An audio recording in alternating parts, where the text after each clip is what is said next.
Welcome to the Arizona AI Leadership Summit. We really appreciate each of you being here today. And I think we have extraordinary people assembled today to talk about the subject of AI.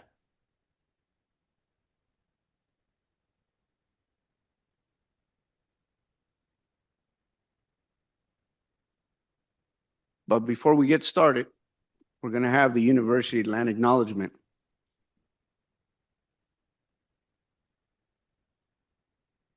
The University Land Acknowledgement is going to be delivered by Byron Sabitze from the Navajo and Zuni tribe. Tribal Engagement Liaison, Native American Advancement and Tribal Engagement, PhD student, Higher Education, College of Education, University of Arizona. Byron.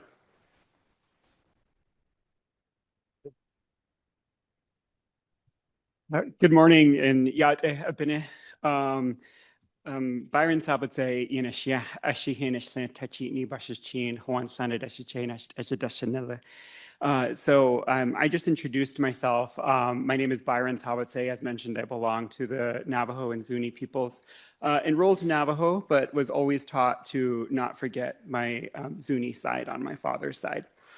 As mentioned, I am privileged to work here with our Native nations, not just within the state of Arizona, but really beyond that.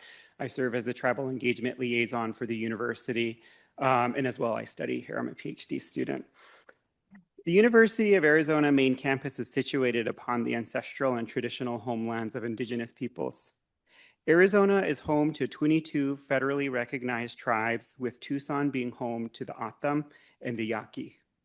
The university works to build sustainable and meaningful relationships with sovereign Native nations and Indigenous communities through offerings, partnerships, and community service. In this recognition, I would encourage you all to reflect on your own relationality to these lands. If you are from the University of Arizona, I would encourage you to consider our land acknowledgement statement and how you can really further that into the practice or practices that you all are involved in, be it personal or professional or even academic. If you are a visitor, I encourage you to take a look at, the land acknowledgement statements or the land acknowledgement recognition that is shared from, the areas that you all are visiting from. Something that might be of interest to you is that the University of Arizona has several campuses. While you're on the main campus today, there are a lot of different sites and areas that the University of Arizona is represented within the state that has its own land acknowledgement statement. So that's a great place to start.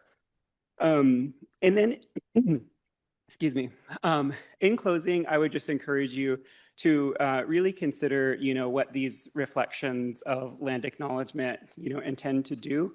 In the formation of a lot of land acknowledgements, when they started to, be created and crafted and, thoughtfully considered of Indigenous peoples, was, thinking about two fundamental questions of who you are and where you are, and your relationality to place in that way. So that's always a great starting point.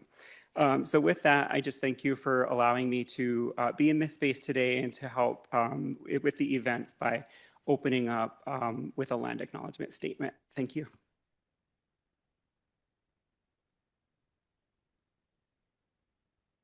Thank you, Byron. Appreciate you.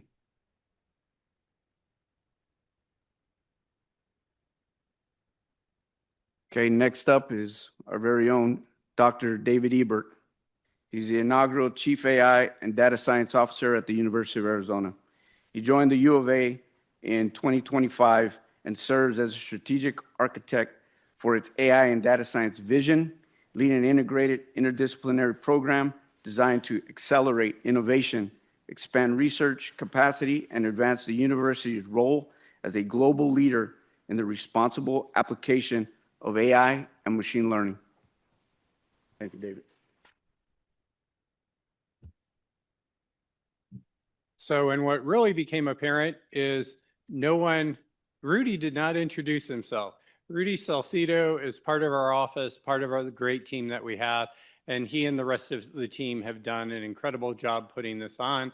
And those of you who have seen me now for a third day, I apologize, but the same team has been involved helping with all 3 days, and they've really done a great job for this. So I'm really looking forward to today and the exciting things that we have going on. We've got great panelists from across the state, from across the nation, to really talk about how we can grow as a community to take advantage of AI responsibly and make sure that we're prepared as technology changes and make sure we're using it for betterment. So I wanted to start off and say that when I was asked to come here for this position, the thing that became completely obvious from my first conversation with our Vice President of Research, Tomas Diaz de la Rubia, and our President, Suresh Garamella, is that they consider AI and data science fundamental to the mission of the university. And about my first visit here, we didn't have our provost. She hadn't moved here yet, but Patty Prelock, our provost, also feels exactly the same way, and it's going to fundamentally change how we educate and what we want as outcomes for each of our degree majors on campus so that we prepare students for the next 50 years of their life. And so this really goes into the goals of the university and the metrics that have been set up. The university has determined success goals for their strategic imperatives, and our strategic imperatives really get to the key of what we're doing. Our North Star is the success of every student. We're really focused on research that shapes the future and has significant impact, and engagement with our communities to create opportunity. As I mentioned at ADSA, I was at Purdue University for 20 years. It was an incredible time in terms of to grow my research and to be part of that community. And they took their land grant university status to heart. But in the 9 months that I've been here, it's become clear to me that it really is in the DNA of this community, that what we do and our service to the community, the nation, and the world is the key to everything that we do. And all of this, the role of these technologies, what we're trying to do and how we're trying to help better the world is also represented in the strategic research initiatives that we have. I was very fortunate to, from the time I first visited a year ago, January, to when I showed up on campus, the Arizona Board of Regents had committed $20 million in opportunity funds for 3 strategic initiatives. And the administration had already realized that AI was core to that, and they had chosen AI-driven health innovation as one of those strategic initiatives, capitalizing on our strengths in AI, capitalizing on our strengths in health across the university with all of our programs and the great, amazing researchers that we have. The promise of fusion energy that I will only say a couple words about instead of 3 or 4 minutes if you're hearing from the Vice President of Research, since he was part of the team that has the patent for the zero ignition point at Lawrence Livermore National Labs. But really, especially when we're talking about sustainable AI and sustainable use of technology, we need innovative solutions for energy. And the university is focused on commercializing fusion energy and taking it from an experiment that takes 6 to 12 hours to set up. For a microsecond, you get positive energy coming out, and then you repair material so that you can run the next experiment to a 24/7 in your city power source. That's huge engineering and innovation, and all of our partners across the world are working on this. Sustainable mining and critical minerals is key to the university, as well as really building on the strengths that the university has and its long history in amazing work in space science technology, and turning that into a focus of the university, merging these different priorities of national security. And then again, thinking of the role that we have in sustainability in a changing planet. Environmental systems, arid lands, agriculture, and water are our fifth research priority. So that gives you the scope of the main things that we're really building up and focusing on. Besides that, we have amazing research going on. We have amazing work in creative activities across the university. All of that continues. All of that is important. And for these 5 specific areas that we're focused on for the next few years, it is convergent teams that involve everyone from all the colleges. We need artists. We need sociologists. We need business people. We need lawyers and policy people all working together to really make an impact on society. And that's the approach that we're doing. And the university really believes, and that's why they were a founding member of the Alliance for Data Science and AI, which it changed its name in the fall, so I wanted to make sure I got it right, that ADSA, we were one of the founding institutions in that organization because we realized that data-enabled science, discovery, creative activity, and AI-enabled activities are key to everything we do and our missions. So with that sense, the provost, president, and VPR weren't able to be here. I wanted to welcome you to the university and make sure that you sort of understand why we're doing this event and how we're committed to the state. The other thing that I wanted to do now is to go ahead and invite our panelists for our first session up onto the stage to really talk about the role of universities across the state supporting our community. And so with that, if Ross would come up and join me, and our third panelist is John Georges, who from Northern Arizona University, who wasn't able to join us because of last minute conflict, but he's here via Zoom. And with that, while I switch over to there, we'll go ahead and hear from John. We'll allow him to start off and talk about the roles that NAU plays in our community in this field. Should we make it bigger? Can you make his? Okay. Oh gosh, please don't make me bigger, but hello everyone. Thank you, David. Let me again start by apologizing for not being able to be there in person. I was really looking forward to it, but last minute changes are what they are. So I want to just start with expressing my appreciation to the entire team down there for giving me a chance to still be a part of this day and to join, and in particular Amanda, who went above and beyond to make sure that this opportunity took place.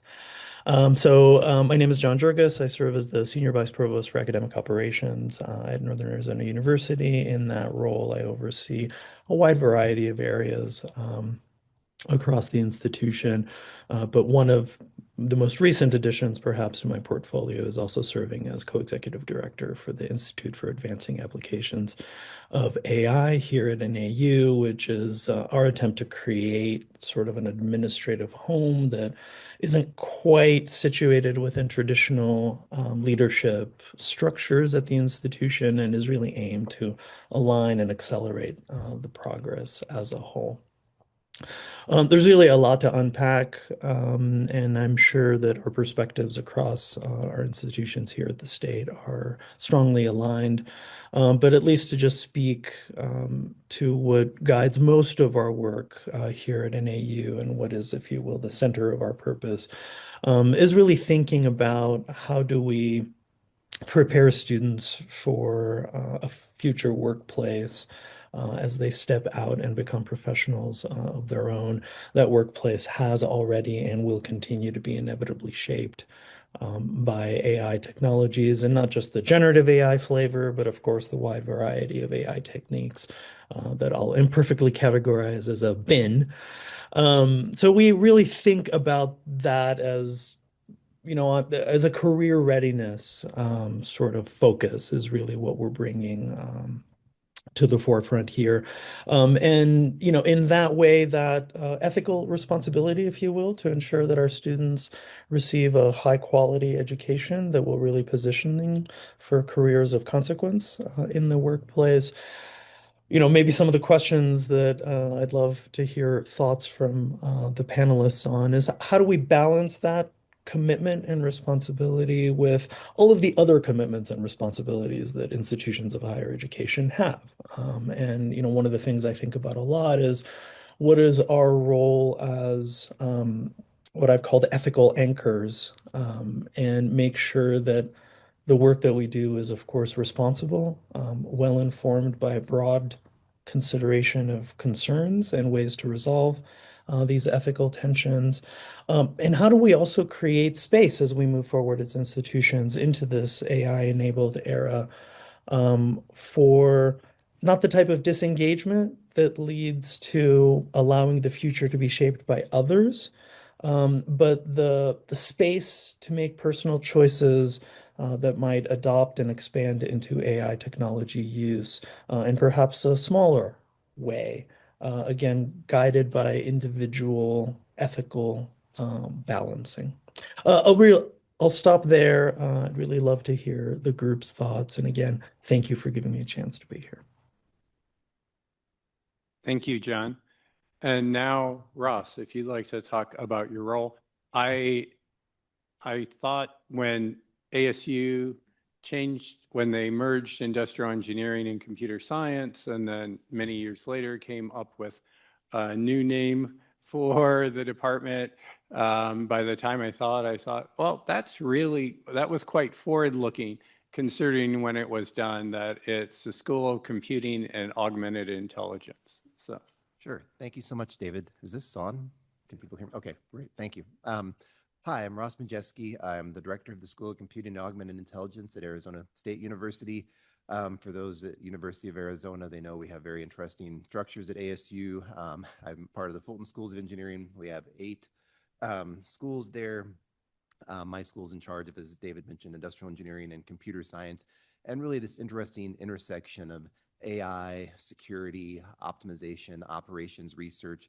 So we have a wide variety of students, an interesting place in the university of trying to think about how do we bring AI education to bear, not only within the university, but also thinking about how do we hit these partners across the state? How do we help position the state of Arizona to be AI ready, to be a next big tech hub?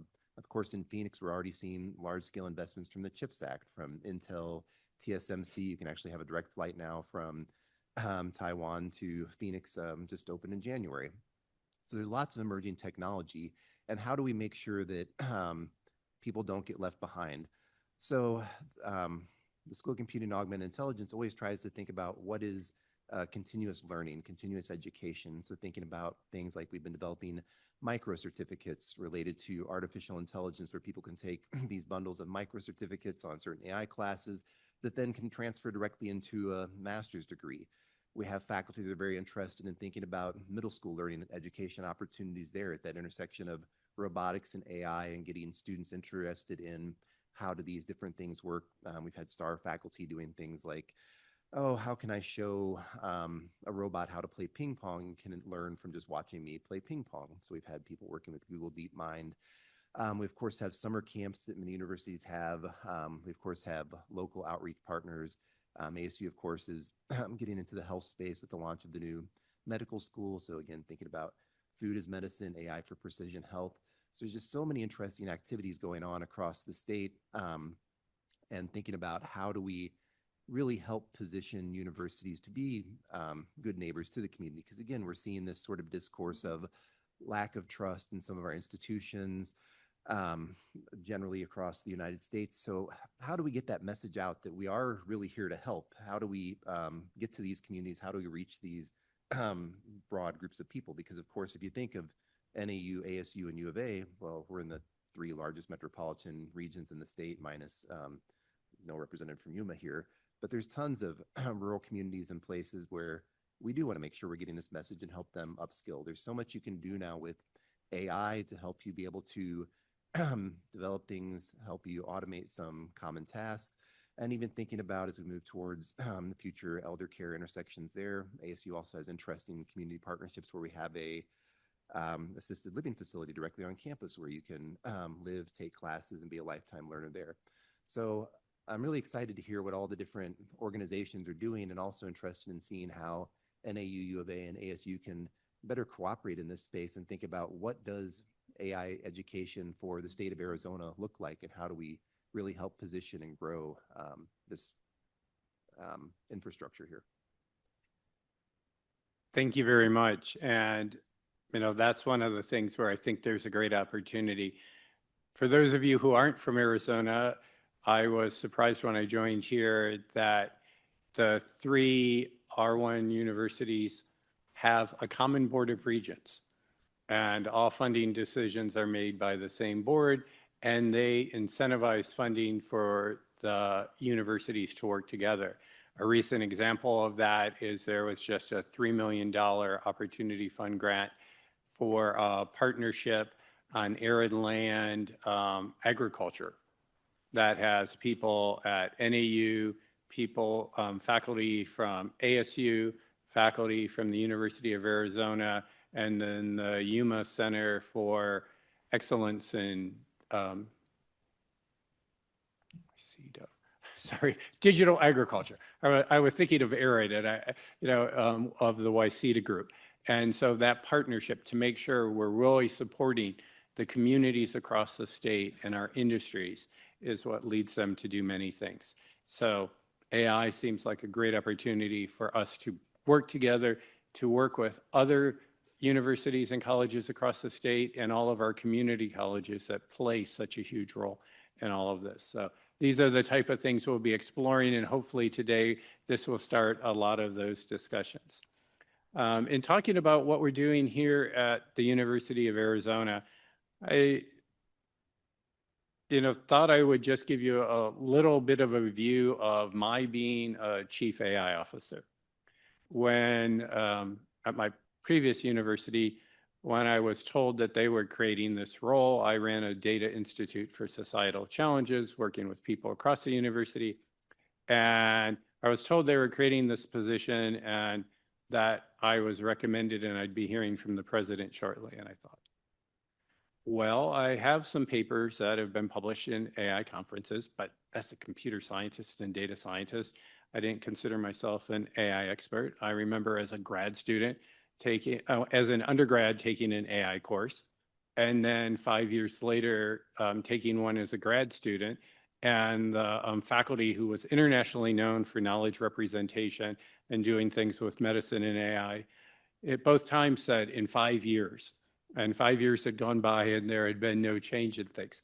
But what they considered at the most interesting thing from that time is like, oh, those, that stuff that became machine learning, it's like, that's not AI, right? That isn't really how the mind works. We're looking at a much higher level and things.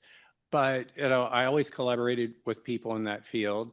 And in, the role of a chief AI officer, what I realized is you don't have to be a top international expert in AI for this role. The things that are important is to be able to understand technology, understand changes in technology, the implications of that, be a good leader and be a good communicator. And so from when I was first told they were creating this position to I was actually approached was about 4 months later. And the person who had first told me about had moved here to the University of Arizona. So he wasn't even involved in it, but I realized it was a great opportunity. And it was really an opportunity to think across the whole university. In that time, I had really thought, what is the implication of this? And how is this changing things? And so that's the approach that I've taken to this. And while I feel comfortable doing this, I had the opportunity to work with a law school librarian at my previous university, and he was trying out 10 to 20 new AI pieces of software a day because his job was to get the right digital technology for law students. And we did a symposium on AI and the law 5 years ago now. And there were all these companies that had things out to automate processes and make it very easier for people to, for lawyers to draft their briefs, pull everything out of LexisNexis, do all this stuff. And I just realized this person has tried in a week's time more AI tools than I've used my entire life. And these are the people we need to capitalize on, people coming from all these different disciplines. And so the approach that we've taken is really to look at helping us get through this murky era of AI, where people are using tools that they may not even know are AI empowered, but the community is getting all these tools thrown at them for free that can do amazing things. They have no idea of the consequences of the use of this, what's happening to their data, when their data is private, when they violated a confidentiality agreement, or when, hopefully you all know that Google tailors what it gives to you. And if you type in a search query, it'll be different than if someone else does, because it's mining your information and making all of its revenue from when you click on a link of something that's relevant, right? And so this is now going to a much greater scale, but it's very hard for you to find that information.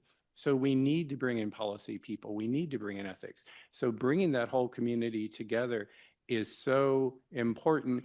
And I see the role of us being a resource for the community and really being that independent arbiter to help educate and to help clarify and raise these issues and lead to national solutions.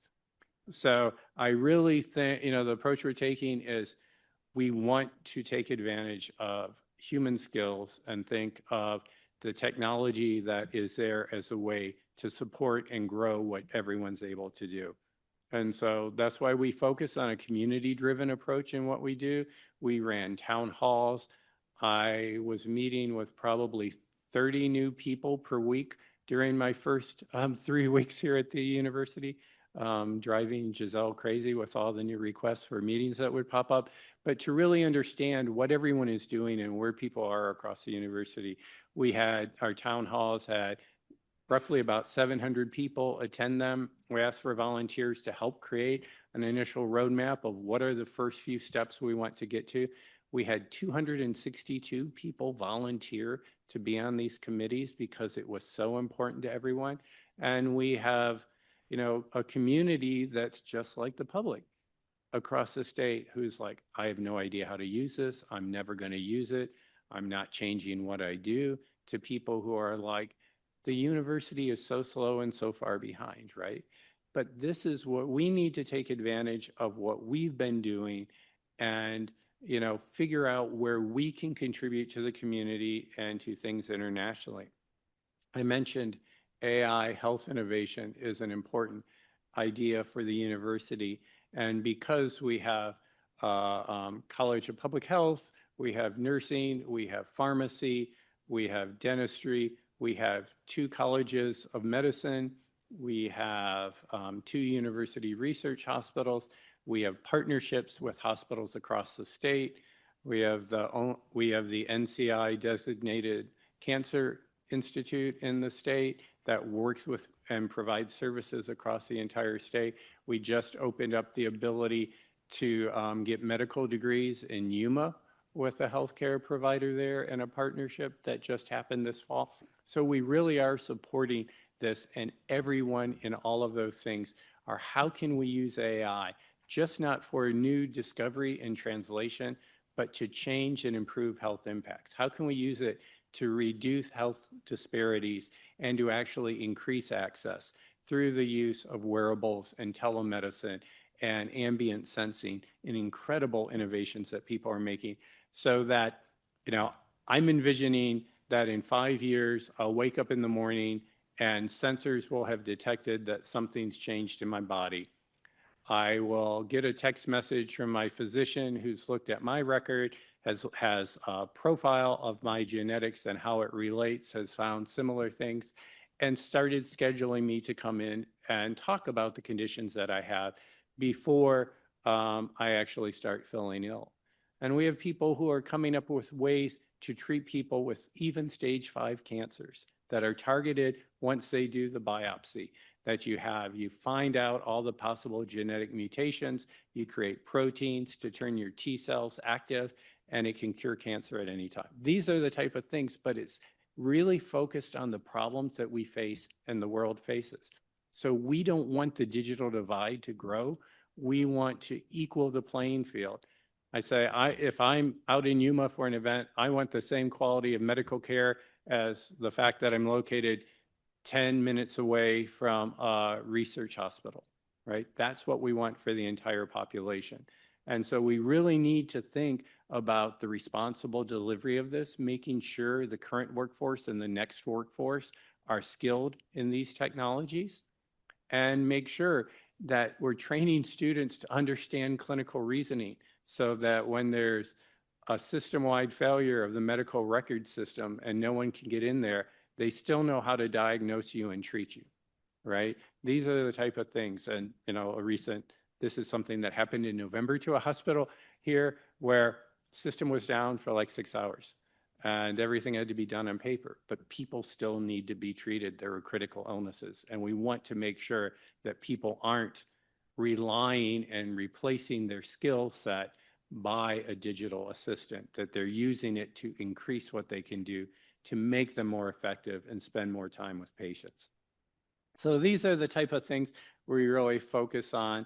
And, to me, we spent the first, 8 months now, really determining how we can grow and do a good catalog of the expertise on campus, decide how we upskill our community to make everyone not just AI literate, but fluent, but empowered in what they do for this, and that they have the ability to be able to not be replaced by technology, but to grow with it.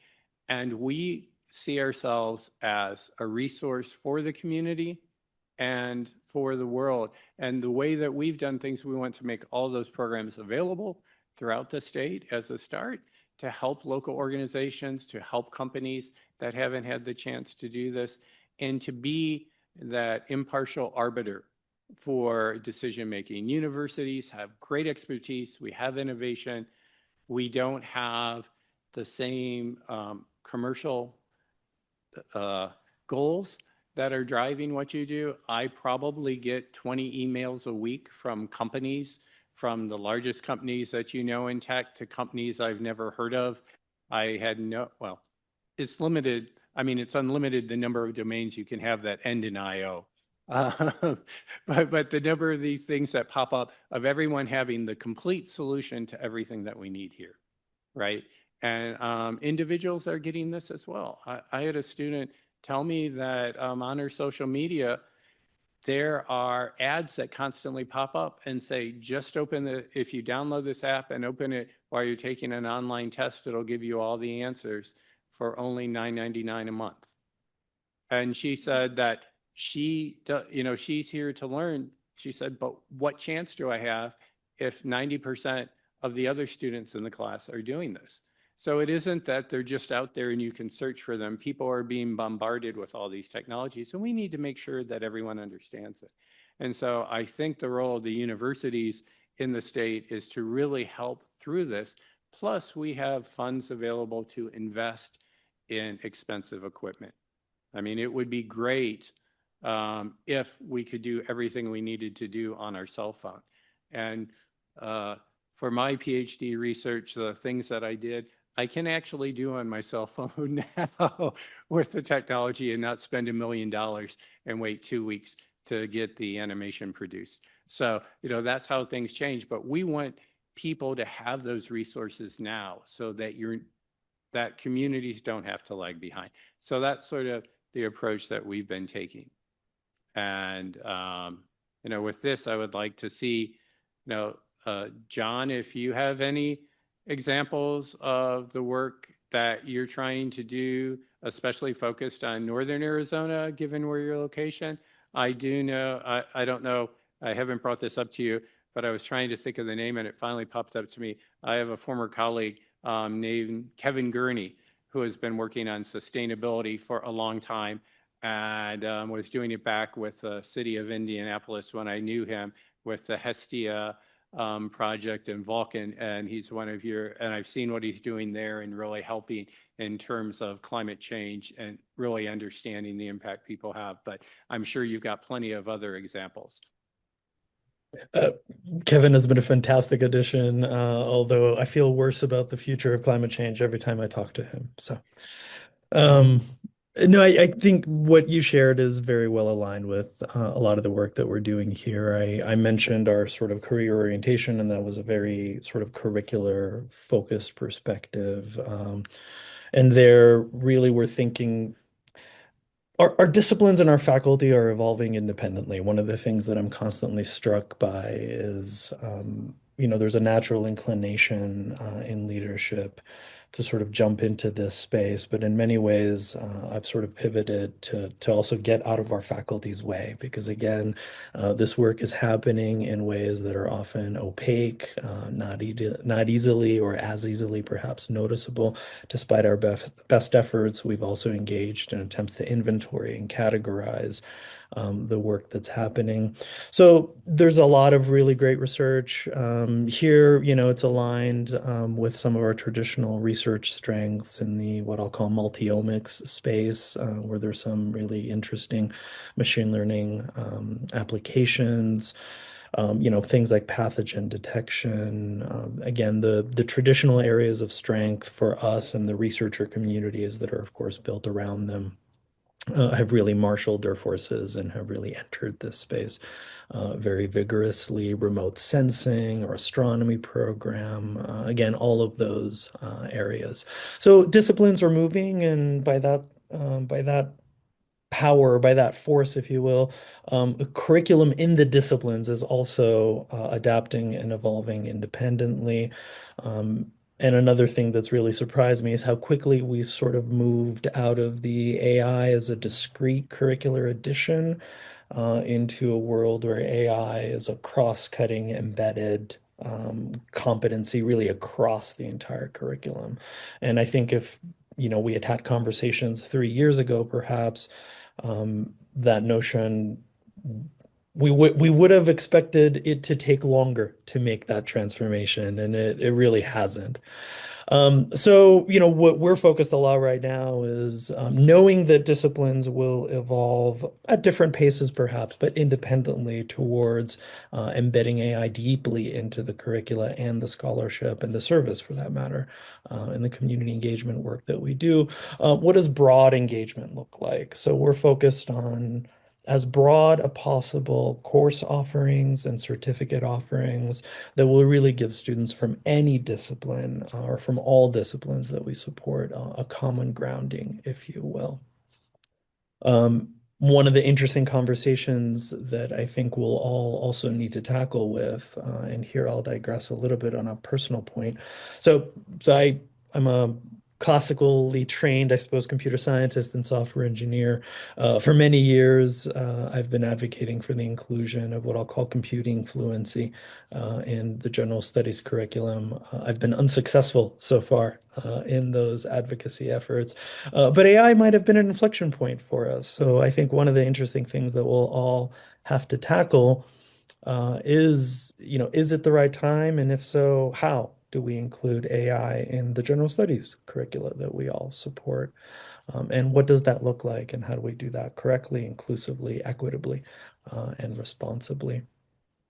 And I'll finally also add that NAU is also situated in a very rural part of the state. So we've also been working very hard to connect with our local community. They're struggling with the same questions that we are.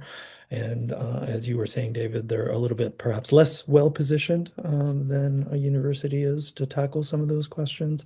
So we're also working in the context of the Northern Arizona AI Alliance to try to bring together community organizations, community members, try to distribute and disseminate knowledge and share some of the curricular work that we're doing, packaged in the right way for community members, and really to try to build AI competence in the community itself, where we think there's a lot of potential for innovation, entrepreneurship. Of course, I think generative AI and some of the code generative capabilities, which scare me as a computer scientist, but are also really exciting to see.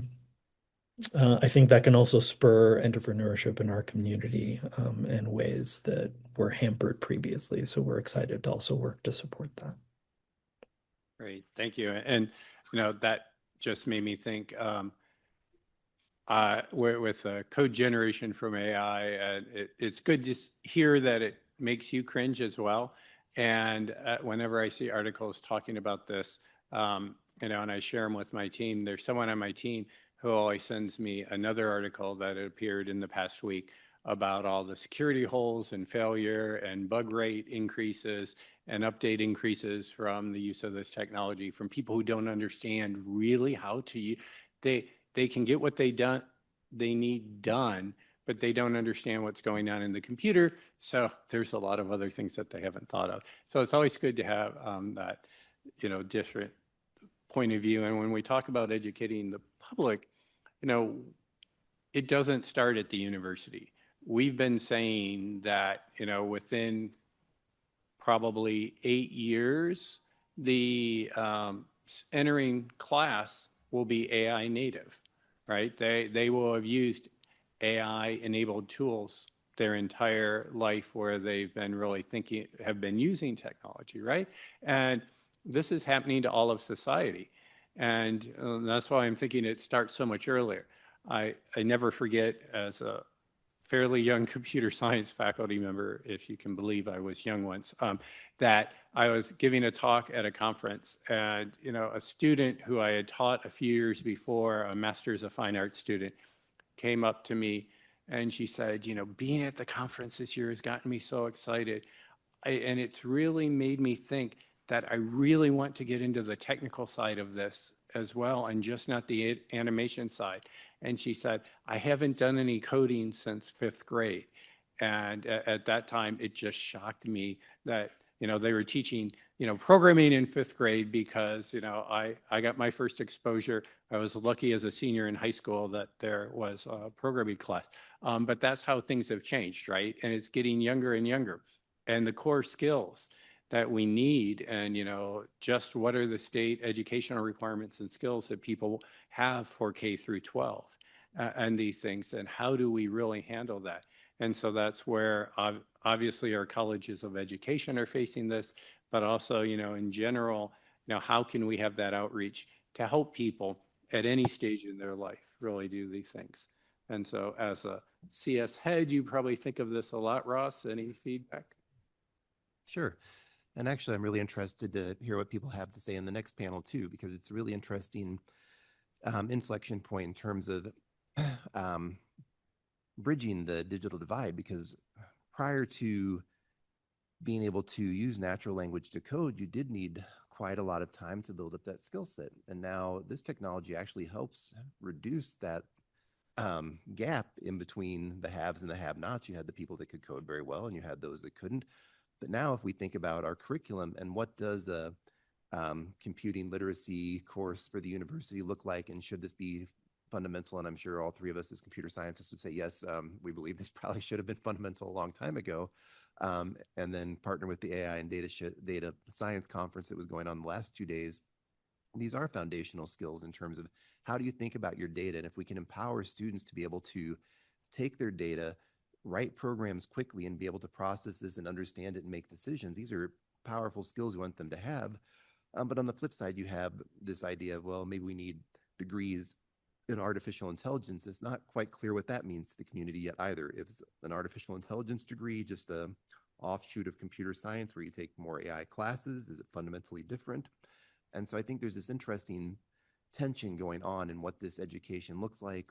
And then how do we get education down to the K through 12 level? And what are those things we need to be talking about? Because of course, it's also responsible use of technology, right? So if you have people that can go on Grok and make inappropriate images of teachers and students in their classroom at these sorts of levels, we want to make sure that we're working with our public policy people and educators to help people understand that there are bad things you can do with these technologies. And finding that interesting balance of these conversations, I think, is really critical. But I'm really excited to see what'll come out of this too. We have all these different communities where, again, now if people are able to build apps and come up with new things, we may have a whole new generation of entrepreneurs that come up with ideas and are able to implement them that didn't have those skills 5 years ago. So positioning the university to help all these learners is, I think, a really interesting time.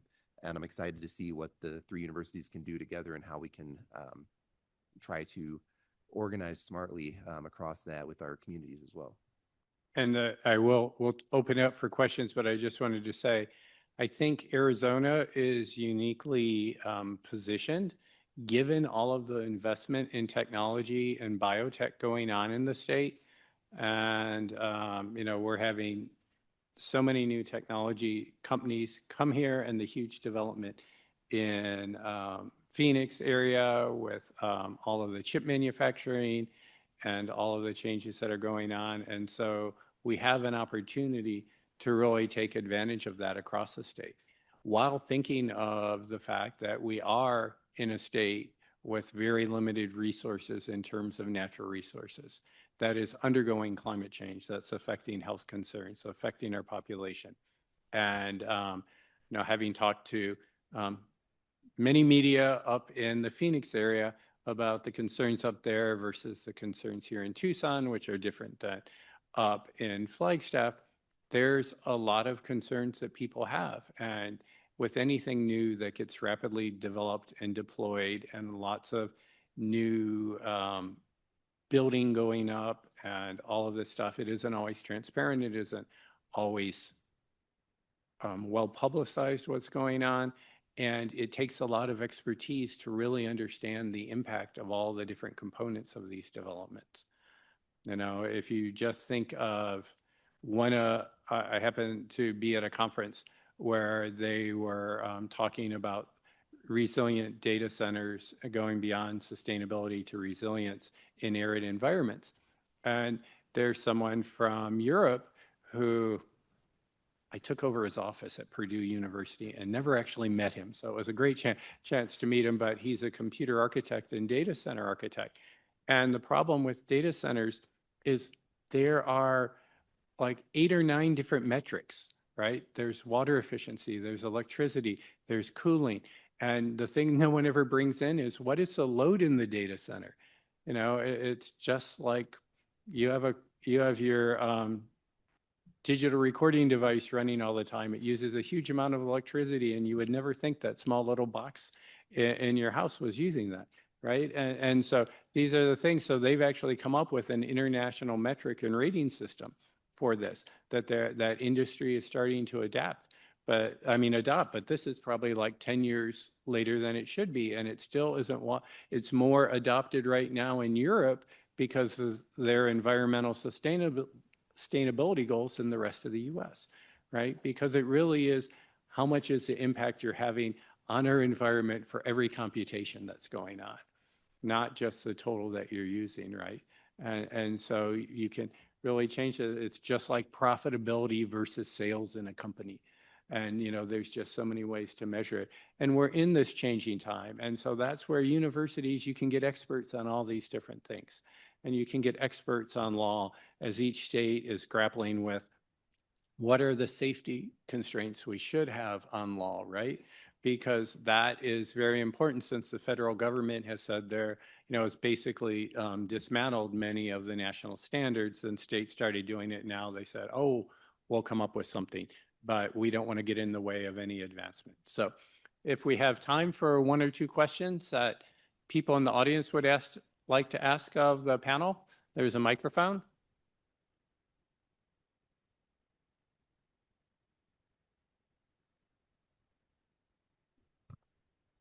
Hi, thank you so much. My name is Kate Carter. I'm the AI program manager at the city of Tucson. And rather than a question, I have a request. So local governments, obviously we're facing unique challenges, just like universities are, and there is a need to upskill our workforce. And so I would like to implore all of you to request those federal dollars and directly create programs for local governments, because I think there's a great opportunity for us to collaborate together. And no disrespect to NAU or ASU, but U of A, I want us to be first, and let's upskill City of Tucson. No, that's a really good point, and I think everyone is facing that. I think it's an incredible challenge. It's sort of interesting that in the previous Trump administration, they actually had a White House summit on upskilling the workforce for AI that I had the opportunity to attend. And it was a very interesting day of discussion, and they were going to basically create a national core similar to what had happened decades ago to upskill people and help train across the US. And I never saw anything come from it. It was, when I showed up and went into the room, I found out that it was actually going to be led by President Trump's daughter. And the only thing that I ever saw picked up in the media that day from the event was people talking about her new hairdo and the dress that she wore. And in all those photos, there was a picture of the back of me because I sat in the second row so I could hear things. And my wife says, "Oh, I recognize that bald spot anywhere. That's you." So that's what I thought came out of it, was a good humiliating experience for me. But this is something that I think is great. And it is what we need to do. We need to really help our communities and our governments, because I know I've talked to people who, the large consulting companies come in and they can optimize everything you do, streamline things, and do it for X million dollars, right? And, of course, oftentimes they're looking at reducing workforce and saving you money. But, there's so many of these companies because it's a big business.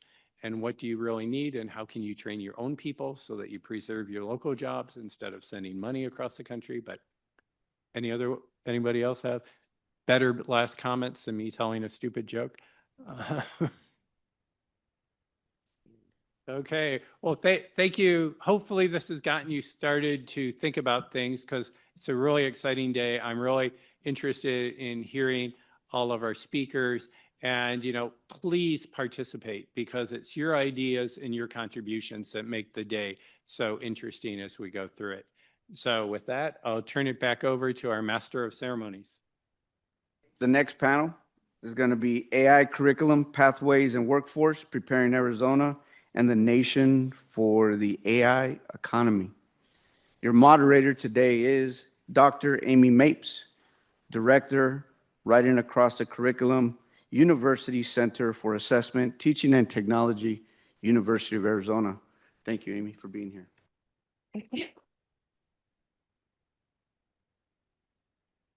Thank you.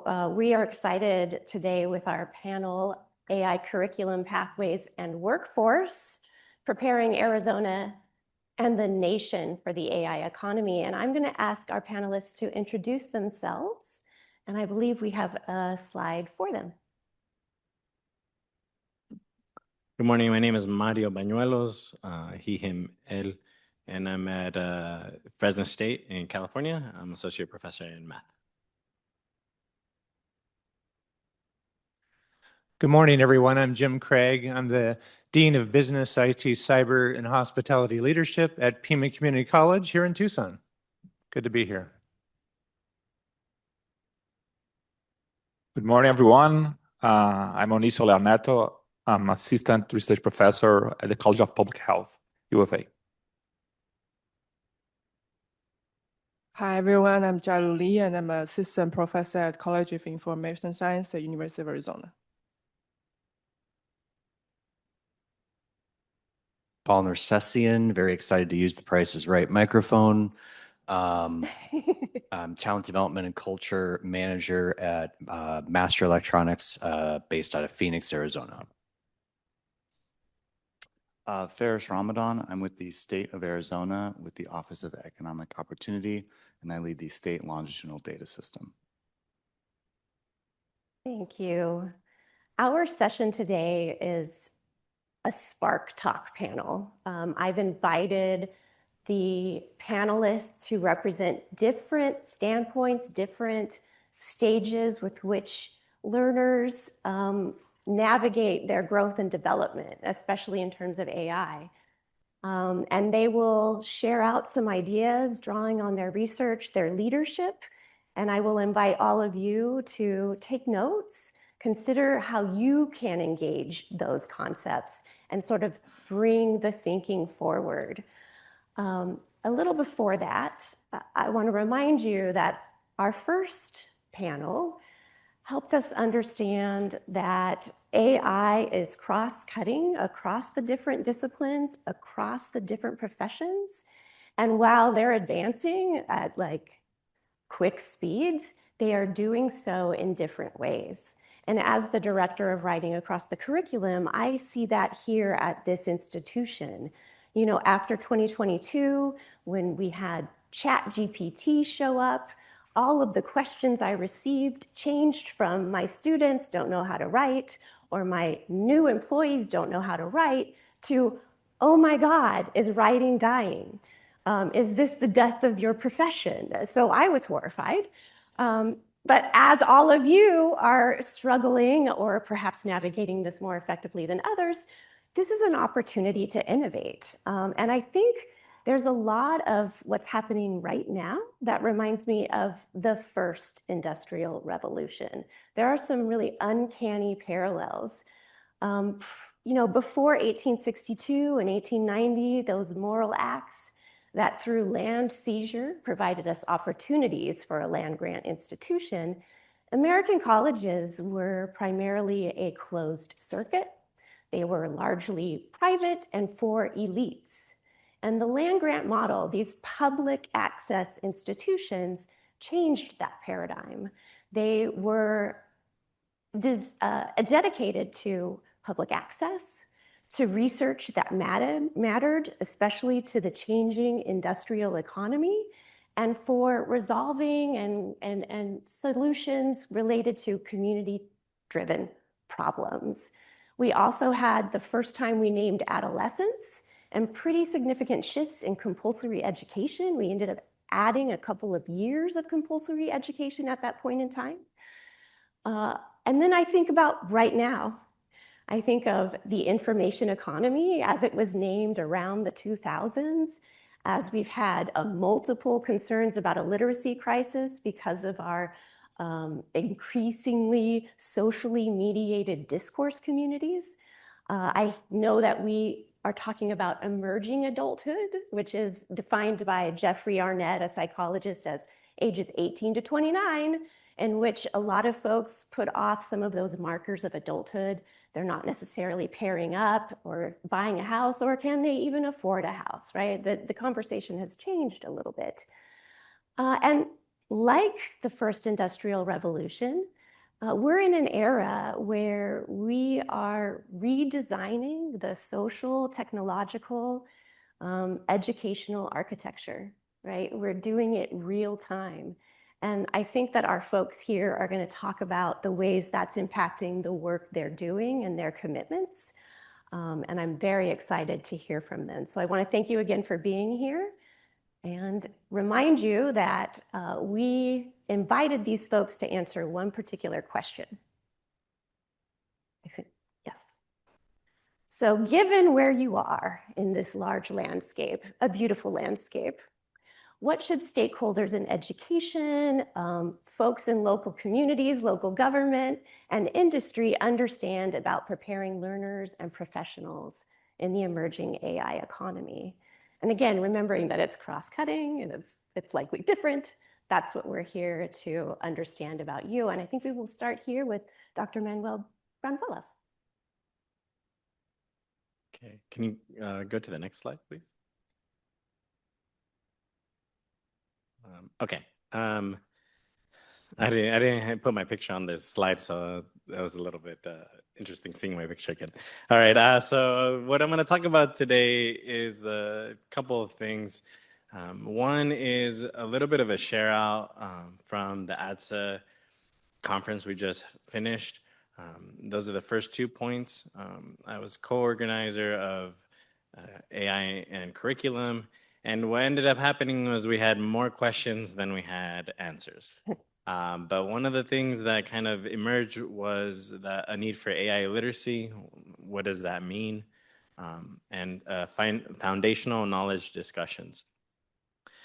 So for AI literacy, what I mean is not necessarily just for students, but AI literacy for everyone. And if you're at a university, right, that means AI literacy for staff, for faculty, and for students.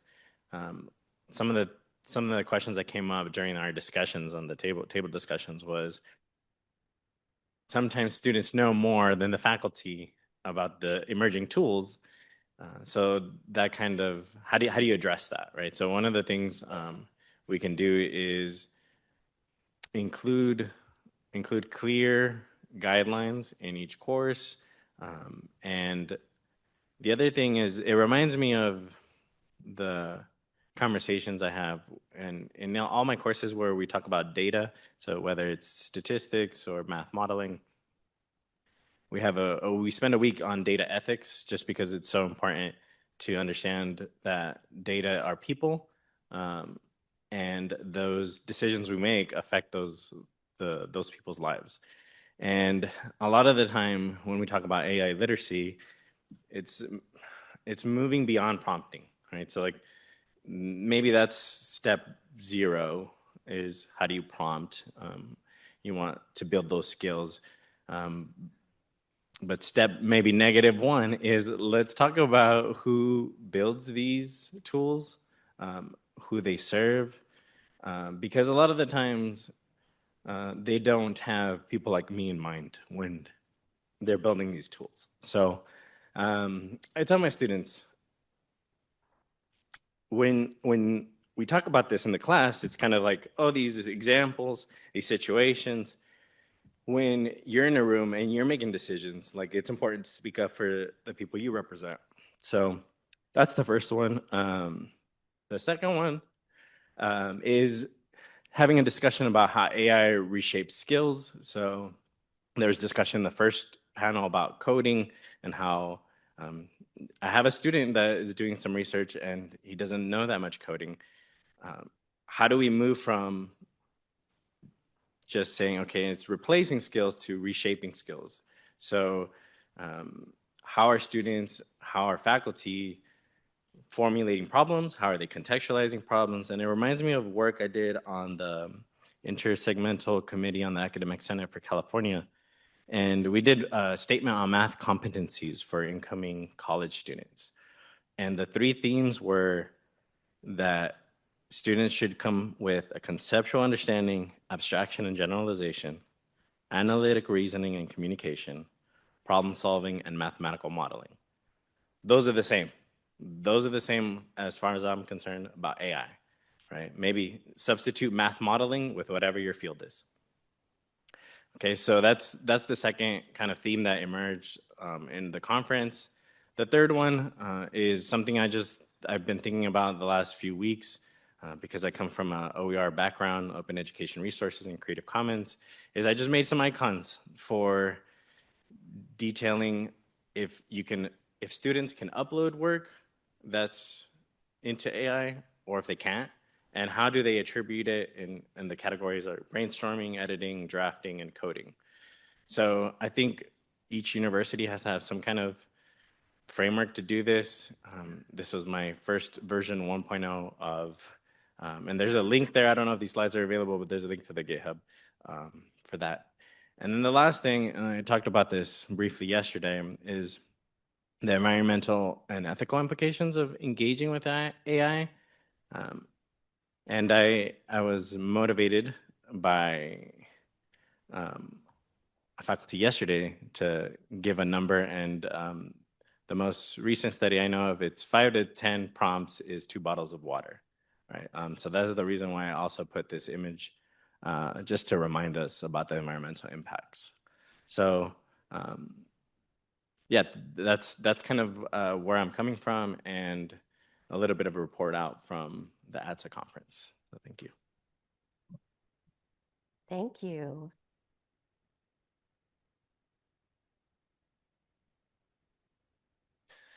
As I was editing my AI script to have it create the images I wanted to go along with my my bullets, my PowerPoint, I I realized that the AI adoption culture shift image I created looks a lot like the stages of grief and loss.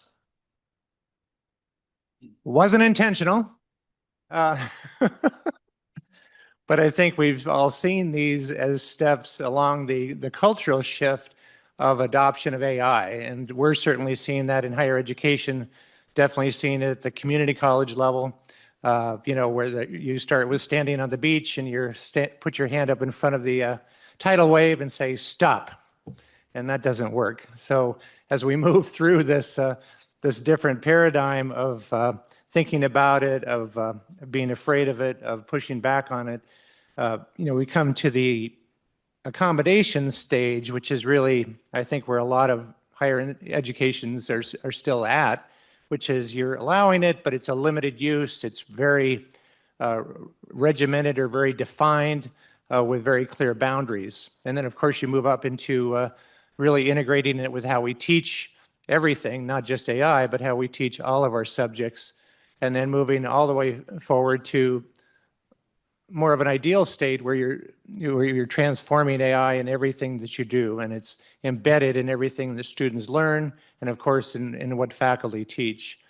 As far as where we're at with Pima Community College, which has about 33,000 enrollments, we're somewhere between that stage 3 and stage 5, and we're moving back and forth through that paradigm. It's a very fascinating thing to watch, to be part of, and to help lead.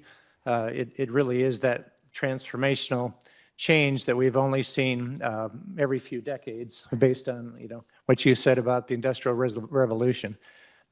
I've been around long enough where I've seen this in several aspects, including the start of the internet, the beginning of the personal workstation, the handheld calculator, and of course things like smartphones. So this is definitely one of those pieces. The good news is I think we're all moving in higher education towards this type of assessment stack that really does tie in together everything from literacy and ethics and collaborating with each other and taking on real projects, simulating real tasks, and being able to express learning by incorporating AI, but be able to express it in clear ways that show that I've gained that learning as a student, I've gained that comprehension, I've been able to integrate AI with everything I do. I can defend simple things like what my scripts were, what my logic was behind that, but also to a much more advanced level too, where I can talk about group problem solving with AI tools and integrated things that I can add to it, and being able to truly measure my skills, my ability to critically think and to reason and to have great decision making by using AI enhanced tools to get to some real measurable outcomes. And I'm looking forward to that day. I don't think we're there yet in many areas, but this is the beauty of it, because we're not losing education. Students aren't losing the ability to think or to learn. They're taking it to a whole different level. And so I'm excited about this assessment stack to come. Thank you.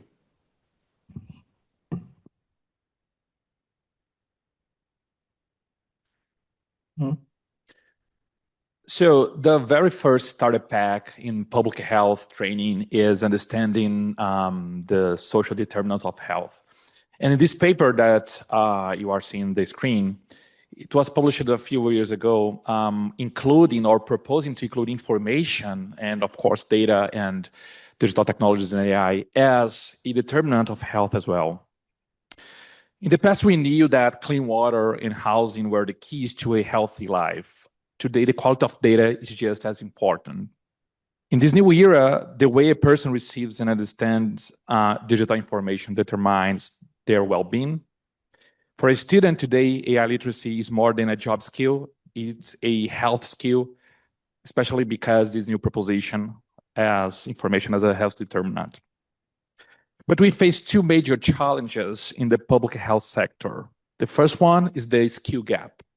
We need to train our workforce that understands AI, and this is not just about writing code. It's about critical thinking. Our professionals must be able to question the results of an algorithm. They must understand that if the data is biased, the health outcomes results will be unfair. And we need people who can bridge the gap between health and data science. The second challenge we are facing is the crisis of trust. This is our biggest hurdle, by the way. We are asking families to trust machines with their private lives and their bodies, with the wearables technologies, for example. However, many communities, especially those who have been ignored in the past, are afraid. They fear that AI will repeat old mistakes, and we must avoid AI become an inequality machine.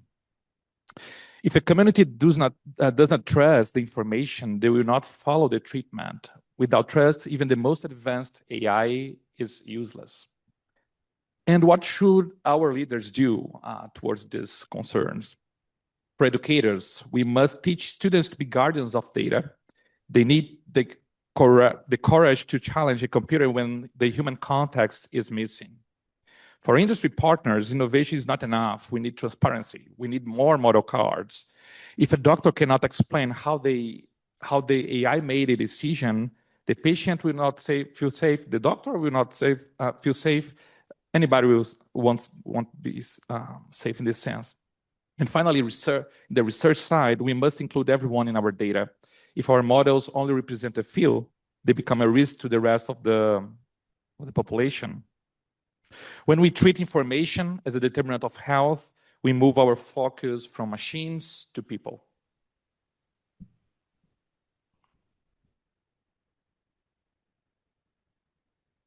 So I'm an assistant professor in College of Information Science, and I focus on developing speech and audio applications. And for the last 2 semesters, I teach advanced machine learning applications and have been asking my students these questions of whether AI brings more good or more harm in education. And I think our current conclusion is that this generation needs to figure out a way to how to use AI to actually build their critical thinking skills. This is actually what AI does more harm in the current generation for how to think of how to approach problems. AI reduced the barriers for us to access the massive amount of information, but it actually doesn't teach us how to do the critical thinkings. And the whole last generation of how to do the traditional homework, like giving correct answers and giving like a positive rewards for correct answers, this system does not work anymore. And for our education, like this generation, we grew up without AI tools, and we know how to. For my researchers, I can use AI to boost my productivity. But for the next generation, if they don't understand how AI works, if we don't know how to revolutionize how we grade homework, how we design our education evaluation systems, and we will not getting like benefits from this like AI in education era. And in terms of industrial, this is the same. Like we need to figure out how to use AI as a tool for human-in-the-loop collaborations, because AI can give us like incorrect answers, can give misleading answers. So we need to understand like AI more even in the tech and industrials, not just blindly believing what AI can help us solve everything we want to achieve, especially given the area of large language models. That's some thoughts of me from thinking through from a student's perspective, and also as well as preparing the emerging AI economy.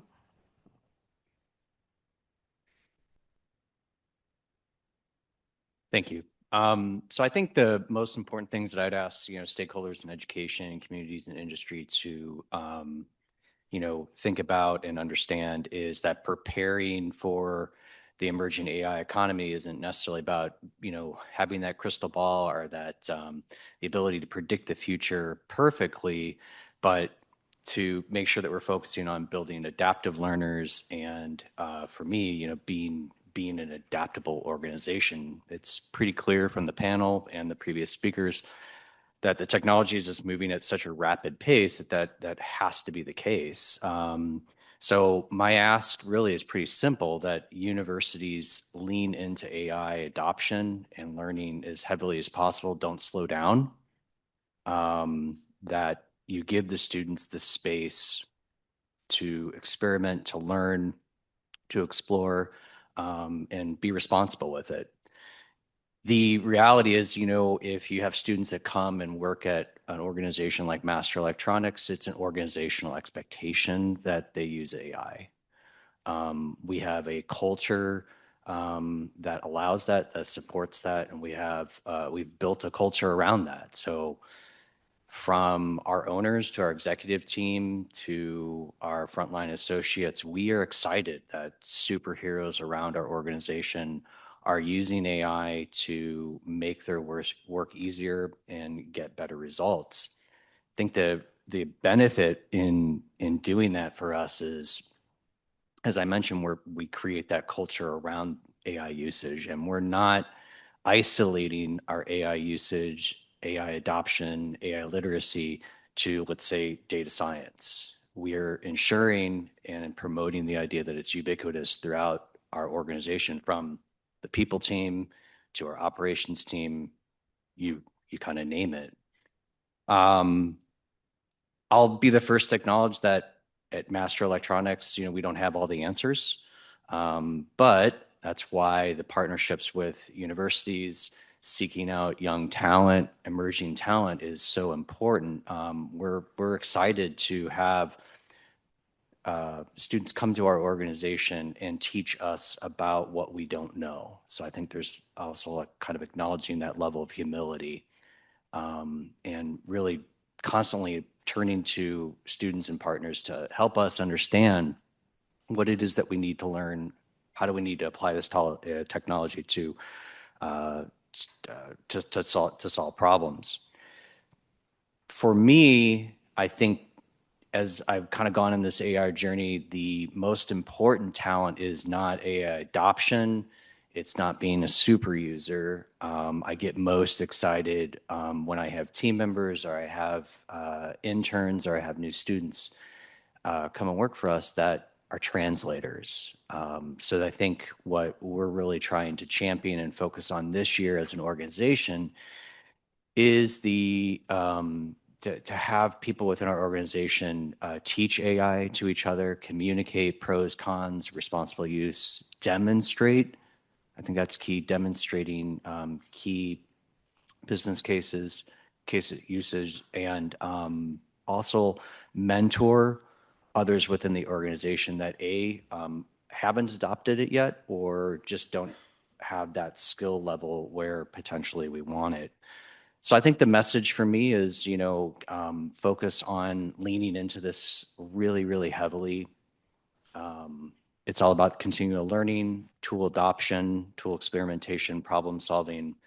I think there's an opportunity here that, if education communities and industries can align around this focus on experimentation, adaptability, shared learning, we have a really amazing opportunity not to be prepared for the emerging AI economy, but to potentially shape it. And I think that reduces a level of anxiety and actually creates a little bit more focus and excitement.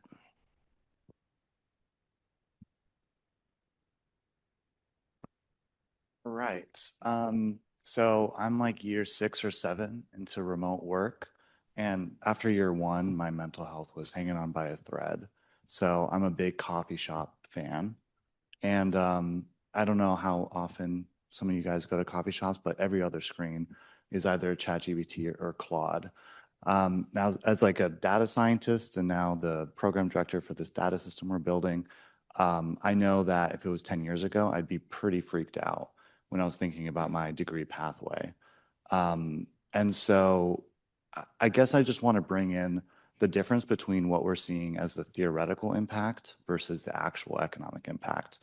On the right-hand side, I just pulled this from an Anthropic report that was dropped earlier this month. And if we ignore the conflict of interest for like 10 seconds, you'll see that, there's a huge proportion of the knowledge economy that's that they're anticipating will be fully replaced by AI in the blue. And in the red is what they're seeing, the actual kind of usages on their servers. That's a huge gap, right? The theoretical does not mean the actual. And then tying that in to what we're actually seeing with the labor market data, once again, just based off of our kind of quasi-experimental methods that we've applied in our agency, there is not this huge paradigm shift happening yet. That's not to say that we shouldn't prepare and we shouldn't anticipate the worst, but as it exists now, writing jobs, coding jobs, like they're still in high demand. On top of that, there's going to be a skill shift, which we can measure to some degree in our taxonomies and through job postings. And that's something that I think everyone on this panel recognizes that we can do, and that's like a salient next step.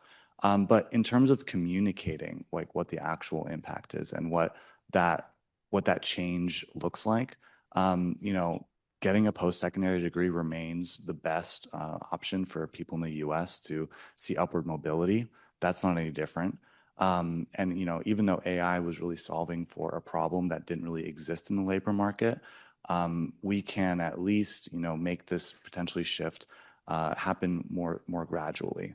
ChatGPT dropped in late 2022, and we're in 26, and we haven't seen these huge market layoffs. So call me a hopeless optimist, but I think that's a promising sign that we have some runway here to enable transitions to happen at a pace where institutions and government can really make that in a reasonable timeline. On top of that, I think we can also lean into the wealth of like research and taxonomies that exist that the government has produced before to inform what that transition looks like. So historically, labor market data and I think academic/education decision-making has been divorced.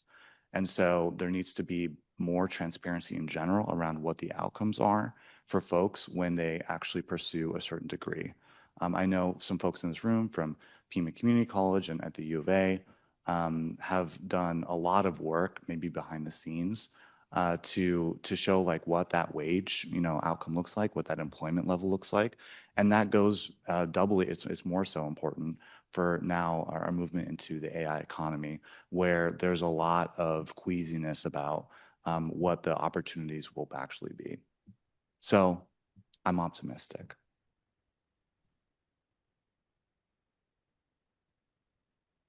Optimism. That's a nice way to sort of come to an end of this aspect of our Spark Talks. We've heard from educators, folks looking at public health and health sciences, the impact this is having in particular industries, and to what extent is AI actually impacting jobs at this moment in time. For me, these resonate, particularly for education. I'm hearing that we need some assessment substack that helps us align learning outcomes with, what's happening with this AI sort of cognitive industrial revolution that's framing the new workforce.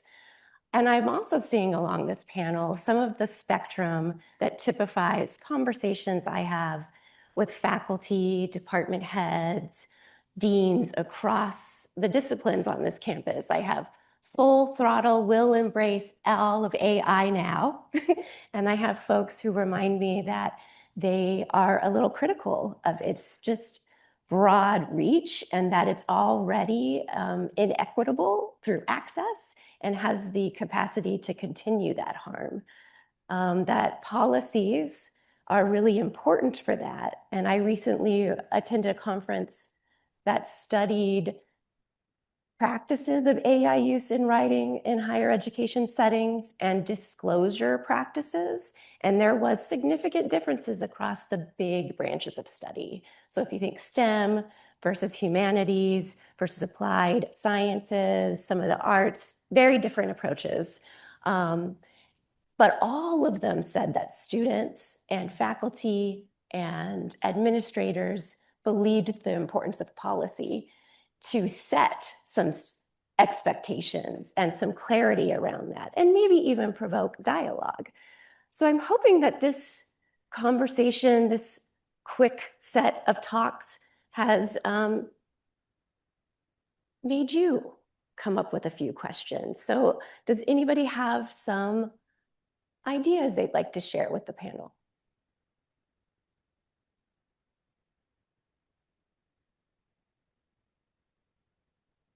We have someone, yes. Thanks. This is Wendy Jameson. Actually, Ferris addressed this pretty well, but I would like to hear from the rest of the panel. I was speaking to an educator last night, a college professor, who, when I asked her what, how do you teach? How do you use AI? What are you doing with it? She responded with a question. And this is the question that I would pose to you. How do you answer? If AI can do everything, why learn? Why go to college? What is the value of a college degree in the era of AI, outside of maybe helping you get your first job? So, to anybody who would like to address that, thanks.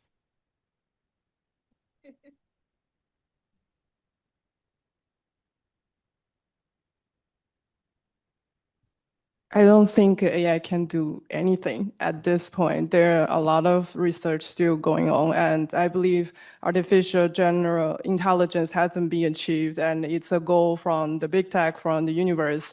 And I think currently the university and the college and the teacher should really think about how to design the homework, encourage students to learn critical thinking skills, not simply rewarding them answering questions correctly versus not correctly, but asking them, how do you approach the problems with or without AI?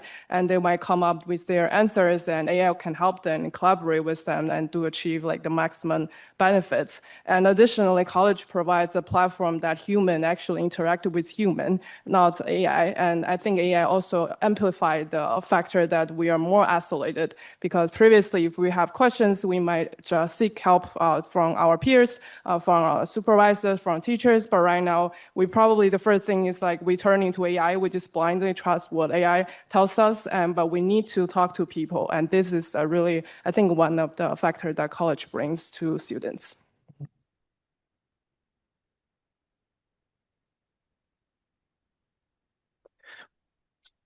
I teach 4 courses in the College of Public Health, and in all of them, I'm very flexible for my students using AI tools for accomplishing their exams, their assignments, and everything.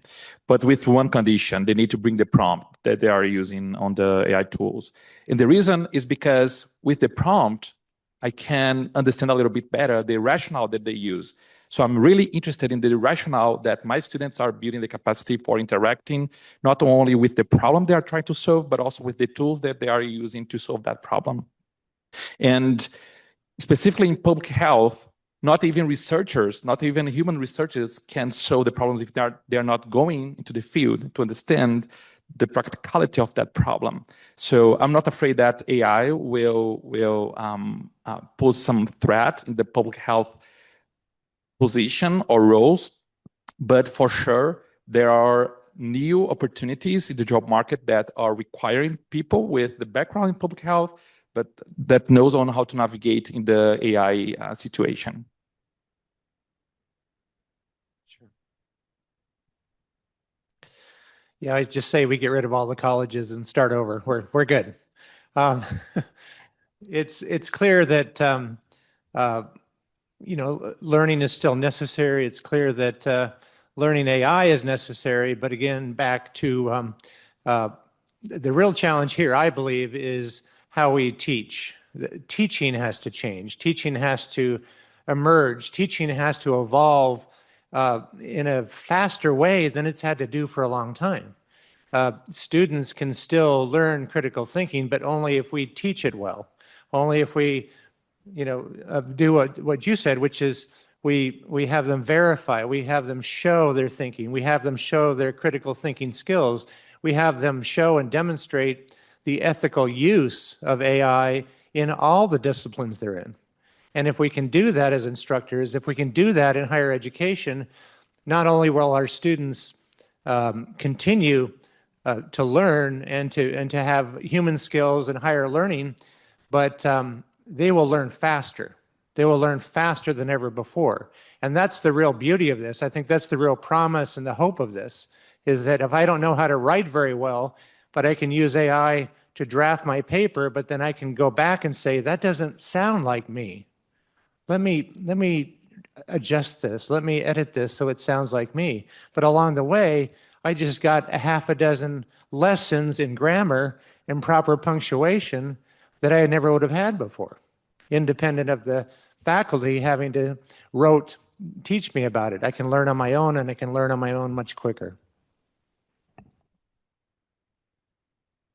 That question reminds me of first day of class this semester. I said, if we're just chat GPTing each other, what are we doing? Like, what is the point?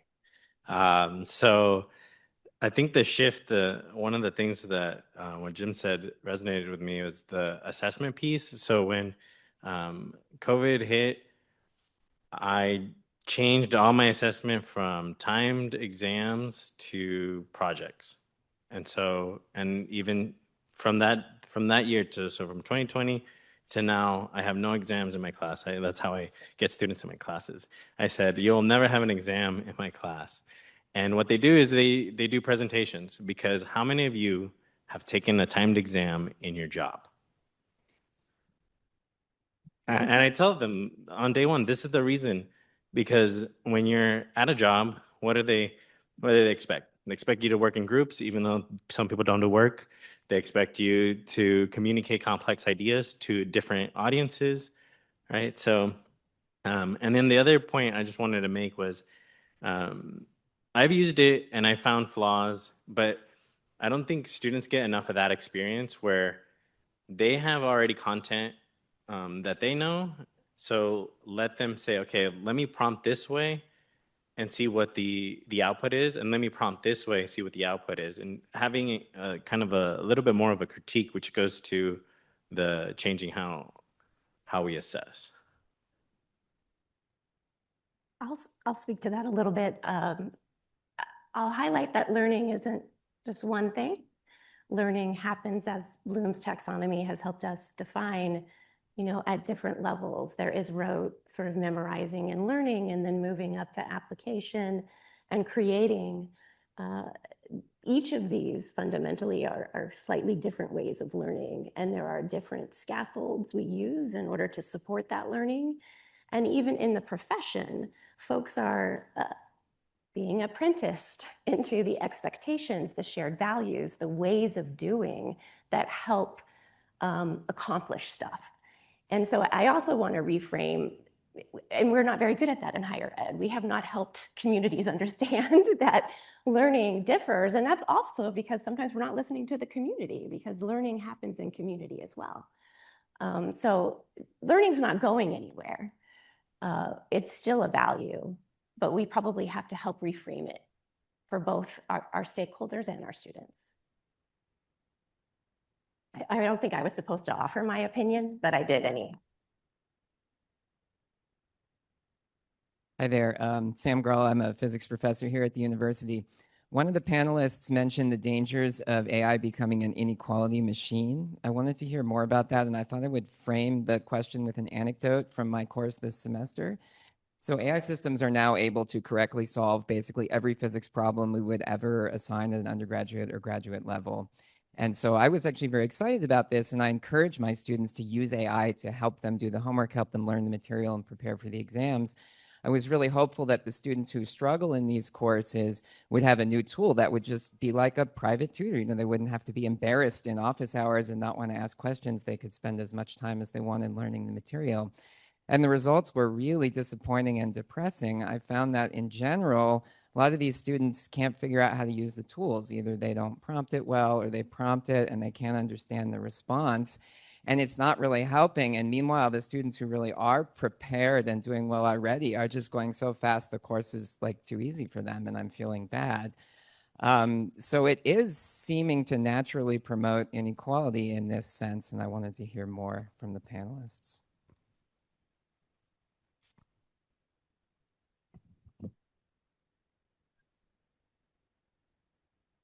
Yeah, that conversation about inequality, avoiding AI becomes inequality machines, was inspired by a book called Automating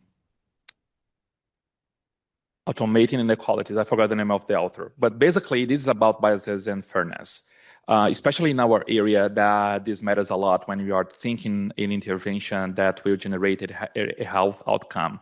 If that intervention is not or do not present a minimal fairness, they will leave a lot of people behind of this. So that's important.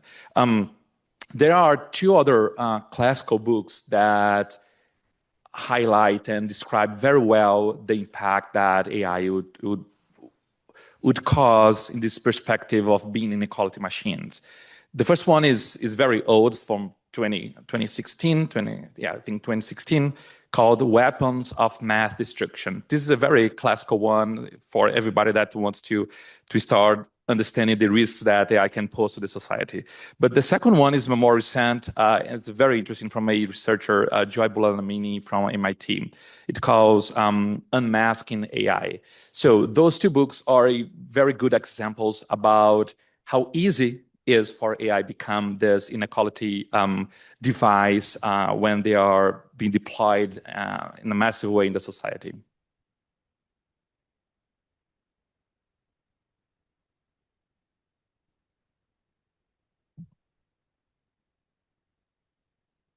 Yeah, I don't know what the answer to that is because coming from the CSU, there's an agreement right with OpenAI to everybody has ChatGPT.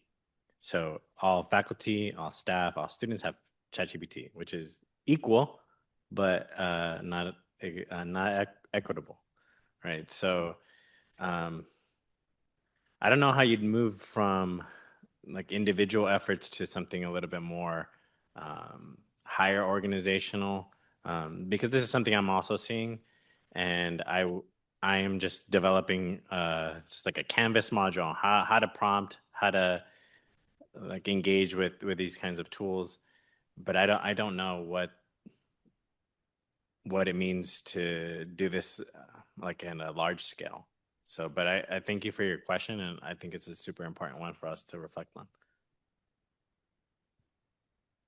I also just wanted to add that I think, yeah, you've got to address both the equity and the the equality part of it. And just like in the traditional past, we've had digital literacy education, right? Basic skills for digital literacy. I think higher education has to include now digital and AI literacy and treat it as a core competency, treat it as a core fundamental knowledge base that all students need in order to succeed, not just in their academic career, but when they move on to the workforce. And then, of course, that thing that Mario just said, that equal access to the tools, a student that doesn't have any access to anything but the free ChatGPT, but the other student that can afford the subscription model, that student has an advantage. And those kinds of inequities have to be addressed at the same time. Thank you.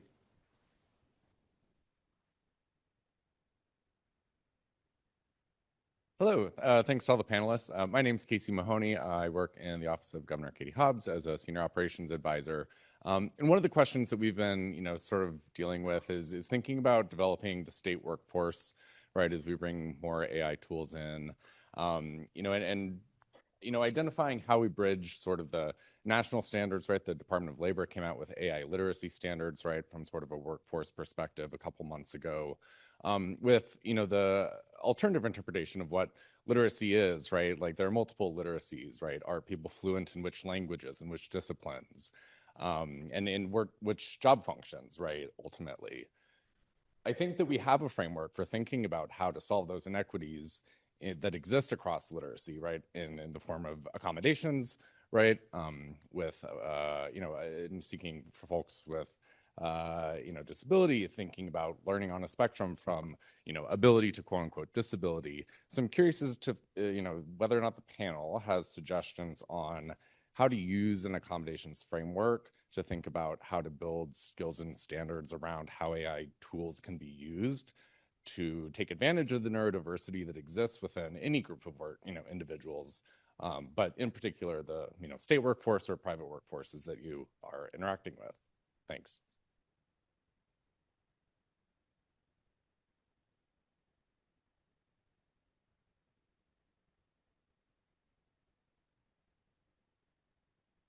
Well, I'll get us started thinking about it. We know from disability studies in inclusive design, right? And making spaces more inclusive for all learners and accommodating neurodivergence or other forms of disability actually increases the learning environment for everyone, right? It's likely uplifting for all learners in that space. And I think that is a nice way to kind of think through prepping AI literacy for the workforce. Absolutely. Yeah. Oh, Ferris, I believe.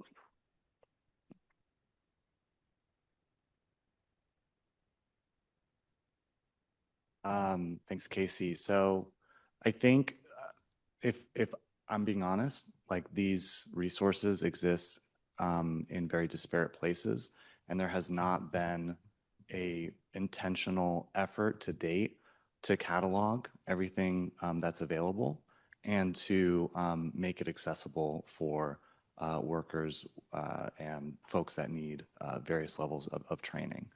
I was just in a conversation with some folks at Honeywell yesterday, and their needs are so dramatically different than, let's say, like a high exposure job like a secretary or a cleric, right? Who is going to just by all kind of models be kind of phased out of the economy. So that's just, it's a shortcoming. Like that's something that like a gap we need to close. And I think it will require a concerted effort from entities like the Workforce Arizona Council, which in theory is supposed to govern the state of Arizona's policy on workforce development, and then engagement with the post-secondary institutions, and then trickling that down to K through 12.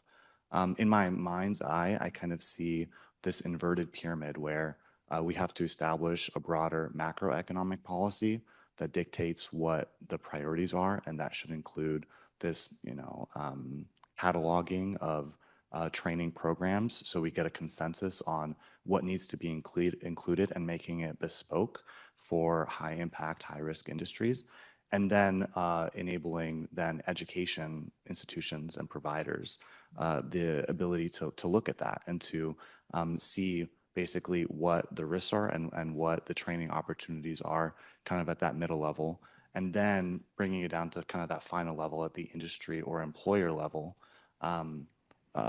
having, I guess, these trainings available to them. So you're not just thinking about skilling for someone who's just entering the economy, you're thinking about, the 20-year-old, the 30-year-old worker who needs to improve their AI literacy so we don't have another divide in the workforce.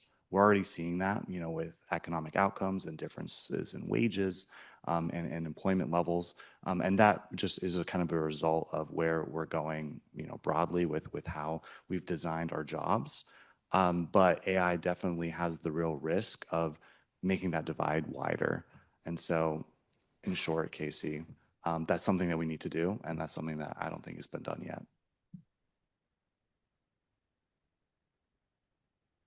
Yeah, my name's Urbano Delgado. I'm an instructional designer. I develop training for people to get into the semiconductor industry. So pre-AI, if I wanted to find out more about the things that you're talking about, I would, go to the library. I would look at the stuff that you've produced, in the media and so on. But is it responsible for me to have a conversation with AI where I input the things that you guys are saying, and then later on after the event, kind of channel you through the AI to continue the conversation? Is that responsible? Responsible, ethical. I don't want to hog the mic. I'll just 10 seconds. I think it is responsible within the context of training. So I think it was Mario, you mentioned this, and maybe a few other folks. Like, what's the value of education? It's to maybe avoid being bamboozled. And so I know if I'm kind of in uncharted territory and I'm chatting, with a chatbot, that I just don't really have the skills required and that knowledge depth to confirm whether or not the chat bot is hallucinating. So it's on a case-by-case basis, and it's subject matter dependent.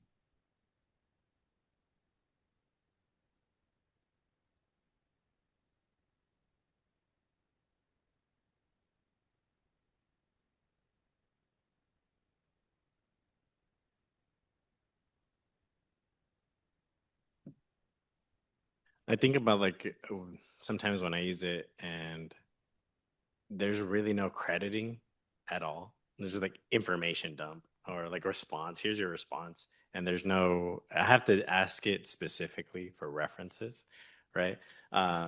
So I think as just as a society, we're not really good at crediting people when that work is done. So I would say it's a responsible use as long as you give credit to the people whose ideas they are. I see this all the time with like images. People just use images, and then there's no like attribution, or there's no alt text. But that's to the accessibility issue. So yeah, I think if there's proper attribution, that's why I think it's just so important to have that discussion at a university level. It's like, what is our attribution model? Do we have one, right? I think that conversation has to take place. Also, I like to think about it as one way to approach that is to think about you're just talking to another person and they say something and you're not sure about what they said. Well, why do you say that? Where did you get that from? What's your point of view on that? In other words, you can explore things, through AI, and it's evolving all the time, and it's in some sense getting more accurate, other senses getting more more unpredictable. And so, apply that critical thinking to those discussions that you have online with AI as well, and say, I don't really buy what you're saying. Where did you get that from? You can cite sources, but actually, you can actually have a conversation and get into that detail. I disagree with that. Where did that come from? Why did you make those conclusions? And then you can also correct it, of course, and say you're wrong. This is this is what's really right because I know better. So the phrase I say with students is because sometimes they'll say, "Oh, I saw a TikTok that said this." I'm like, "Well, that sounds truthy, right? It sounds like it's truthful, but did you like look it up, right?" So I think that's just something that happens also in our interactions with like a ChatGPT. It's like, "Oh, this sounds good, all right, but is there what's the next level, right?"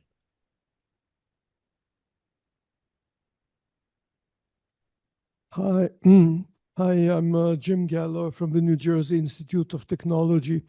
I want to say two things. The first one is very much tongue-in-cheek, and it was actually an observation of my wonderful PhD student, who is also my grader. So he described his future vision as follows. He'll ask ChatGPT to make up the assignment. The student uses ChatGPT to solve the assignment, and then he'll grade the assignment with ChatGPT. Okay, that's his vision of the future. So, but now something more seriously. I'm not the physicist, but I was an engineer once, and I want to get back to the gentleman who was talking about physics before. So I have found that in education, sometimes it is necessary to destroy a wrong understanding before you can build the correct understanding. So for example, in physics, we have the naive idea that force controls speed. The truth is force controls acceleration. But at the level of where you start thinking about this in high school, you don't even have a clear concept of acceleration yet. So first, you have to destroy the assumption that force controls speed before you can go on and build up again. If you're in a prompting environment where all your education comes out of asking questions to a system, then your questions suppose make some assumptions, like the force speed thing, right? And I don't think ChatGPT will call you out on that and say, hey, actually your assumptions are wrong, and this is what's the right thing is. So I think there is space for educators if they actually have the courage to tell their students, you're wrong about this, as opposed to, yes, you're right, but that's what I have to say.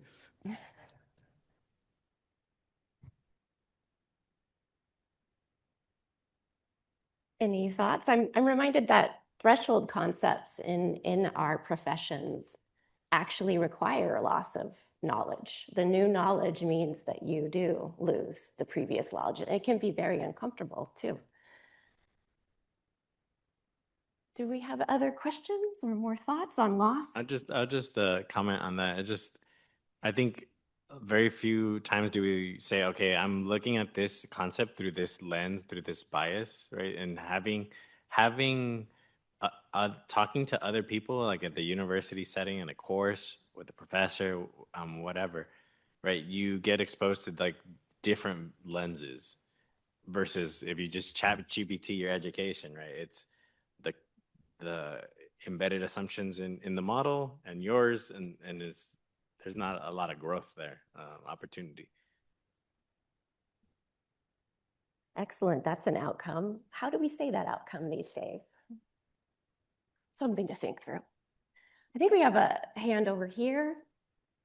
Or no, I'm sorry, I have a question back here. Good morning, my name is Julie Ems. I work here at University of Arizona. I am curious about this idea of brain drain, and I first heard about this back in Philadelphia and ways that they were able to work with industry to keep all of the students who are coming to their universities in Philadelphia. I'm seeing that here in Arizona, here in Tucson, and I'm wondering what sort of talent development opportunities with workforce can we use with this new AI economy to try to get these students to stay, want to live and work here and make their lives here in Arizona?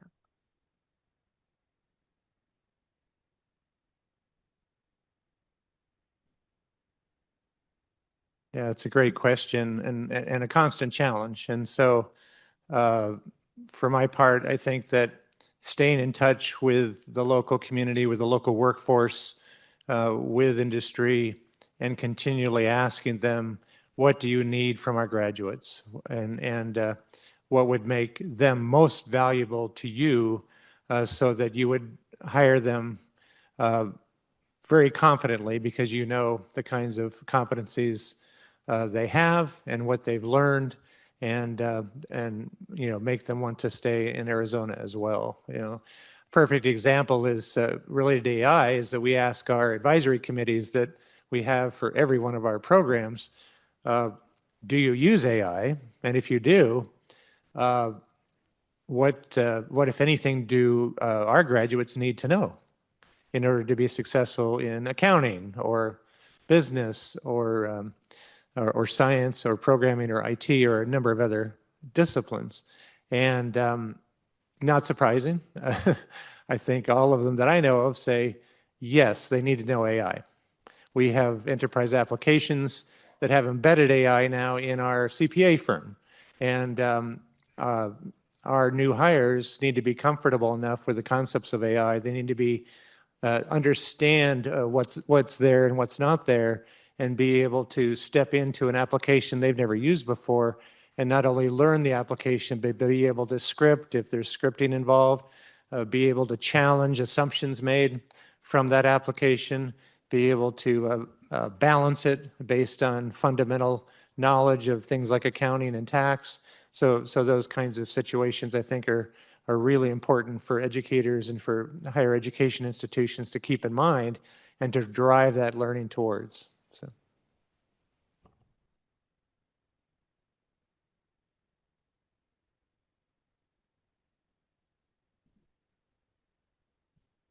Hello, my name is Wayne Smith. Is this on? Yes. Yeah. I'm a professor at Cal State Northridge in Southern California. I'll start with a statement and then end with a question, and they're not exactly related.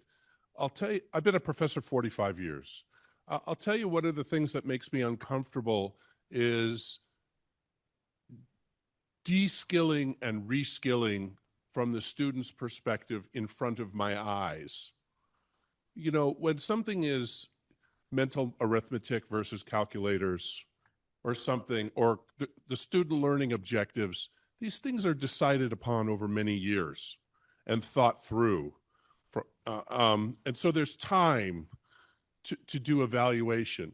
But when a student doesn't do any writing or doesn't even read the assignment, then I'm seeing violence to composition language, composition, prose, and rhetoric, including language use and grammar, in front of my own eyes, not to mention not reading the assignment in some cases, which means does violence to reading and comprehension. I'm not trying to sound like an SAT exam, but the velocity of that change is something I don't know how to deal with. And I need help in a safe space to practice this out with the students. But my question to you is a little bit different. Does AI lay bare some gaps in our own work? And I'm going to specifically focus on one area. I don't want to make us all Brigham Young University, but should ethics, normative ethics, maybe Nicomedean virtues ethics play a larger role in our environment with faculty, students, administration, community than it already does?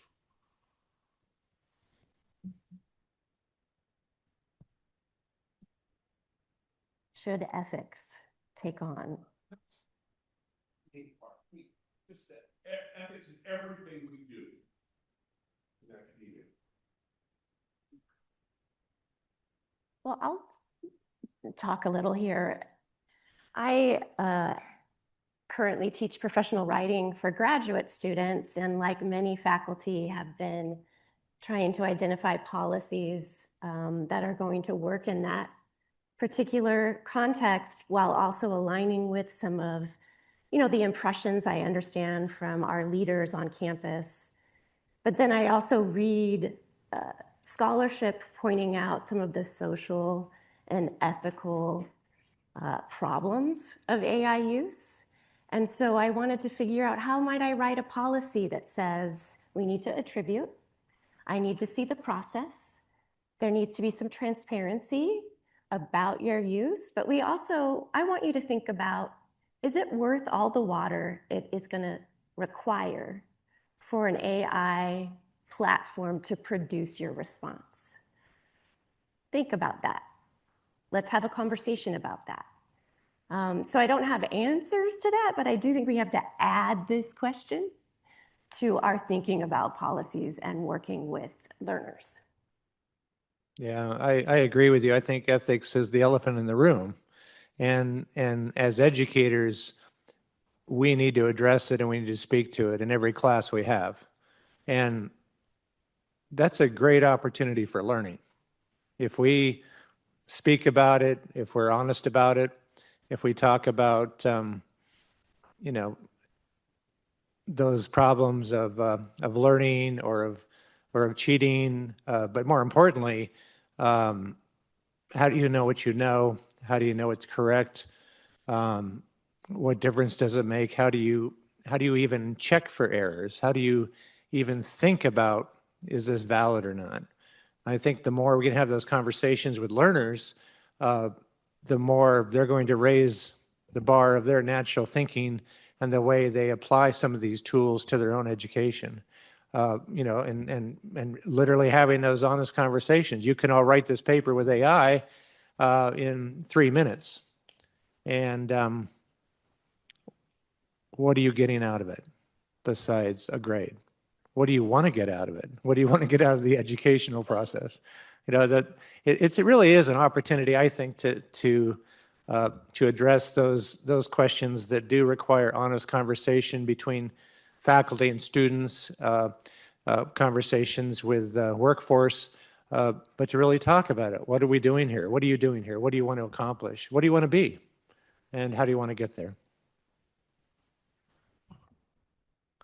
Coming just from like a STEM background, I think too many professors just get too comfortable with just, I'm gonna teach 1, 2, 3. And we should have more opportunities to be uncomfortable when we're talking about the things that we teach. Like in the modeling course, I have to, I acknowledge like my privilege in when I come to a problem and the lens I'm looking at that through.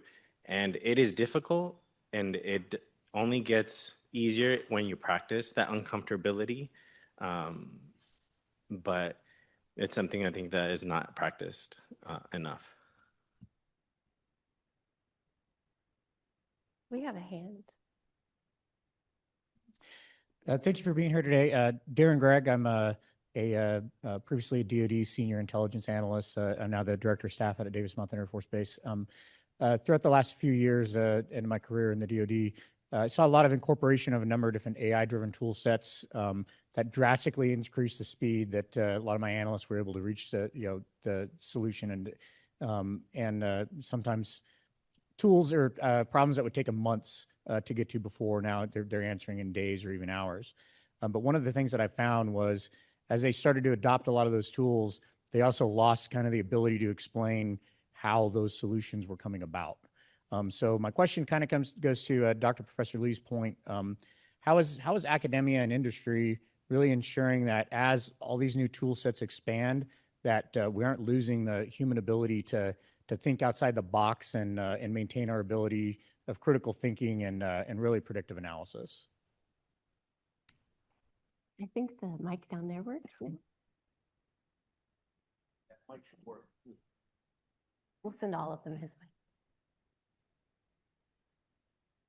Is this on? Great question. I think, at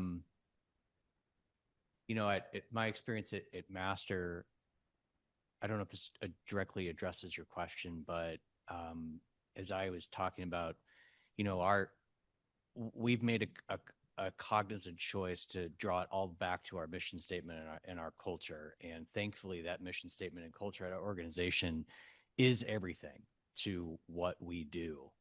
And I think we're starting to become very aware of the fact that if we don't make that the foundation of how we adopt and share AI knowledge within our organization, we could have some trouble. So I think this is a year where we've shifted our focus into creating everything's about AI enablement and AI enablement teams across the organization, so that we're really leaning into, okay, like we all know how to write a prompt. We all have obsessed about writing better prompts, but what do we do with the output? How do we analyze that? And everybody's kind of viewing it from different perspectives. So I think this is that year we're really building that community around sharing, knowledge sharing about what do those outputs look like? How did you get there? And how does it relate to the business? So we're kind of like making AI the center of how we're actually communicating and growing our culture through humans.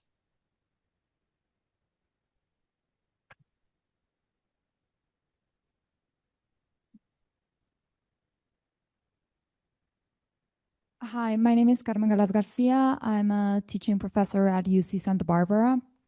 And something I'm kind of, pretty concerned about is how a lot of this, we call them tools, but ChatGPT, Claude, they're products. They're products that are being developed by tech companies to be consumed to keep us engaged. I think they're different from tools that are specifically designed for students to learn with. Something specifically that I've thought about is how they are designed to be frictionless. So they're designed to always be very agreeable, to minimize how challenging they are in our interactions with them. I've seen projections about how AI assistants for learning would be able to say, this is like future thinking, but to react to, say, micro expressions and then adjust so that the friction is reduced as much as possible. And whenever I think about this, I just think like, okay, that sounds really exciting, but that doesn't really translate about how we relate as humans. So I'm really concerned about how these environments that do not challenge us in the way we interact with each other are going to translate to students, and how that really translates to them as when they go out into the workforce. We just like really need to interact with each other, not with computers and people that are, you know, are going to just have some kind of negative reaction to very little friction or challenges. It's going to be counterproductive. So I would just be very interested to think about how you think we can adopt these tools while preserving some of those, struggles that we really need to even interact as humans.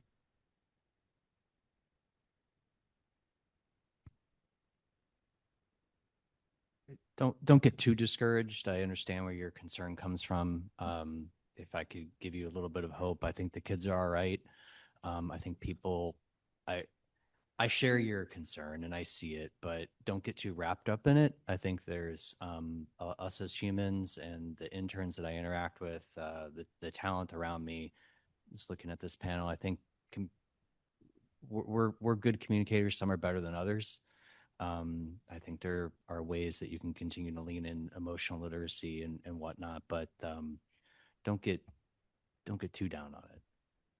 That's not a real great answer, but I also feel the thing that AI really amplify the factor that we are isolated more among when we are in a college. But I think in the root of human beings, we are deemed to want to be connected with each other rather than being connected with the machine. And we already know machine is not human. And so I would say in the long run, the students and humans, we all find a way to connect with each other in one way or another. Yeah, I just want to highlight the product part because that's super important. As of last month, the free version and the Go version of ChatGPT may have ads, right? That's what the email says.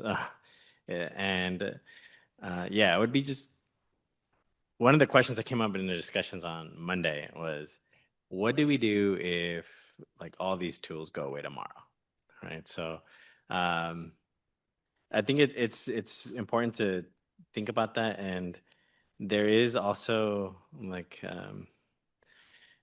I forget the word, the anthropomorphizing of, right? Because I had a prompt I think yesterday, and it's like, I'm curious. I'm like, no, you're not curious, right?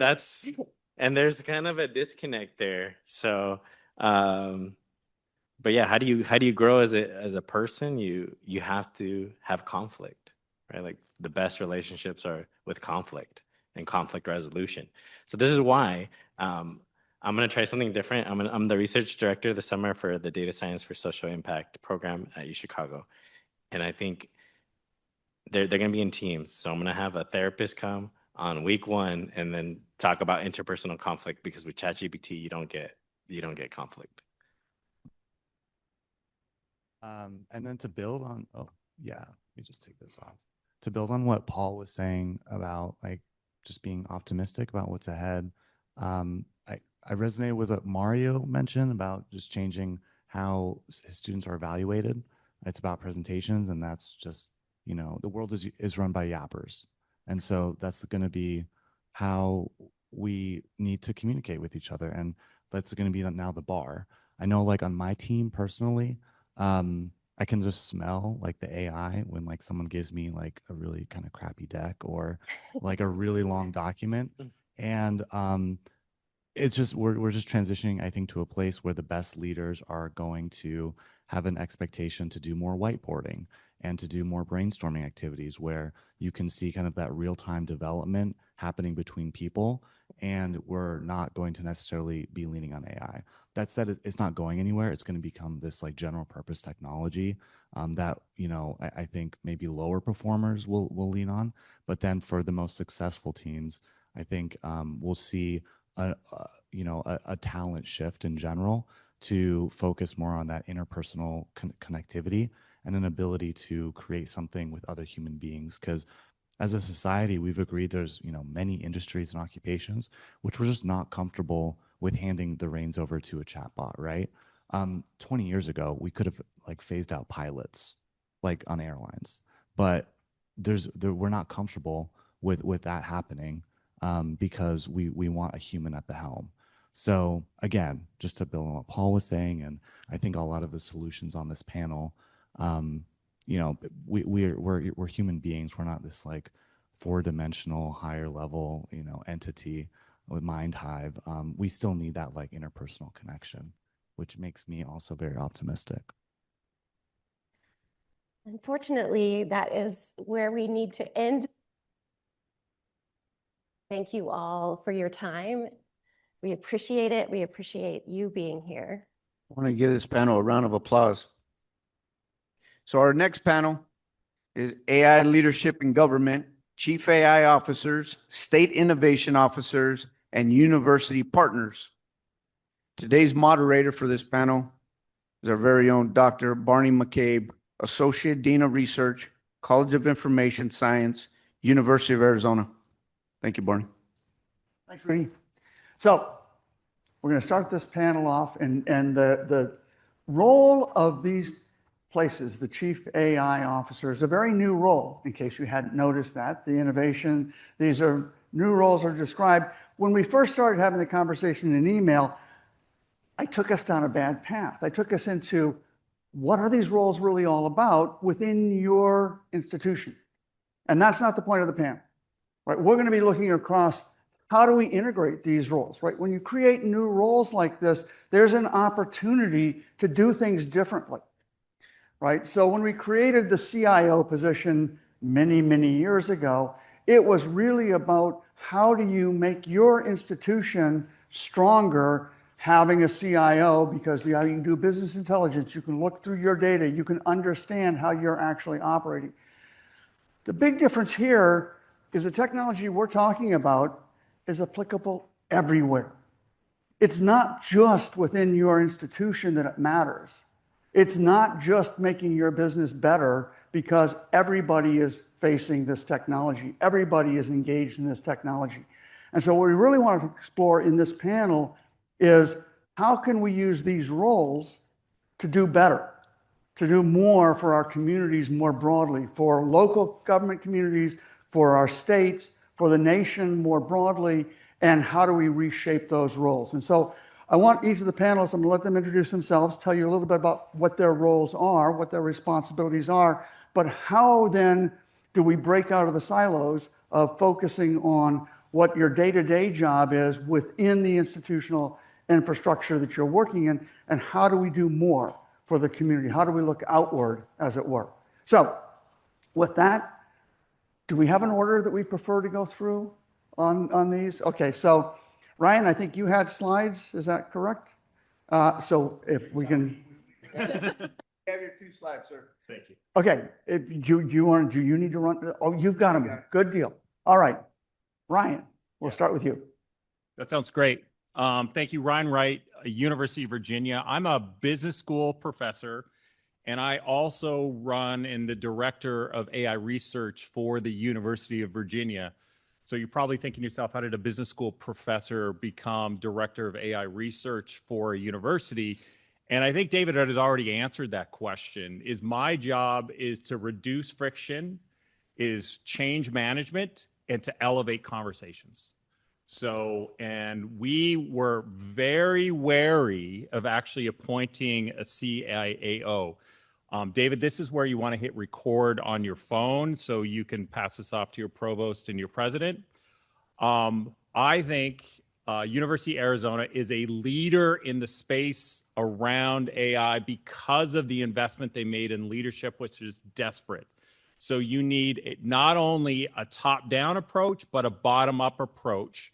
And having somebody who can facilitate those conversations is critically important. So as part of this, we also have a working hypothesis that if we upskill our researchers, that'll bleed over in the classroom. Because what we're finding at our university is the third rail is what happens in the classroom. Don't tell me how to do AI in the classroom. And so that conversation can get derailed quickly. But imagine if we can give you amazing ability and skills to do amazing research with these AI tools. And surprise, surprise, that also shows up in your classroom is the thesis that we're trying to play out at the University of Arizona. Another thing that's really important for this as well, I talked to a lot of industry partners. I've counted in the last 3 months that I've talked to 76 industry partners around the Commonwealth of Virginia. And even when I'm hearing in the room and from the first session is everybody's talking about this, this level of anxiety is like, we're behind, there's so much to do.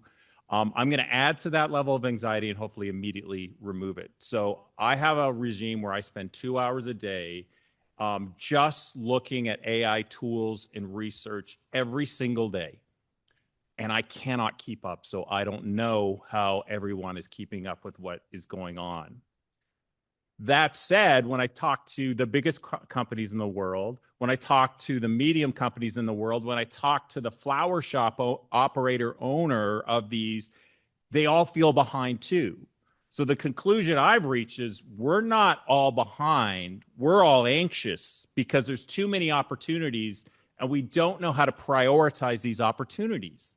And that's what the leadership does.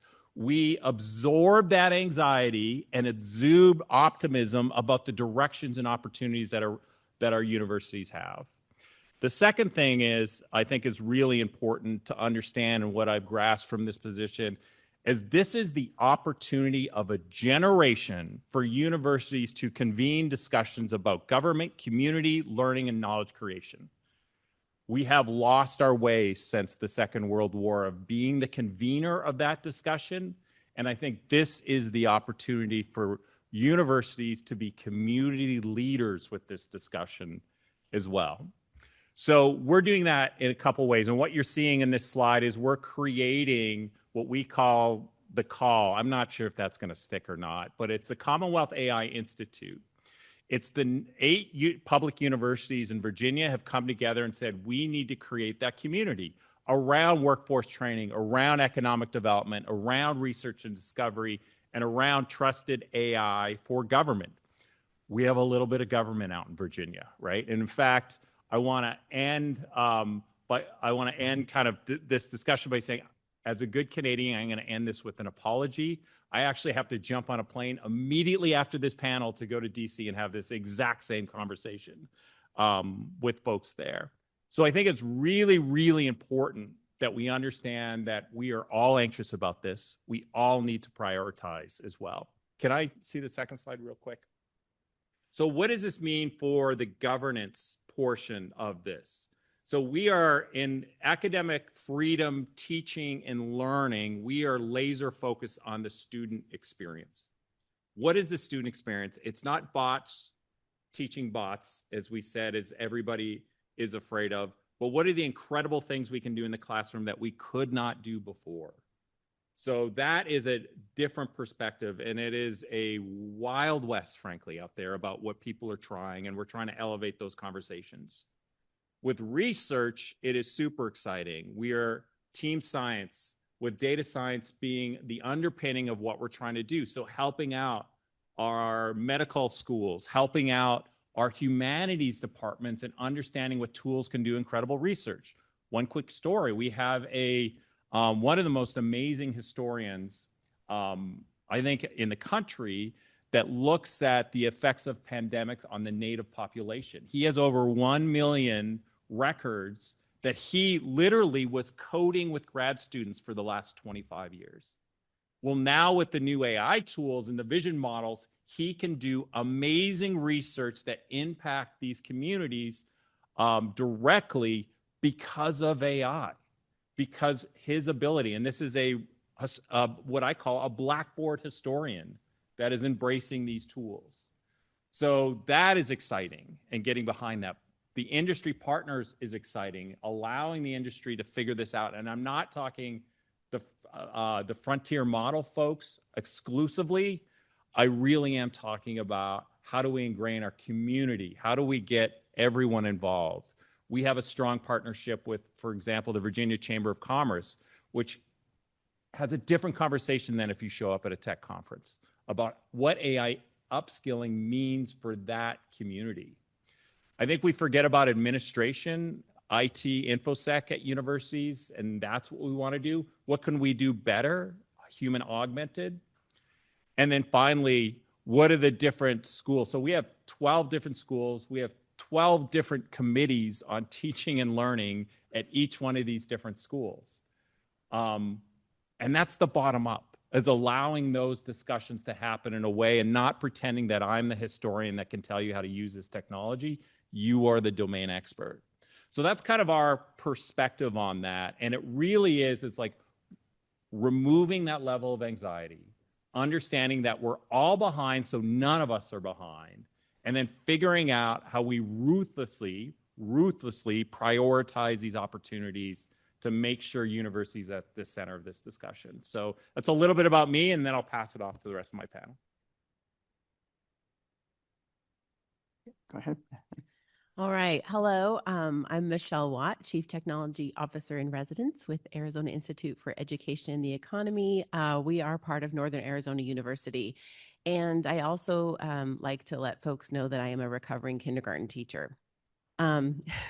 Most of my career has been in information technology, though, in K-12 school districts and in higher education.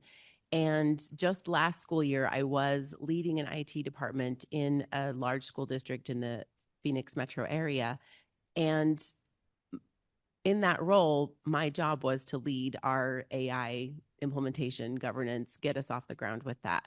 And so it is really interesting to think about some of the smaller resourced organizations. I would include all K-12 school districts in that when compared to universities, but even many of our very small and rural districts where everyone has multiple jobs. So it's been known for a while that it would be great to have a chief information security officer or even a security engineer in our school districts, but we don't have the luxury of that. So I think we have to look at AI similarly. At the Arizona Institute for Education and the Economy, that is a newer institute. It's been around about 3 years, and the power of that organization has really been in convening. We're bringing together people from K-12 education, from higher education, from the business community, really thinking deeply about how can we transform learning to move from what we're calling right now School 1.0, the version of school that we have and have had for a really long time, into School 2.0, which we definitely have pockets of, and then imagine what School 3.0 will and could look like. That work dovetails nicely with AI because some of the AI tools are creating opportunities for learning that haven't existed in the past, but also they're potentially impacting our workforce and our world in ways that we have the opportunity to think about what do students need to know to be prepared for their future. So the Institute has created a portrait of a graduate that's really centered on what the 4 futures that we see for students beyond K-12 education or enrollment in a higher education organization, perhaps entrepreneurship, perhaps employment, and perhaps enlistment or a season of service. So not to say that those are mutually exclusive. Last semester, I met a student, a senior in college who was currently engaged in all 4 of those futures.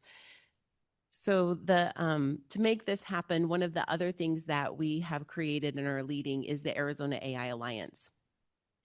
When AI first arrived and all of our K-12 school districts were thinking, how do we respond to this technology? Many of the organizations that already exist to support K-12 school districts were also looking to support them. And from that, the Arizona AI Alliance came to be. So members, we have about 14 members in the Alliance, including the Arizona School Administrators Association, the Arizona Rural Schools Association, Charter Schools Association, the Business School Officials Association, and I've only named 4, so I'm leaving out a bunch of them, but it's a broad coalition of people who don't feel like they're AI experts, but they know that they need to become experts in how AI is impacting the people that they are working to serve. So I'm excited to be here today because all the things that have been talked about so far are very impactful for our work, and look forward to learning more. Hello, everyone. My name is Nikki Lee. I serve on the Tucson City Council, and I represent part of the east side and southeast side of Tucson. I really appreciate the opportunity to be here today. I feel a little bit like a fish out of water, surrounded by all of the academic folks, but a little bit about my background and I think why I was invited for this panel. I have been on the City Council now since 2019. I ran for office coming off of a 20-year background in IT, cybersecurity, military service, a lot of aerospace and defense work. And I wasn't sure at the time if a technology nerd like me had any role in local government. This was 2019. Fast forward to today, and I am really grateful for the opportunity to be sitting at the city and helping us move into this space of adopting AI in a responsible, people-centered way that builds trust with the community. David and I were chatting briefly before the panel, and when we're dealing with the public, it is so critical that we handle this with a lot of care because we're dealing with people's data. Everyone from Tucson probably remembers the Project Blue data center situation that happened last summer, and so much of the sentiment from the public centered around people being scared of the technology itself, scared of what it meant for the workforce, scared of what it meant for the environment, scared of what it meant for society and for their jobs and for their bottom line. So there's just a lot of emotion around this space right now. And so I'm grateful again for the opportunity to be sitting here in this role that I'm in now to try to help us move into that space. Throughout my time on the council, there's a lot of things that I'm responsible for, but I've really leaned into bringing my cybersecurity background into the conversation, especially more so the past several years, because we already have cybersecurity challenges. We have critical infrastructure like water systems, public safety communications. We have a lot of systems that save people's lives on a daily basis, and we have to be very intentional about how we're protecting those systems from the threats that have now only increased with the recent activity happening in the Middle East. I was fortunate to sit on a panel, be part of the National League of Cities AI Advisory Committee, where I worked with cities across the country to help us demystify AI and start to, as Ryan said, not feel so far behind, because I talk to people all the time and they are feeling like they're behind. So this is almost like group therapy this morning, realizing that we are, as Ryan said, we're not behind because we're all kind of in the same space. We don't have a chief AI officer at the city. It's hard to get anything done at the city sometimes, but we do have an AI program manager. And I think some of the challenges that we have is just, she's positioned underneath of our IT department. Oh, hi, Kate is here. Yay, there's Kate. She is our person. And she is down within IT, but as we were talking about the scope of looking at how we integrate AI into our operations spans the entire enterprise. So that's something that I know Kate is actively working on, but we had to get our foundations in place first. She was instrumental in setting up an advanced technology council that will include citizen oversight. So as we're adopting technologies, the community is a part of that. They're looking under the hood and making sure that we're doing what we say we're going to do, again, to continue to build that trust. So those are just some of the things that we're working on and that I'm thinking about as we continue. Mostly my focus lately has just been on securing whatever it is that we're doing, because we want to make sure that water still comes out of your faucet and that when you call 911, someone is there to answer. So that's a little bit about what we're working on at the city. Thank you so much. I won't go into my background. You don't have problems with your short-term memory to not remember a few hours ago. But this issue of trust and data is something that I've spent my whole career at. And because, as I said, I started out doing computer graphics and animation and things for movie special effects. Then I started helping people take their data, researchers at universities and national organizations, and turn it into something to help them make new discoveries. And the data was always crucial. And, are you giving them insights into what they're doing? Not producing another way to look at the data or getting more data, and those weren't the important things. And I had the opportunity to respond to a call about well, what if you're dealing with all this data coming in from 20 or 30 different sources of reports and weather forecasts and things, and some of it's conflicting, and you're trying to make a decision of how to respond to a crisis, right? Some of it's intentionally misleading, some of it's just confusing, it's inaccurate, it's incomplete, and you've got a short time to make the decision. And what could we do to develop automated tools to help people with that? And that was a big change in my career for about 15 years. And we ended up creating this whole area of study to try to do this, but I was working with people making really important decisions. And it was so amazing to do that and see the level of service and dedication. And the first tool that we created for the U.S. Coast Guard was helping them understand how to make the Great Lakes safer, because they're having a problem that the Coast Guard has a 3 times force multiplier in the Great Lakes from the Coast Guard Auxiliary, which are retired Navy and retired Coasties that volunteer. They're dying off. The new generation isn't volunteering. And, the question was, how can you take all our data and help us understand where we should put the limited resources we have? So we took all their data, we created an interactive tool for them to use based on a number of meetings, and I go and present it to the admiral who was in charge of it, and show them that they can analyze all this stuff. And the first thing he does is misinterpret what the data says. When I show, because they said, one of the things they're concerned of, boating while intoxicated. So I put a map up, and he said, "This is great. You're showing me where we've given out all the citations for boating while intoxicated. This is where we need all our patrols in the Great Lakes for July 4th, which was coming up in a few days." And I said, well, this is where you've caught people before, right? And not. And the reason they caught them in Kelly's Island in Lake Erie, of all the Great Lakes, Chicago didn't have the most. It's right there because there's wineries on Kelly's Island. People go there, they take their boat out from the shores of Lake Erie in Ohio, go there, get drunk, they try to leave, they run into the pier, right? And so that's where it was. There could be all kind of other areas where all this is going on, and helping them understand it. And then as we did this stuff, I got to work with the Vice Admiral in charge of half the Coast Guard. And, he was talking, he was using tools we developed all the time, and he was a data-driven thinker and analysis. But working between the two of these, they said, this is so powerful. They made huge decisions, changed how they did so many things. But what came through is they were talking about deploying it Coast Guard wide. And the first thing that he said to me is, this is a really dangerous tool, because if people don't understand all the problems with our data and all the holes, they will make the wrong decisions. We understand what's wrong with how people report data. Like the after action report from the helicopter pilots. They just hit space carriage return, because you just can't hit carriage return to fill out the report so they can go home because they've been on shift for 12 hours.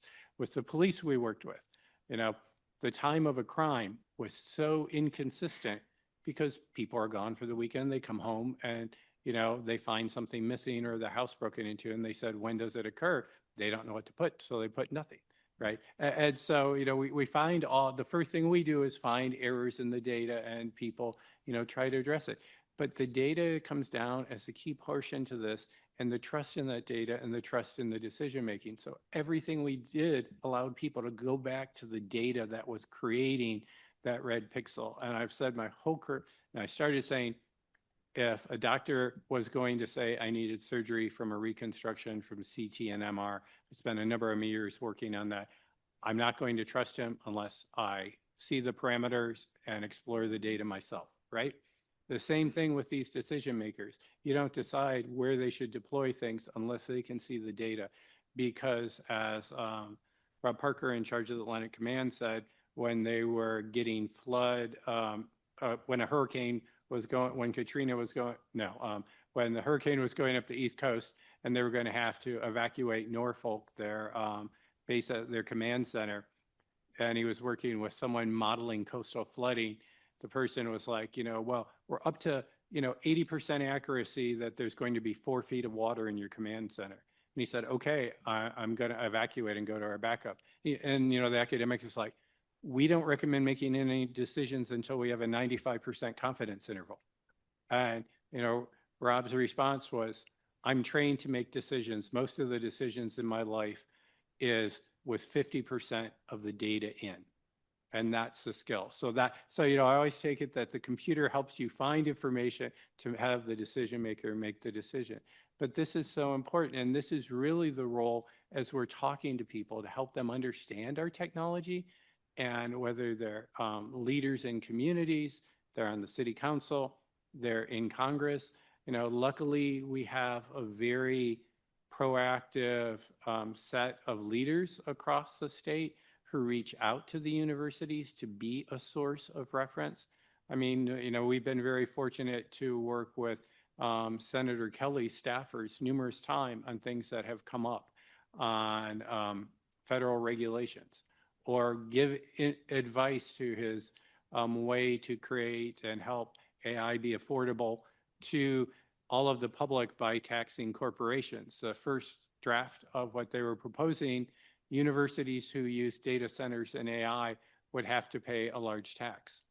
And that was not the intent. And so we were able to talk to them. And with the state legislature, there's been bills on privacy and what's legal and what's not legal in legislation. And we get outreach, and we try to get the minds across campus. So I see our role as bringing the expertise across campus, because I know a tiny bit of information, something I was good at that I spent my career at.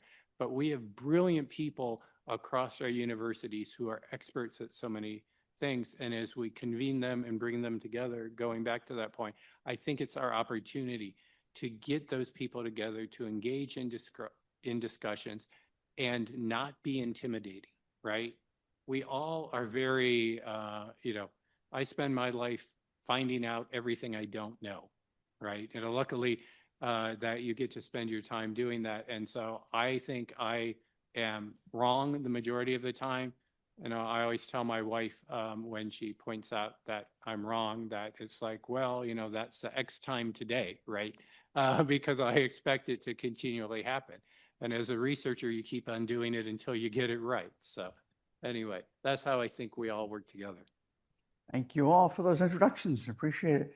And so before I open it up a little bit more towards the roles in terms of how do you see integration outside of the organization you represent? Nikki, you have a sort of a unique perspective on this, right? So you have the strong technical background, and yet you come into it as a role that's well ill-defined in some senses. Is as a politician, you can sort of influence a lot of things. And so how would you see going forward? And then I'll have the other panelists jump in on that. Well, I think the sharing of information and lessons learned is really the most important thing. We do that at the National League of Cities level for that reason. And we work great with the state and the county. So for example, one of the things we're working on right now to improve public safety outcomes is working with the Pima County Attorney's Office to share data across TPD and the County Attorney's Office so that we can better track the outcomes of cases that TPD is sending over to the County Attorney for prosecution to keep the community safer and to have accountability matched with compassion here in our community. So we can't really operate inside of a bubble, especially when we're trying to tackle some of these big challenges that we have in our local community and with communities across the country. So I think just having spaces like this and other groups like San Jose has an amazing collaboration opportunity for all cities and local governments to share information, share templates, what they're doing with procurement, and all the way through the operations of a city so that we're not having to reinvent the wheel. And I think having more opportunities to share, especially around threats. I know I keep coming back to the scary cybersecurity stuff, but things are happening so quickly. A lot of our organizations don't have good cybersecurity practices in general. And then when we have agentic AI that can attack a target 24 hours a day and not stop till it achieves its objective, and the vulnerabilities are exponentially growing on a monthly basis, there is a lot of work to do. So I also serve on the Arizona Cyber Threat Response Alliance Board, where that is what we do. We try to share information, especially about actionable threats. And there's so much noise in that space right now that we're trying to help organizations cut through the noise and know exactly what they need to go do to mitigate the vulnerabilities. So again, I think just breaking down the silos and sharing knowledge about what we're learning and what risks are and how we're operating and navigating those is absolutely critical. So thank you for having me here, because that's one of those things we're doing. So I want to, first of all, you're all so lucky, those people who live in Tucson, that you have an expert on city council. It is incredibly important that the local cities, the municipalities, the school boards have expertise. So the only thing I add, you're exactly right, is our role is to start as leaders demystifying what this is and talking about what are the amazing impacts we could have through this technology, and how it's not this nebulous thing that's going to take over everything, but it's a tool that we can use for this or that. And then run the business case, sorry, business professor, run the business case so everybody kind of understands that. So our job is to demystify it when we have these conversations as well. So congratulations, Tucson, in electing somebody with a lot of experience and expertise.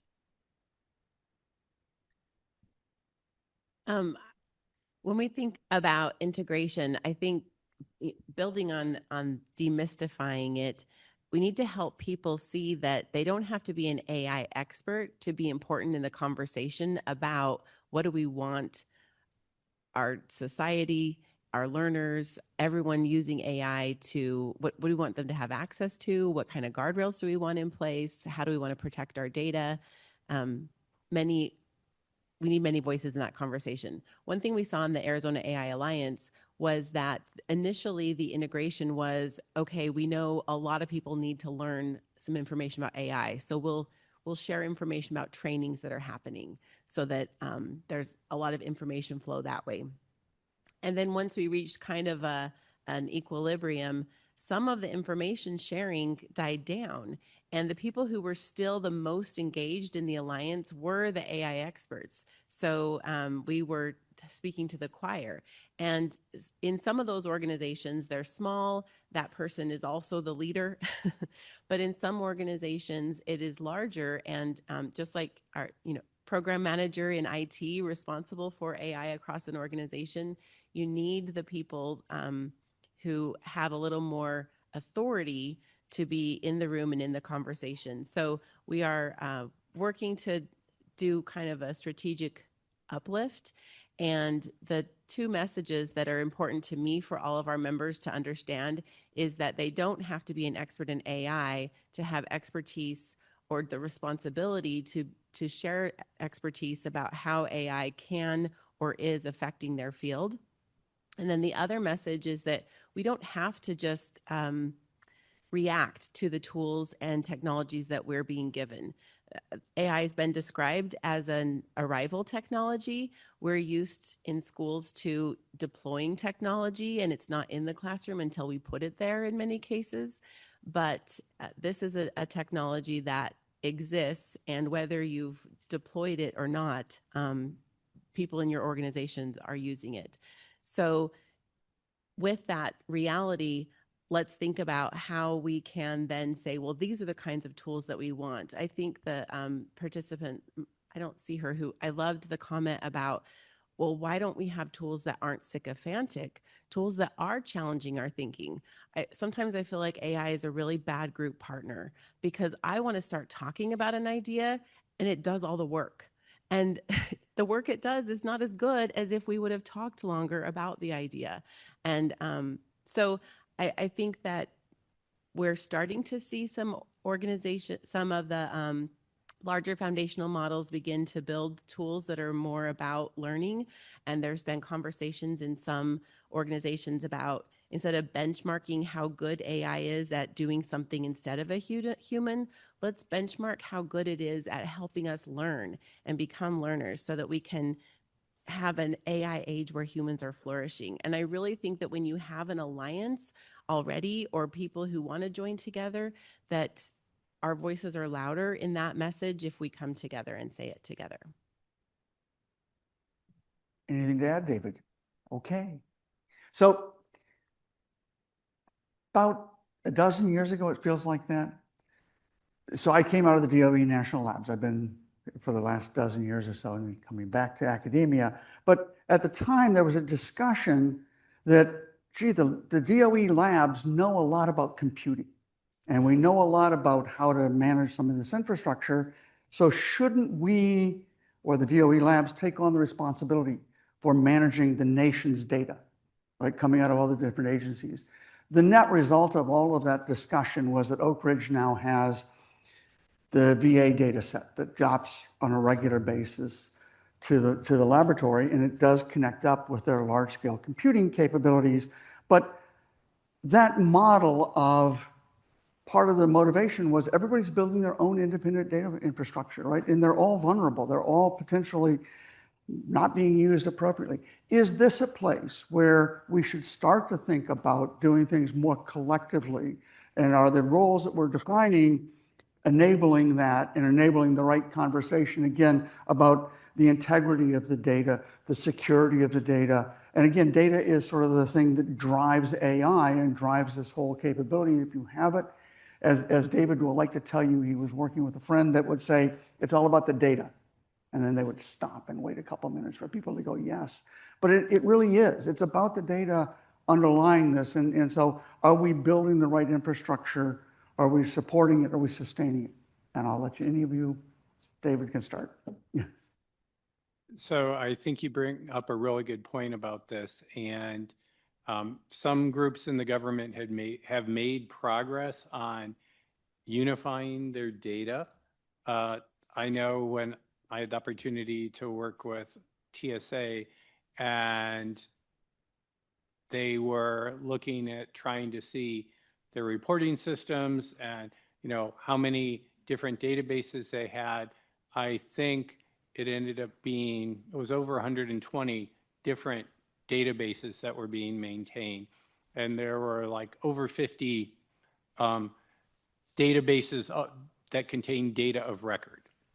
And so, it's like, this is a real problem, and people can't pull data out after they pull it in. So people were creating their own copy of the data so they could manage their team locally, all these problems. And this really came to a head of them realizing that they had a problem when Craig Fugate was, about to testify before Congress for the first time, the administrator, and he said, how many guns did we seize last week? And they went and they pulled data, and they came up with 4 different numbers. And he said, this is one number. And he said, it depends what you mean by seize. And each thing had different criteria. But this is the type of thing where there was an intelligent human there that could investigate and decide what should he report, right? And with some of these automated systems, but with the fact that you could ask ChatGPT that same question, right? And you would get an answer, and the majority of people would assume it's right. Right? So this is the problem we run into with this. And I do appreciate concern of aggregate data being improperly used.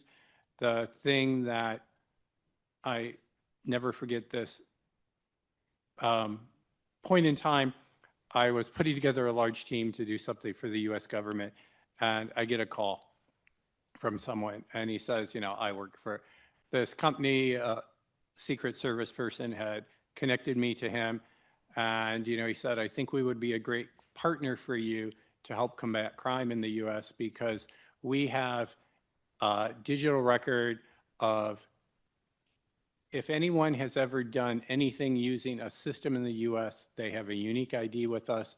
We've connected all of their information from every electronic source, their tax records, their crime record, everything, and we have it all integrated together. And we sell this to companies. I think it could be really useful to the government and to help you come up with new ways of making the community safer. And I was standing in an airport waiting to, board a plane, and I'm just like, I've worked with all these agencies, and I was convinced that I didn't have to worry about all my information being stolen because they were all silos. And this company had been doing this for years. And I think of them as the people you can search the legal database. And this was probably in 2017 that this happened, that he had all of this. And it was just one of those minutes of, I felt so vulnerable and unsafe, right? And it's the type of thing that I always figure when someone running for president gets their first daily briefing and they realize all the threats in the world, and they're like, I wish I would have never known that because I'll never sleep safely again. But it was just like, this is incredible that they've been selling this for years. And so, that's out there. And, I believe you are right. There has been scripted systems and, people trying to hack 24/7 and do that. But so many more people can do it. You need even less expertise than you did through the release of these simple interactive prompting ways to create agents to do this. So I think making sure people understand what's going on and making them aware and making it transparent is so key for all of this, so that we get the people to ask these right questions. And I sort of always believe that, we really should be the enabler to get people to talk and feel comfortable doing this so that they can ask those right questions. And so that's what I see as a key role. I just want to add on to that because I've been really nerding out about cloud infrastructure lately.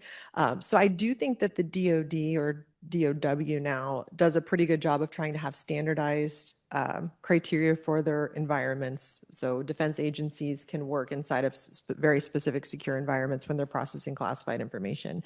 I think there's a huge opportunity for us to do the same thing in our own organizations, come up with standard infrastructure solutions that we're deploying to software developers to build out their applications inside of. And also I've spent many, many years leading and coaching agile teams. And I really feel that this way of operating is going to be even more essential now in this mindset of rapidly delivering value or rapidly updating our solutions, whether it's infrastructure, and that allows us to more quickly address those vulnerabilities that do come up if we have a standard infrastructure. So I just wanted to tag on to your question on that. We're currently doing at University of Virginia a team that are looking at AI solutions in over 500 international companies, because we've all heard the story that there's like 5% return on these investments. So we're trying to figure out what's going on with all this huge AI investment.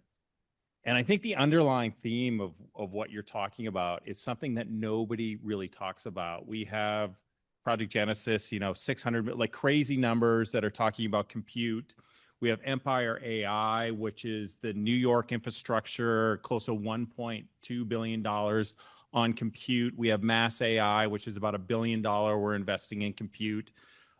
Virginia, we have the largest number of data centers in the world. We have 40% of the data centers in the world in Virginia. It also takes 26% of our power, by the way, which is fascinating. It's 7% in Arizona. But here's what we found, our initial reaction to this. It all is about the data. We assume the data is clean. It's not, right, David? We assume that these infrastructures can talk to each other. It doesn't. And surprise, surprise, our AI models are failing because of the same reasons that we were failing before. So something we're not talking about a lot is our data is terrible. And it's siloed. And we've worked on this problem for decades, and we're not going to get these investments to pay off until we solve the data problem before we laminate these large language models on top of it. Man, I'm up here with some smart people, y'all. Building on top of those things, the thing that scares me is what David was alluding to, that I do count on data being siloed in my personal life. I think we all do. And increasingly, it's less siloed and easier to find out information about me. I help them out by playing Pokemon Go in every city I visit. So what the thing that concerns me is that our laws have not caught up with the digital age that we were in 20 years ago even. And I know in school systems, the difficulty of applying records laws to data the records laws that were designed for paper and filing cabinets to data that's digital and and resides in the systems of many third-party providers. And now we have the potential for agents to be enforcing laws using data and using it in ways that I don't think we would really want as citizens, because our laws don't actually protect us from some of the uses that were never even conceived of when they were first written. So I would really like, if we're going to be moving forward with better data infrastructures, to also be pushing for better legislation and protection for citizens alongside that. I'm going to open it up for questions, but before I do that, I'm going to exercise my right as a moderator to make some comments on this. And so one thing that occurs to me about what's the quality of the data, what's the data that's really out there, what's really available. And I'll tell you, the national labs are with the Genesis mission, they're trying to figure this out. What data do they have? What's valuable? But one of the things we learned when we opened up our software, when the open software movement started up, was we were pretty embarrassed by the code we had written, right? And we got better over time because we brought other people into that, and we started to see how that code was going to be used in different ways. We'll see the same with data, right? When we start to open our data up, when we start to share our data more readily, the issue about sort of how do we protect individuals and privacy and those issues, they're absolutely critical. But right now, when we maintain a siloed infrastructure like we're doing, then everybody's vulnerable, because all those pieces, nobody's protecting them in a coherent and defining in a coherent way what the real policy is for access to that data. It just is random and it's sort of scattered around. And so part of this whole mission, at least as I see it, is we need to define a common data infrastructure where our models can do better, but we can also do better at protecting the information that needs to be protected. And so there's a whole lot of work that needs to go on there. We all need to engage in that conversation. I think you made the point earlier about you don't need to be an expert in AI in order to know what policies matter to you, right? And the conversation has to be inclusive. It has to be everybody involved in it. So with that, I will let them react on time to what I've just said, but also if you have questions. Any questions, comments, discussion, thoughts?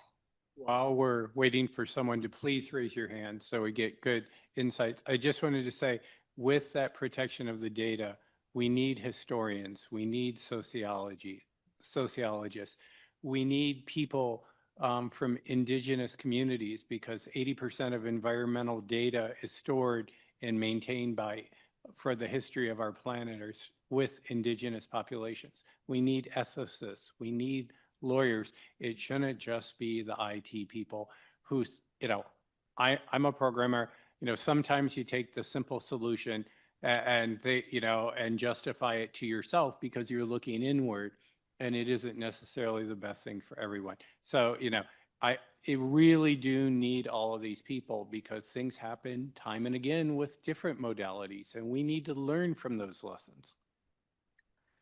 We have a question in the back or comment. Thanks. Casey Mahoney, with the state of Arizona and the governor's office, senior operations advisor. I really appreciate the focus on privacy here and sort of this discussion about data governance.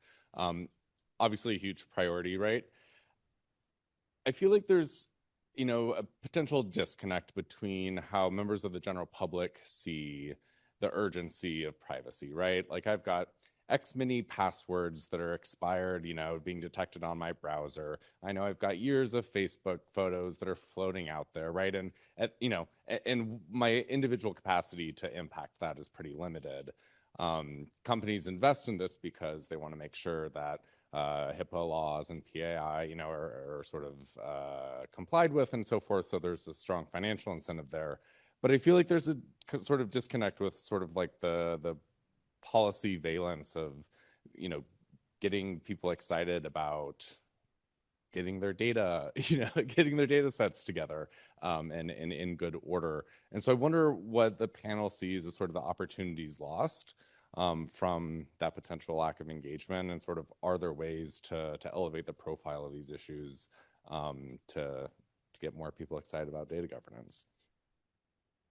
So I'll start out, because I studied privacy for 10 years before this, and the dirty secret of privacy is there is a behavioral and attitude gap, and you talked about that, and we showed it over and over again. So what this means, if you ask somebody how important is your privacy, they'll tell you this is what's important and this is what I do, but then you actually monitor the behavior and they act very differently than what they do. And the classic example of Facebook, if you actually went through and said, this is what you're doing on Facebook, and these are all the things, if you read that EULA, that end user agreement, you're like, I would never use this technology. I'm against all this technology, but that is not how we behave. So the current thinking with privacy is around what I was talking about. We need to demystify this and create this tension for people that then lets them decide. So that's the big push right now, is to allow them the opt-in, the opt-out, to understand and configure their own privacy. So my colleagues in Germany spent a lot of time doing this, and it turns out people don't want to do this either. So I'm not like, I did 10 years and I don't have great answers for this. As humans, we do not do what we say we're going to do. Surprise, surprise. So not to be too pragmatic about it, but I still think the right thing is demystification, allowing people to own their privacy and turn them on and off when they're allowed to, but people don't do it. Sure, yeah. It sounds like you know my husband. I think, yes, we need people to care, and I think some of that will change. I remember loving that ads were customized to me. I'm like, perfect, this is a great service. Yes, I am interested in that. But my attitude around that has changed over time. We will see that more. And I think there are things with enforcement of immigration maybe that has helped people see how we are individually at risk because of data that exists on us. But I think we do need some protections put in place that just exist and make it easy so that it's not up to every single individual. And I think about when I was leading a school district, we had strict strict password requirements, but that doesn't help when the teacher keeps the password on the keyboard so that when a sub comes in, they can log in as them.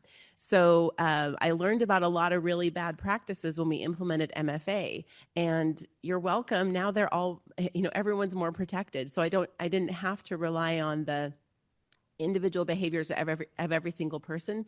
We had a tool that we could put in place that helped protect them from the behaviors that they were doing. So since we have some folks from the state here, I'm going to use this to lobby you guys a little bit.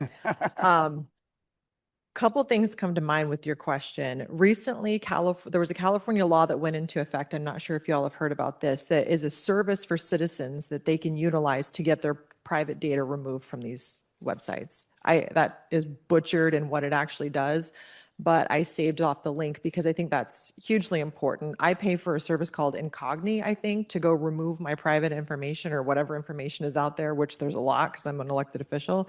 But it's like $150 a year, and that's not accessible for a lot of people. So I think California is doing an amazing job of trying to center privacy. I think to your point, awareness is such an important part, and as governments, the things that I'm thinking about and you guys are probably thinking about too is how do we use our platforms to share information with the community and with the public. And we recently did that on a cybersecurity front, but I've also been paying attention to San Jose. The mayor there has done an AI for all program, which is really cool. He helped facilitate some free courses from Google and OpenAI. Some of them are already free, but there's licenses that are available so that none of our community members are getting left behind. So I think that's another opportunity I'm personally exploring for the city and how we could maybe duplicate that. And then what I've noticed sometimes too is I bang my head against a wall, why aren't people caring about X, Y, or Z that I think is so important, like cybersecurity? And people are with the hierarchy of needs, they're just not there, right? They're worried about how we're going to pay our bills and put food on our table, and they're not able to really think about that level of a problem because they have so many other foundational problems that they're trying to work through as a family or an individual. So I think that's part of it. And then unfortunately, I think a lot of us, to your point about the immigration pieces, we have to feel a level of pain before something becomes real enough for us to actually prioritize that. So I think we're dealing as governments and other public institutions, we're dealing with all those very real human things. And I'm not a psychologist at all, but that's just some of the observations that I've learned with dealing with the public on this front and wanting to make progress. Before David jumps in, I'm gonna go ahead, jump in. So I'm going to play a panelist for a moment and point out, this is actually a really, really hard problem. How many of you, when you go to a website, go in and select which cookies are enabled? Right? My word, you do. I'm always busy trying to do something else, and the last thing I want to know is how to deal with that. I'm looking for something very specific. Or my Mac, if you have a Mac, it pops up all the time and says, it's okay to look across your network. Why does this application or this tool need to look across my network? I have no idea what it means. I just say, yes, go ahead, move forward. But I think that's one of the things we have to realize and be aware of is sitting down and actually describing what you want private, how you want that to be held, and how you want to manage that is not an easy task. Most of us probably don't really understand what we really want out of that. We have an intuition about it. We may know it when we see it, but we don't necessarily want to sit down and think about it in a very coherent manner. I think even those of us who are in the field, myself included, don't do that very often. Can I add one quick thing? We might all in this room be lost our privacy, frankly, from what is already out there. But those who have children, you can get on it right now and protect their privacy before they turn 18. So there's tons of good resources. If you can't find any, email me. But I truly believe that should be part of agency. That should be protected until you're that age. So that is where maybe my privacy is gone because I sign up for every service there is because I like trying things out. But our kids, we should protect. Yeah, that may be the literacy we care about, as opposed to being able to use the tools, how to protect ourselves or our future. And just David has something to say. Just to follow on to what you were saying about, educating the public and having resources available for everyone, even if they can't afford it. And that's where I would suggest wherever you happen to live in the country is, the university should be helping you with those, right? For K through 12 teachers, all of the big providers of large language models offered free software, right? And they want to get it in the classroom so people learn it early and that becomes their tool of choice. And then when they go to a company, then they're relying on it, right? I saw this happen with Microsoft at universities. I saw it happen with ArcGIS. And if you weren't doing a certified ArcGIS trainer, you couldn't get there. And I almost lost $500,000 of federal funding because the tool we proposed wasn't built on ArcGIS, but it had all these capabilities it didn't. And they decided to do it anyway, but they worried about sustainability. But this is the type of thing. Student versions of ArcGIS were free at every university. And it became what everyone, and the same thing in fluid flow and all of these things. And so, and how much time do you spend, and is that the best way to learn, right? Because so many people offer this. Hopefully you can find those people, those champions, and have good networks of who've tried this out and which ones they like, right? Because we are partnering with 3 or 4 companies that all have, basic certificate courses and basic, 3-hour courses on all these different things. And we're trying to get people at the university to evaluate them and decide which ones cover the basic skills we want. So hopefully you can take advantage of early adopters and build on that. And, that's what I think a service that a university should be providing to the community is. And if we can use, the fact that we have 70,000 people with University of Arizona IDs was the first group. It goes much larger than that. And, we're buying a site license to something. Maybe we can add people on for cheaper than a given community can do if they want to pay for it for 1,000 people, right? And these are the type of partnerships we need to be thinking of at a university to make sure we're helping everyone in our community because we rely on you all. I think you all just watched the birth of a partnership for an AI for All program just happen. So I'll be emailing you, David, after this.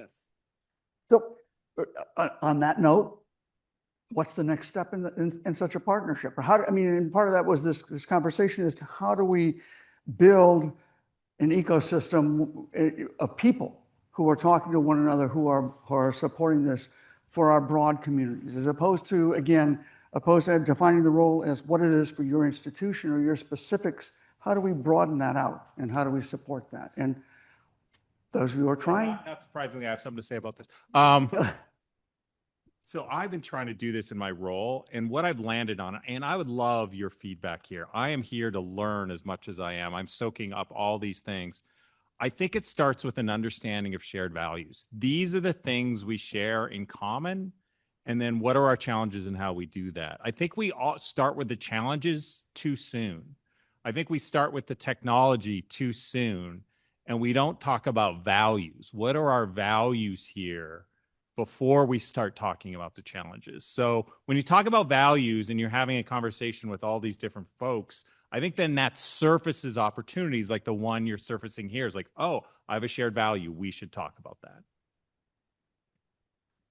Can I add to a little bit on that front? I've been talking to folks over at the county about the idea of working with the Pima Association of Governments to pull people together around cybersecurity, around AI, so we can accelerate the knowledge sharing and the information sharing and what's happening. So I think that's also a space where we're actively iterating with ideas to bring at least our local jurisdiction folks together, to figure out how we can even leverage each other's work, economies of scale when we're getting licenses or whatever it is we can do to work better across Pima County as well. I think there's a lot of opportunity there. Yes. So I think. Yep, you're on. That the issue is. Introduce yourself. Sure. Justin Starrin, Director of the Center for Biomedical Informatics and Biostatistics at UA. And privacy zealot or nihilist, that users can't solve this problem. I love to torture contracting offices at universities by reading the EULA and then sending it to general counsel and said, this is approved software for this university. Are you actually mandating that I as faculty give this data away as it's written in this EULA? They say, oh, we're looking at it, and I virtually never hear back, even though there are many pieces of software at most universities that floridly violate university policies. Similarly, in any business arrangement or ecosystem, right? The businesses that are constrained by ethics are at a disadvantage versus those who are not.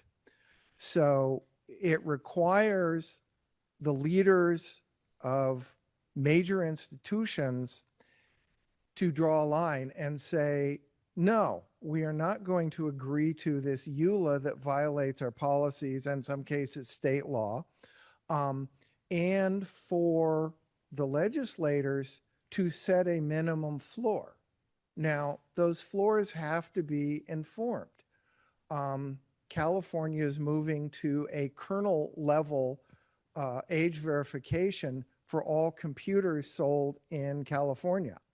Some operating system companies have said we're leaving the state because that basically gives the state a database of every user on every CPU. Which if you want state control of media is flip a switch after that. So I think the legislators need to be informed by the academics, but also the academic leaders with 70,000 licenses need to hold their hand up and say, this is not okay. Reactions. Justin just joined the panel, by the way, in case that was not, no. I can briefly speak for city stuff, but I know this is very much related to my colleagues up here.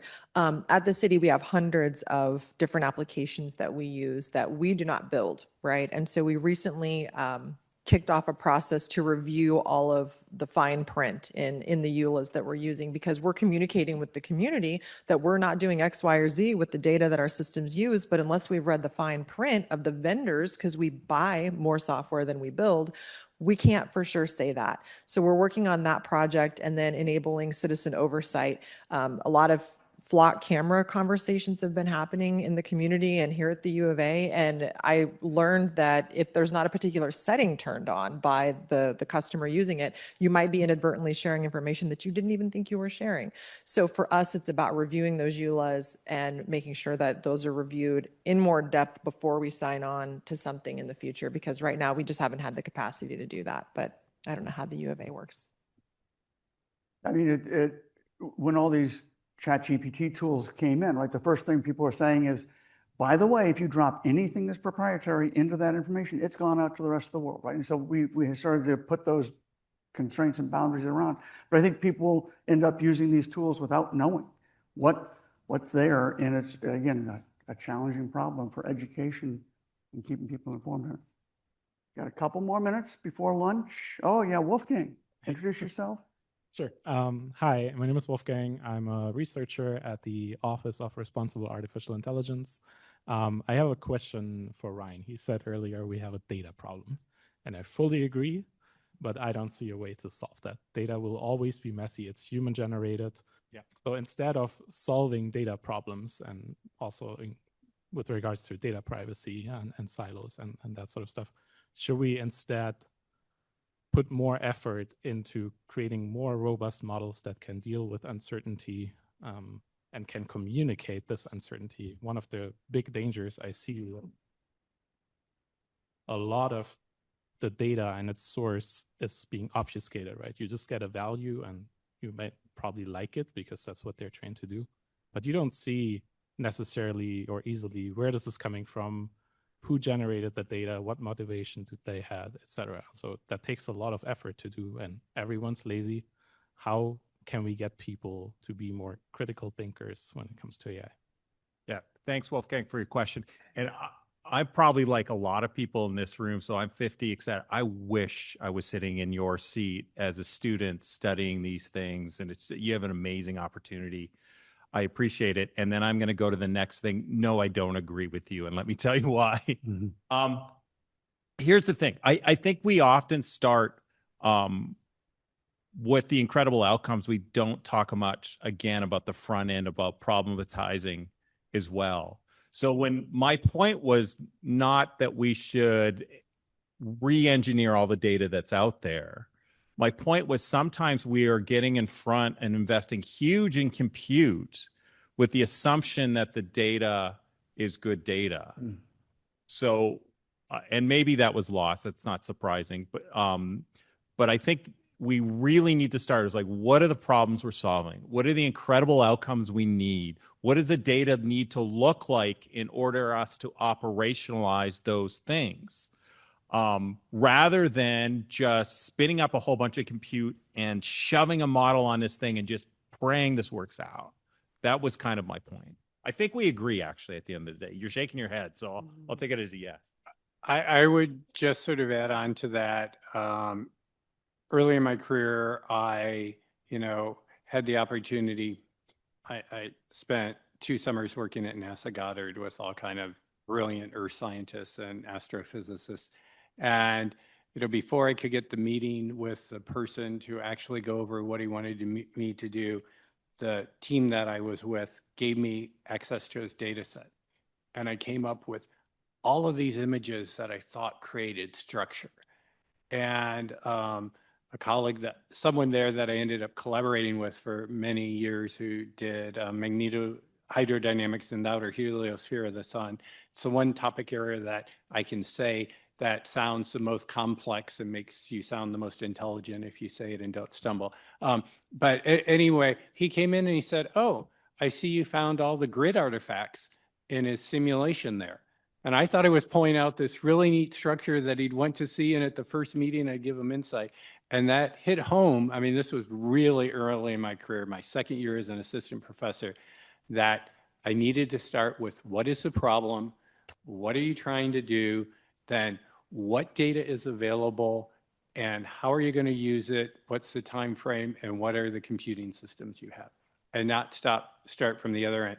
And, you know, I was thinking of the same thing when every vendor came to me last summer and said, you know, we want to sell you a site license for this LLM. And I started looking at the cost and they said, well, if you want to give it out to everyone, it's, you know, if you do half of the people first, it's 95% of the cost. And if you just go campus wide, you pay the last 5.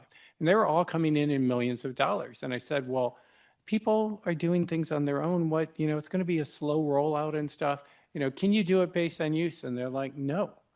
You know, this is our model and you need to go with it. We're the biggest players out there. Everyone wants it.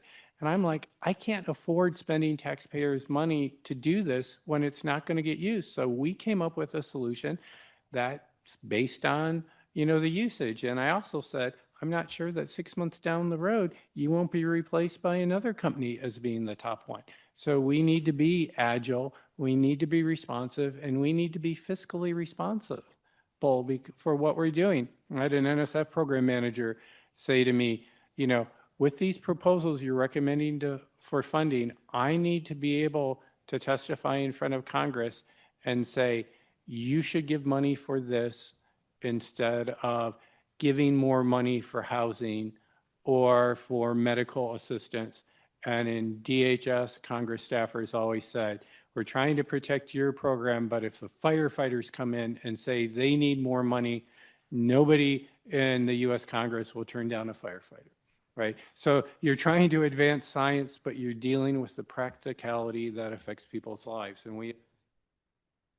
Okay, that's David's last words. Last words from Nikki, real quick. We're between now and lunch, so we're going to move quickly. I actually don't have any last words. Thank you for being here. Cal, last word. Yeah, I don't want to stand between us and lunch. Ryan will, I'm sure. We're going to be. No, I just want to say thank you. And my team would be really angry. I didn't actually miss. So we did one of the most comprehensive studies of AI in government in the Commonwealth. It's called the, they're going to kill me because now I can't even remember the name. It's a state of AI in the Commonwealth. You can Google it at AI Exchange at UVA if you want, if Google still works, is still a thing. That is the most comprehensive report I think that is out there about AI leadership in government. If you do want to look at that, if you can't find it for some reason, just send me a note. So the team that put that together are amazing. There's over 500 sites in there. It's an incredible resource for people who are thinking about this problem. So with a plug, I did a plug. The panelists appreciate that. And thank you for participating. So the next panel up is industry, academia, government alignment, building Arizona's AI ecosystem. In case we forgot who Dr. David Ebert is, he is our moderator, and he is the Chief AI and Data Science Officer, Office of Responsible AI, University of Arizona.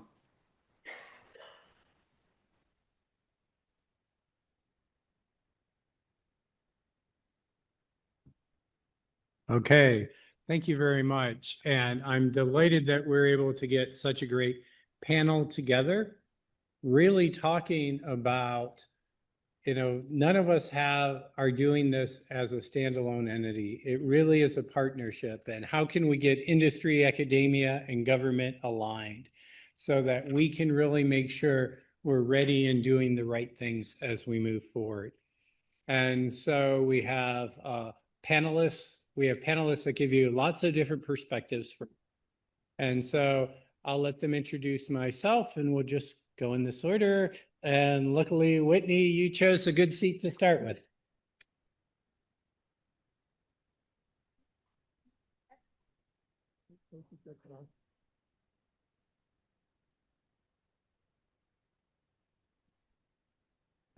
Okay, great. That's what happens when you start a panel after lunch. Good afternoon, everyone. My name is Whitney Daniels. I am Senior Advisor to Governor Katie Hobbs. And I work out of the Office of Strategic Initiatives, which was founded by me and my colleagues in the summer of 2024. I'm so excited to be here and to have this discussion of how industry, academia, and government can collaborate and work together for an innovative collective impact. Under my roles and responsibilities, one of them is leading Governor Hobbs' AI Steering Committee, which we launched last May. And so excited to be here. And thank you again to the University of Arizona for great, amazing food at lunchtime, but also to this lively and very important discussion that we are having today. Good afternoon, everyone. My name is Emily McCarthy. I'm the Executive Director for the Center for Career Readiness at the University of Arizona. I had a 4-minute walk, so I probably win the prize for the shortest commute in the room. In our center, we prepare undergraduates across the university for lives of opportunity aligned with their purpose and values. And a key part of career readiness in the world we are living in today is the functional and technical skills that students are going to need in the workforce, with AI being one of those. Happy to be here today. Everyone here, think. Is this working? Maybe I don't have one here. The green light's on. Yeah, try it again. Hello? Is it working? Okay, good. It seems to be working now. Hi, I'm Doug Hoxton. I'm going to quick quiz the crowd here. How many people out there are familiar with your institution's what's called Tech Transfer Office? I like it. I'm Doug Hoxted. I've been in tech transfer now for about 25 years, and not all the time here.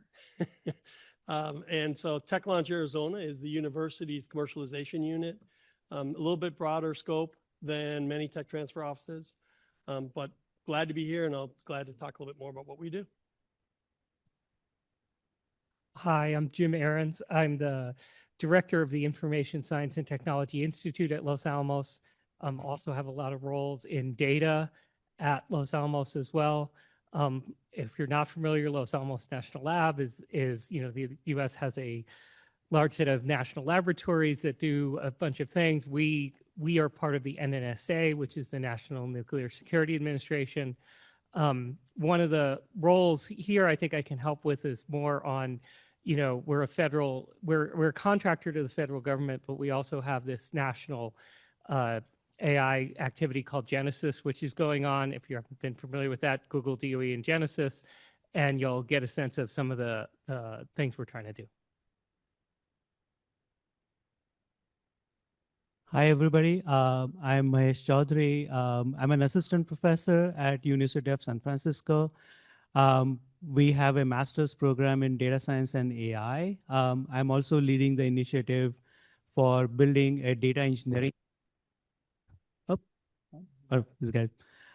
So data engineering concentration over there.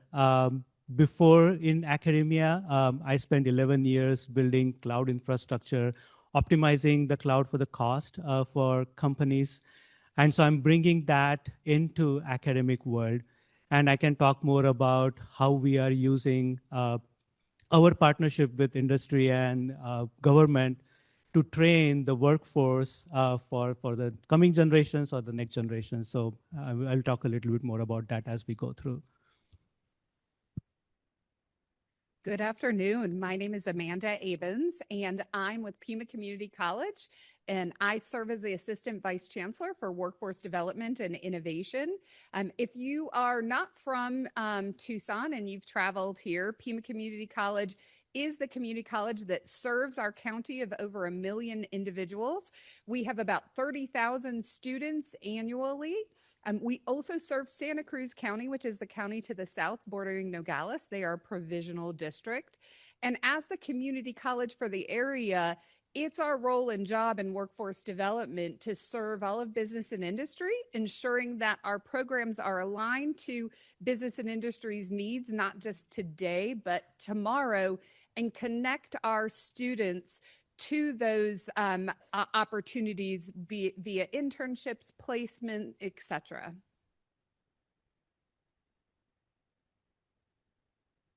Okay, well, thank you very much for all of you for giving us a better idea of your job and a little bit of your background.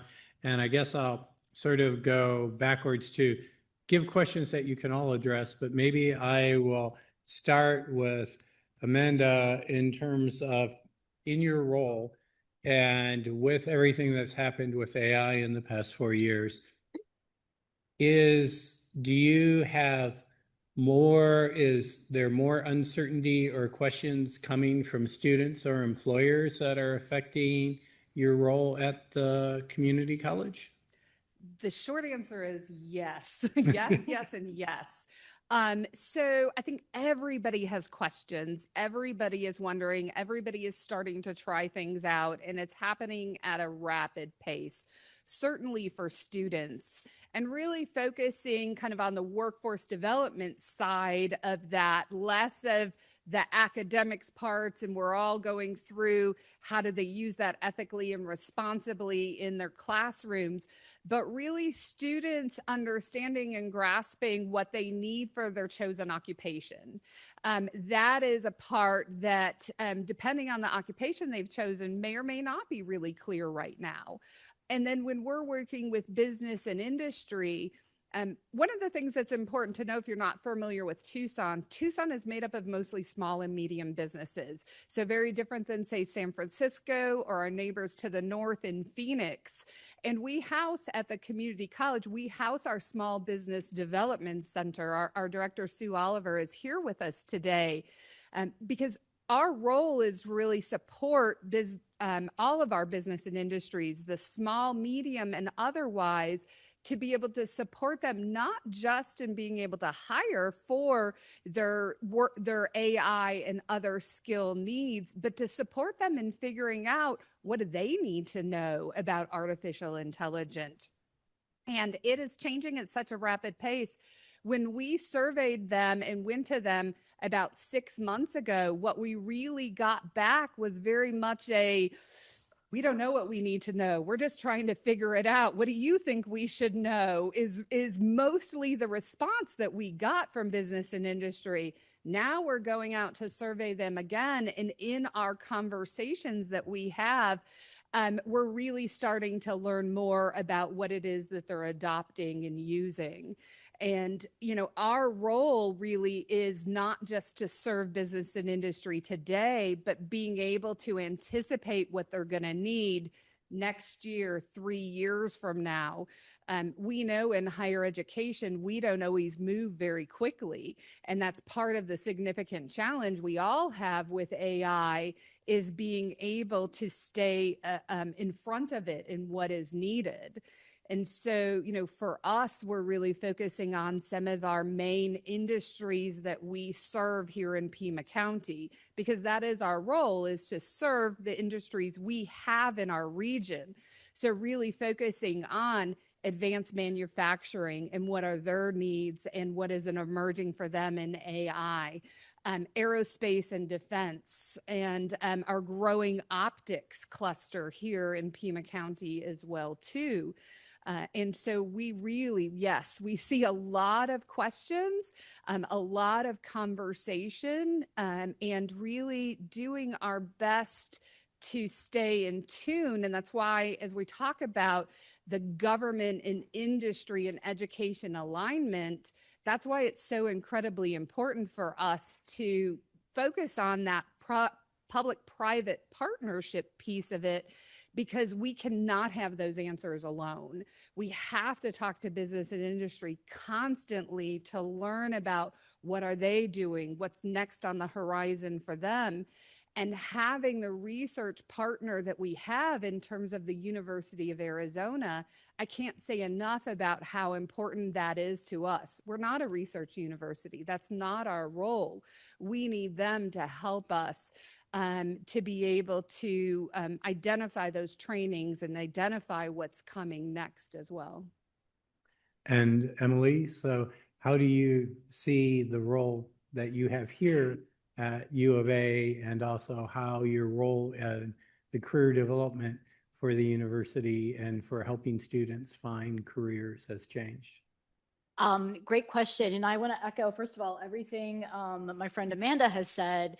That applies to our population too. One of the real changes we've seen is the role of AI in the job search process. We actually have 3 AI tools that we utilize at the university to help students prepare for their job or internship search. We have essentially a resume feedback tool, an interview feedback tool, and a career exploration tool. The beauty of these is, like good AI, we can feed them the information we want. A lot of students, however, without knowing that these things exist, will just go out and ask ChatGPT to give them a resume. We hear a lot from employers that all ChatGPT resumes are starting to look alike. And back in my day, some of you probably could relate to this, there were the Microsoft Word templates and every resume sort of looked the same. A lot of those templates are still out there 30 years later, but I feel like ChatGPT has become kind of that new template.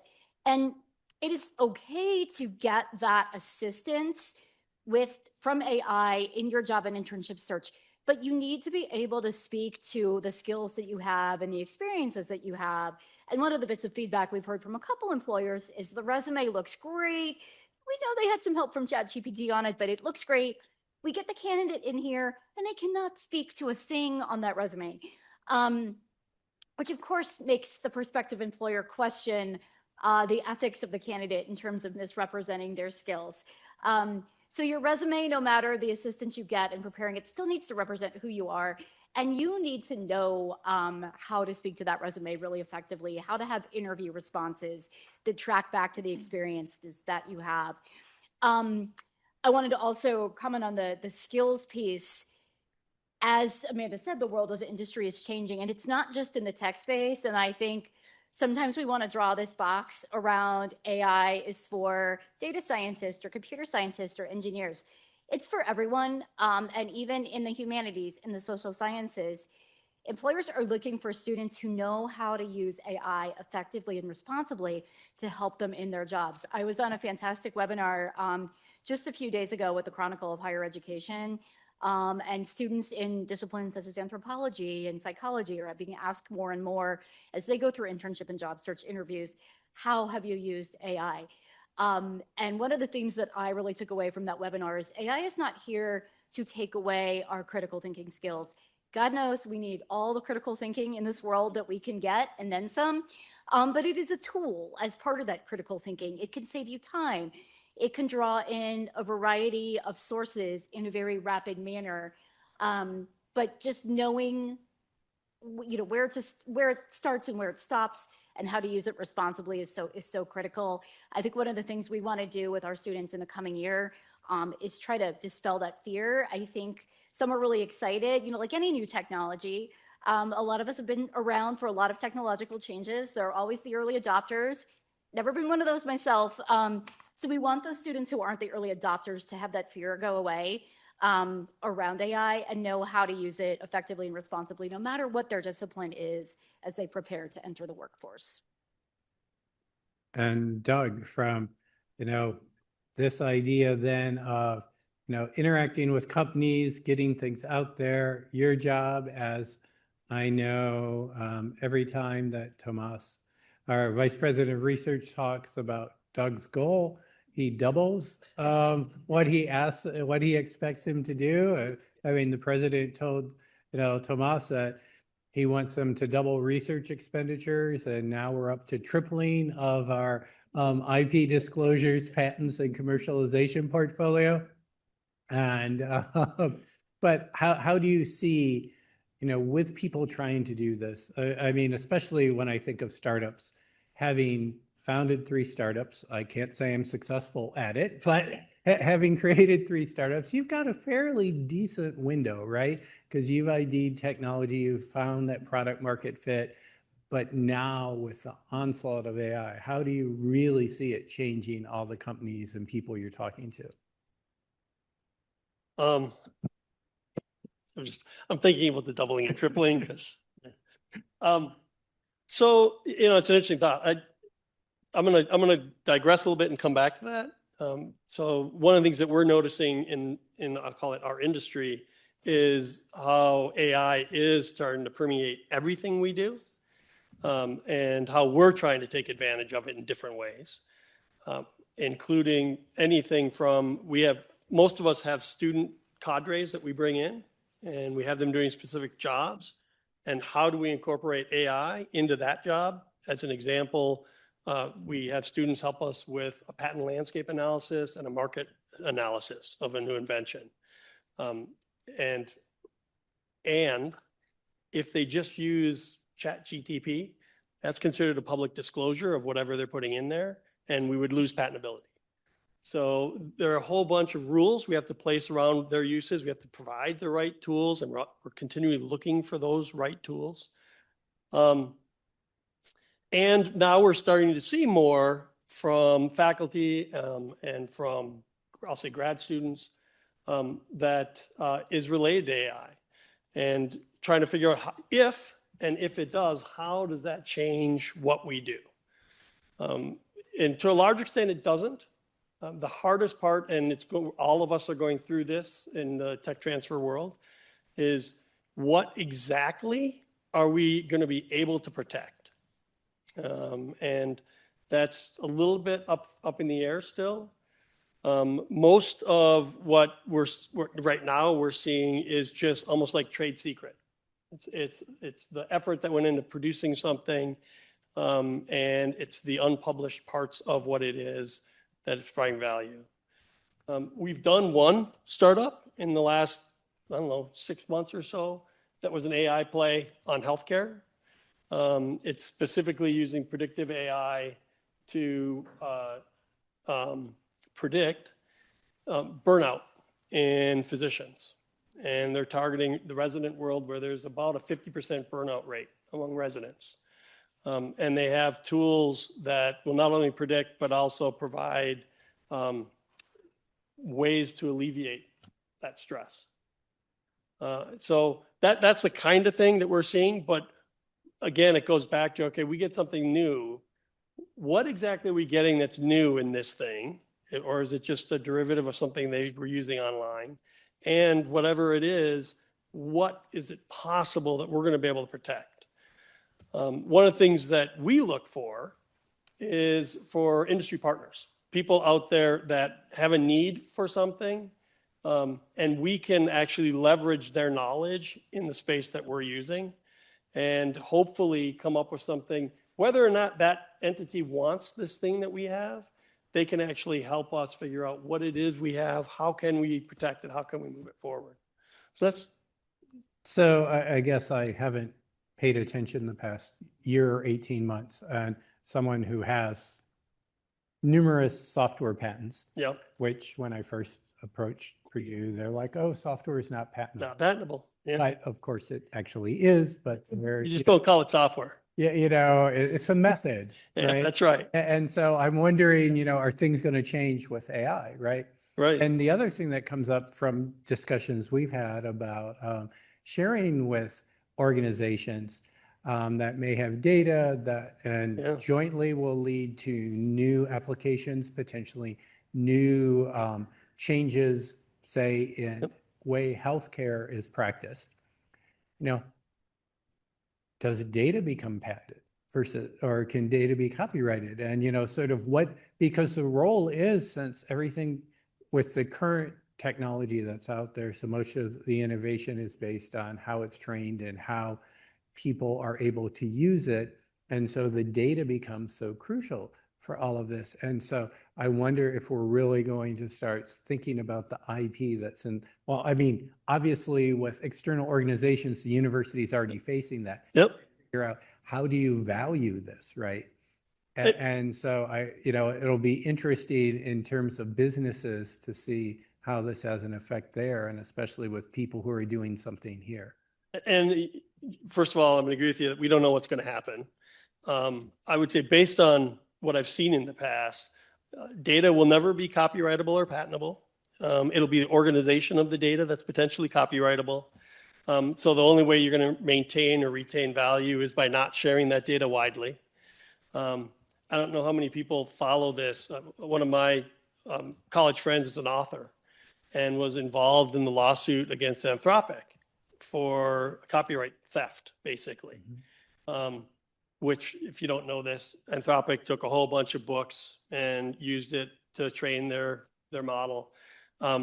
I guess just recently came down that the judge said this is not copyright theft. This is fair use. However, which is amazing to me because it was so stupid, I mean, for Anthropic, is however, they didn't pay for the books. They just got them online, used whatever they could to download them. So that's a different story, and they're going to have to pay a fine for every book that they ingested. But it's not a copyright theft, which is interesting.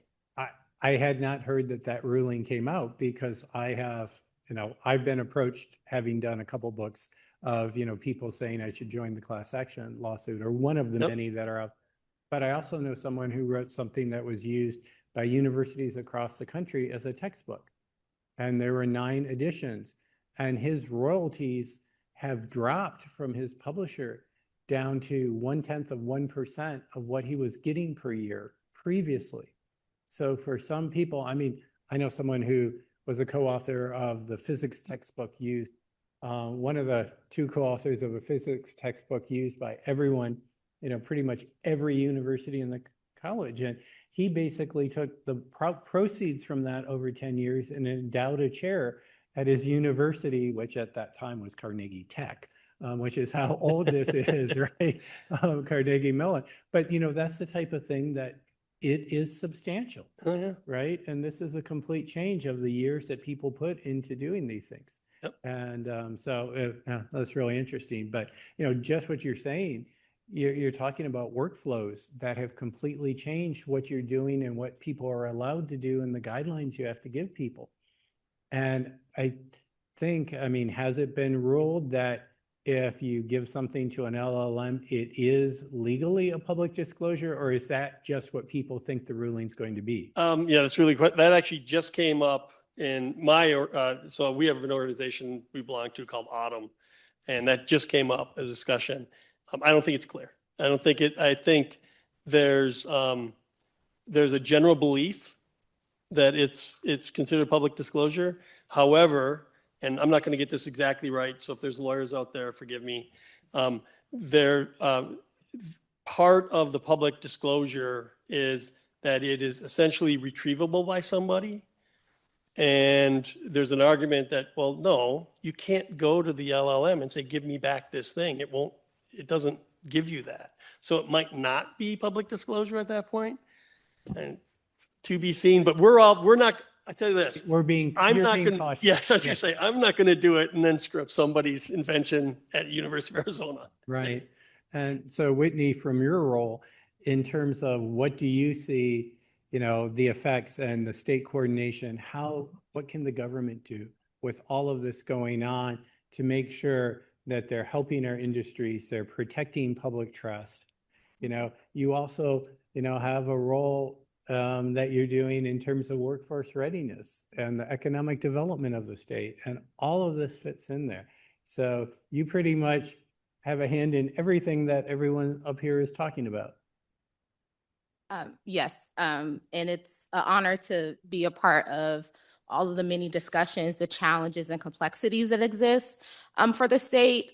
And with our Office of Strategic Initiatives, I had forgotten to mention that we sit at the intersection of workforce development, early childhood education, higher education, and emerging tech, and finding the common thread and needle and policy recommendations for long-term projects for Governor Hobbs within our office. And just to be very clear, the government's role isn't to control innovation. We don't want to stifle innovation. We want to support it. We want to make sure it advances for the state of Arizona, because Arizona is essentially a hub for great thinkers, great ideas, and great new phenomenons that come from our state, right?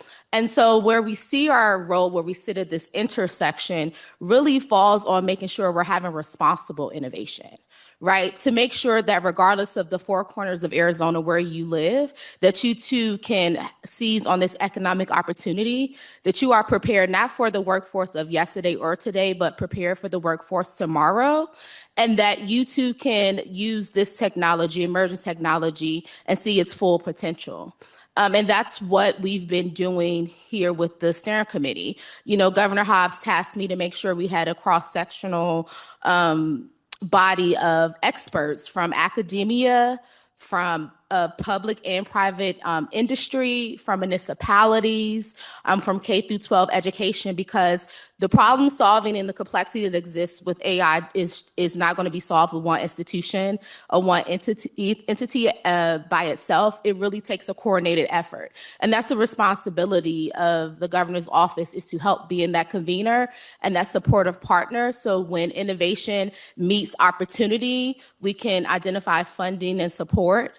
We can identify what benefits Arizonans can seize from this opportunity, but also to not looking, like I say, for yesterday or today, but what does Arizona and our workforce from K through 12 to the everyday working as adult, whether you're in Parker, Arizona or Tucson, what does your life and your economic opportunity look like with these emerging technologies? Also, too, as we think about the rapidness and the sophistication of these models, changing week to week, month to month, investment to investment, we also too have to think about what does the regulatory environment call for, and what is our posture in responding to that? Because we need to also to uphold public trust. As a public servant myself, I know I have the utmost fidelity and fiduciary duty to protect Arizonans' data and make sure that the governor and all of our state agencies, even my colleagues in the audience, Casey, we work very, very hard to make sure that the Hobbs administration continues to uphold public trust as best as possible. Thank you. And I guess, Jim, you sort of sit there, you're closely tied to a lot of things the government does under the behest of an agency of the government, but you're also an incredibly large employer that's dealing with upskilling issues and getting a workforce in. So how are you, what changes have you had to deal with over the past few years? And what are the critical things that you've been undertaking? Yes, I agree that we have a lot of challenges. I just to give you a little more background on Los Alamos, we have sort of the highest density of PhD. We have a very small county and lots of really smart people there. And so, we deal in many ways, we have some sort of university components in the sense that we have all the science disciplines. We have all these issues of scientists want to learn how to use AI themselves to apply to their work. And so we have an upskilling issue. We want to hire in folks, smart folks. And I'm fascinated from the curriculum discussion, what are we teaching folks? What are universities thinking about teaching folks? For me, I want smart critical thinkers. I'm less worried about yes, there's an AI tool. Yes, you could use a Google search. Yes, you could whatever. And so I go back and forth on please have the students use AI tools, but please also be assessing them in a way where I can know that they're critical thinkers and things are going well. We also look to universities to, be our collaborators and colleagues, and in the sense of, research as well, right? So we data exchange is not just like, oh yes, we talk about sort of oh yeah, just give us the students and then we won't talk to you anymore. It's an exchange, it's an interaction, right? Where typically you'll have a student over the summer, they'll go back to their professor. So I, for example, when I work with students, I'm typically thinking about working with their professor. So we're talking typically grad students. There are roles for undergrads, and certainly Los Alamos has expanded recently where we're doing more production work. And so that has been people who want to work with their hands, more than, say, the traditional PhDs that have been hired. Have I gotten it all, David? I'm trying to think of other, are your challenges with getting employees changing at all? It's tricky, is what I would say. The types of employees that we've gotten recently have been on the production side. We've been hiring a lot of folks there. On the science side, it's been sort of flatter down, right? And so there's a bit of this, but we still need to get folks in, right? And in particular, the folks that we're trying to get in probably know AI. They're they could go anywhere, and so we're trying to get them to come to Los Alamos. We certainly have exchanges with universities. So we had a smart nanoscientist, Misha Chertkov, went to U of A and is at the applied math department, doing the applied math department now. That's an exchange. That's one way we have students come back and forth. I would say just trying to bring this back a little to AI. Again, I think that the types of things we're doing are extremely complex, and we want to sort of continue to use the scientific method as we sort of interact with AI. And so one of the things that I see happening a lot is sort of this like, gee whiz, it did something. It did this thing, right? It made a picture, right? But it's like that assessment thing that I keep hearing people talk about. Please keep doing that. Please keep thinking about what it means to assess work and quality and that kind of stuff, because that's what we need, right? We need to understand, yes, it's cool, it does that. And I think some of this is, the other piece I'd say here too is there's different types of AI algorithms. So one of the things we're doing in Genesis, for example, is, a lot of what's affected folks day to day is LLMs, but we also have statistical models, foundation models, agentic models, all these things that are going on, and we're assessing all those things.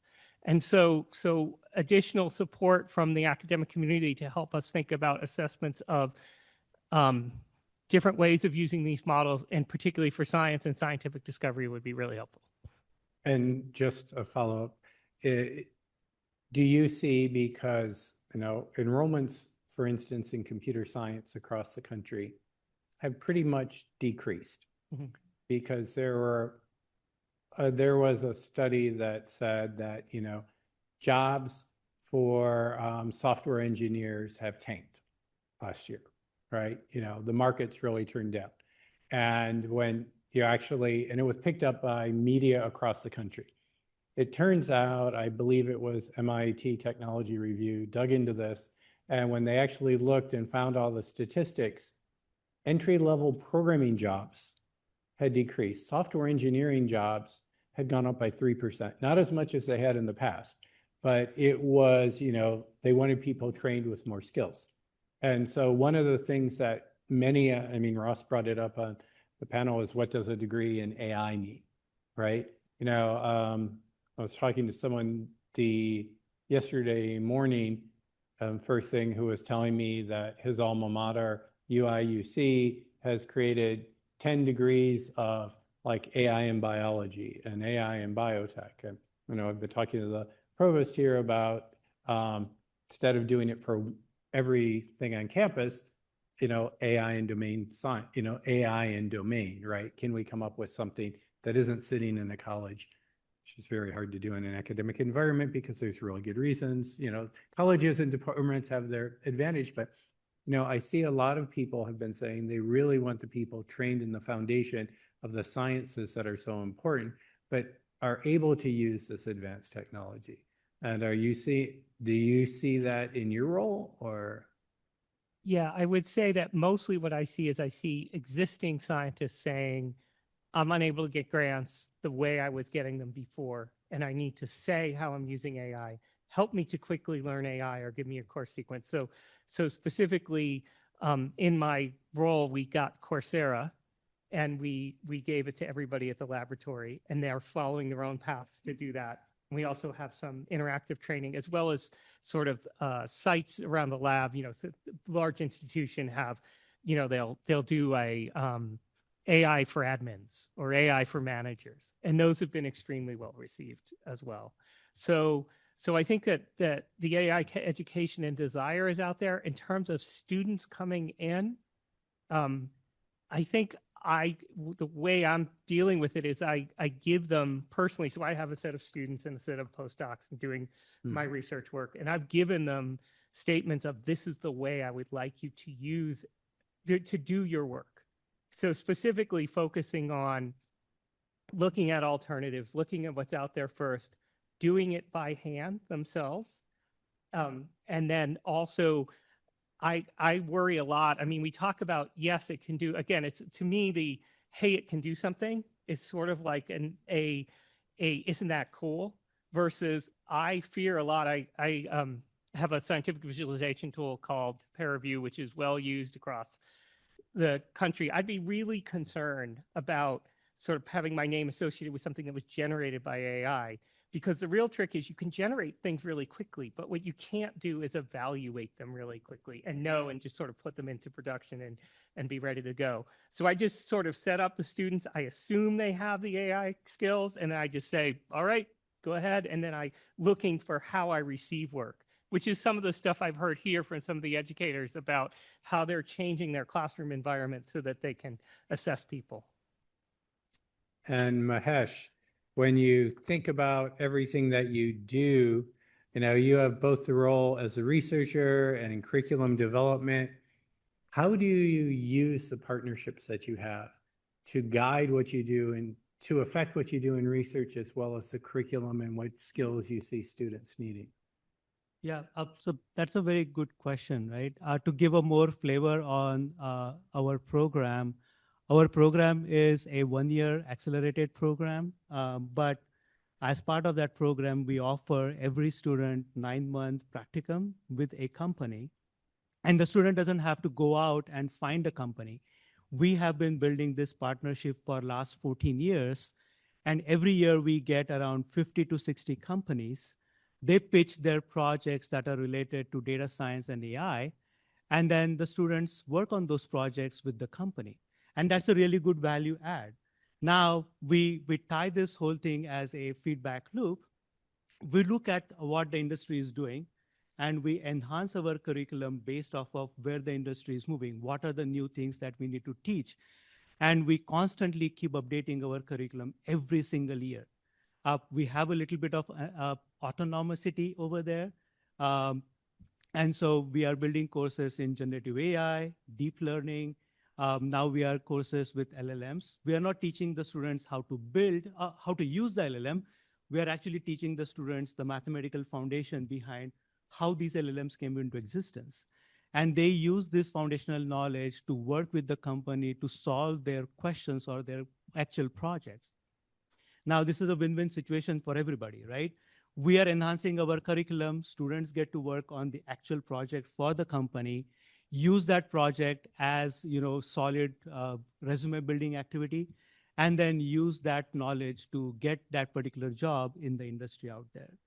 We have been building this partnership not only with for-profit companies, but we have around I have data for last 5 years. We have 14 to 15 local governments or local city-wide organizations that we partner with.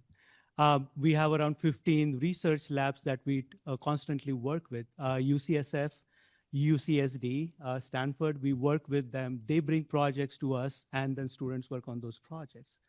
And so we have all these different partnerships across a different variety of organizations, and that actually helps out building the curriculum, keeping up with what is happening in the industry, and then provide a better workforce for the same industry workforce. Did I answer everything? Yeah, no, you did. And it reminds me, I had a colleague at Purdue who was in the business school, and who did something similar that was initially started by a donor. Mm-hmm. And the Krenicki Foundation, created this program, and they worked with companies. And when I started interacting with them, they were working with Walmart, and they were solving problems on their entire data warehouse. Right. So for an MBA student getting experience to that, of course, they were completely hireable. And, I've often wondered the business school model, right, where research is often done with industry. It isn't based like most of other domains on competing for federal grants. Right. Now, do you see a way to translate these partnerships that I've seen over business schools? And by the way, that professor is now dean of the Eller School of Management here at the University of Arizona, which was a great pleasure when I came here. But, so this seems to be this working with industry so much. I've seen it in engineering, et cetera, but not to the extent that I see it in the schools of business. Do you have any insights from the great program you're doing of how we can grow that across so that our students are exposed to that earlier on? I mean, our university has a requirement that every undergraduate to graduate has to have a research experience or research practicum. And that, has spurred some of this. But I'm just wondering, because you're doing such a great job. Yeah, I mean, we get students from all different majors and backgrounds. Great. Get students from physics, chemistry, econ. I was telling this earlier in last couple of days. We had a student from music background. He actually came to our program, got the AI skill, and used the same AI skill, go back to music and start using AI or machine learning models for music. And that's a really good way of using these across the different domains. Research-wise, we give the option to the student before we partner with UCSF, with Stanford, with UCSD. Their research projects are more focused from academic background. They want that work to be published in journals or in conferences. And so select few students who want to go for the PhD program, they choose these kind of practicum projects, get the work published, and they will present that particular work. Most of the time, they're the first authors on those papers. And so that gives a really good segue for these new researchers who want to continue building their curriculum, come back to academia in that particular fashion. So you get to choose the path. Do you want to go for the industry workforce, or you want to go for a more of a research academic background? And Whitney, do you see opportunities for any state programs to sort of help support that more engagement between the academic mission and the economic mission of the state? Because as a computer scientist by training, I often was hearing from employers over the past 20 years consistently, students come to work for us and they don't know how to develop things on the systems the way that we do. You're just teaching them academic fundamentals and they don't have the right skills, right? And it's something that I think a lot of fields have struggled with. But, I'm just wondering what things have come up with, in workforce readiness and in your work across that educational spectrum. Yes, absolutely. Under Governor Hobbs, we had quite a few initiatives. One of my colleagues mentioned it earlier in a panel, which was one with the Workforce Cabinet Council. And so that was also an initiative that was created in late 2023, early 2024. Governor Hobbs also just announced the ACE initiative, which we are looking to review and find ways of efficiency and opportunity within a state government. And under that, we also have the Innovation Hub, where we're looking to expand and revamp and advance public interest technology and the opportunities that exist there with creating different pathways for our students and community colleges and also to our public universities here in Arizona. With the AI Steering Committee, recommendations will be coming out a little bit later, but part of the conversation from one of our work groups, which is AI literacy and workforce preparedness, is to talk about the concepts and the programming that we're talking about right now of how to ensure that Arizona is continuing to compete competitively here among other states as we're looking to develop our workforce development.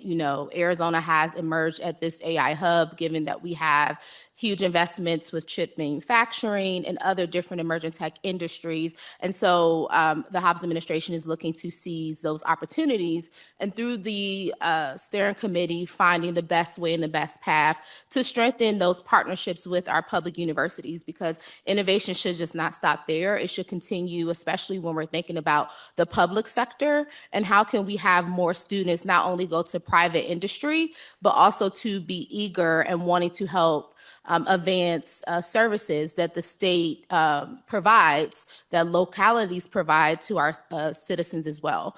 Because there's a lot of opportunity and a lot of growth and a lot of innovation that can happen there. And so those are things that we're looking towards with those few initiatives, in addition to a lot more that we're doing under the Hobbs administration. So I guess I'll open this question up to sort of all the panelists speaking just based on a thought that came based on what you were saying, which is the issue that a lot of states that I've lived in have faced that haven't been on the coast, especially relating to tech and AI. Do you see AI as something that will help create opportunities in the non-coastal states and for the economies and keeping, people who have grown up here and want to stay here and provide opportunities and, allow the state to compete with every other state and you all have different perspectives on this, or do you see this as something, are you still seeing the push for the majority of jobs coming from those traditional hubs on each coast? I guess I'll start first. I don't say that it's either or. I think it's a yes and.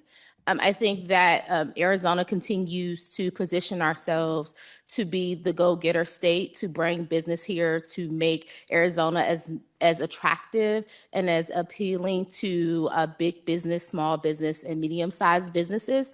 And also from the Hodge perspective, one of our philosophies is we want to make sure that every Arizonan can live, work, and raise a family here. And so that's one of the values that we hold at the forefront in the Hobbs administration.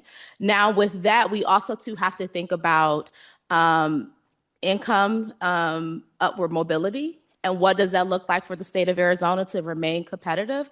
We also too have to make sure that we continue to build those strong partnerships and invest in our public institutions, our community colleges, our K through 12 education, to look at this from a comprehensive and holistic perspective.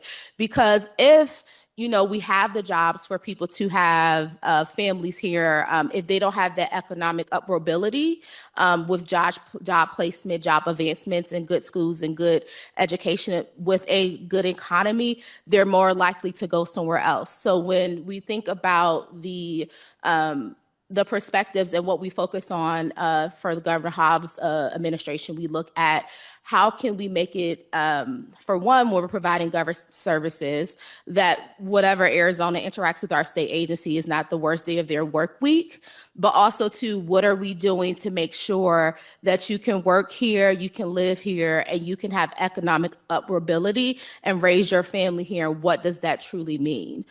So not only providing workforce job opportunities, but also to making sure that we're supporting our public institutions, we're supporting workforce development, and we're supporting the everyday Arizonan as they choose to make Arizona their home. Yeah, I'll build on that, and I'm a coastal transplant who's been here for about 13 years now. As a land grant institution at the University of Arizona, we want to educate individuals in our state, but we want to keep the talent here when we can. And we do have about 2/3 of our University of Arizona students choose to stay in Arizona. There's actually a small net growth in terms of and those who choose to stay in Arizona after they graduate. We're undergoing a little bit of a shift at the university to have a little bit more extensive mix of Arizona residents versus students from other states. So I think we will continue to see that number grow in the coming years as well. And I think, to Whitney's point, we made some really good early investments in this area in the state that are allowing individuals to stay.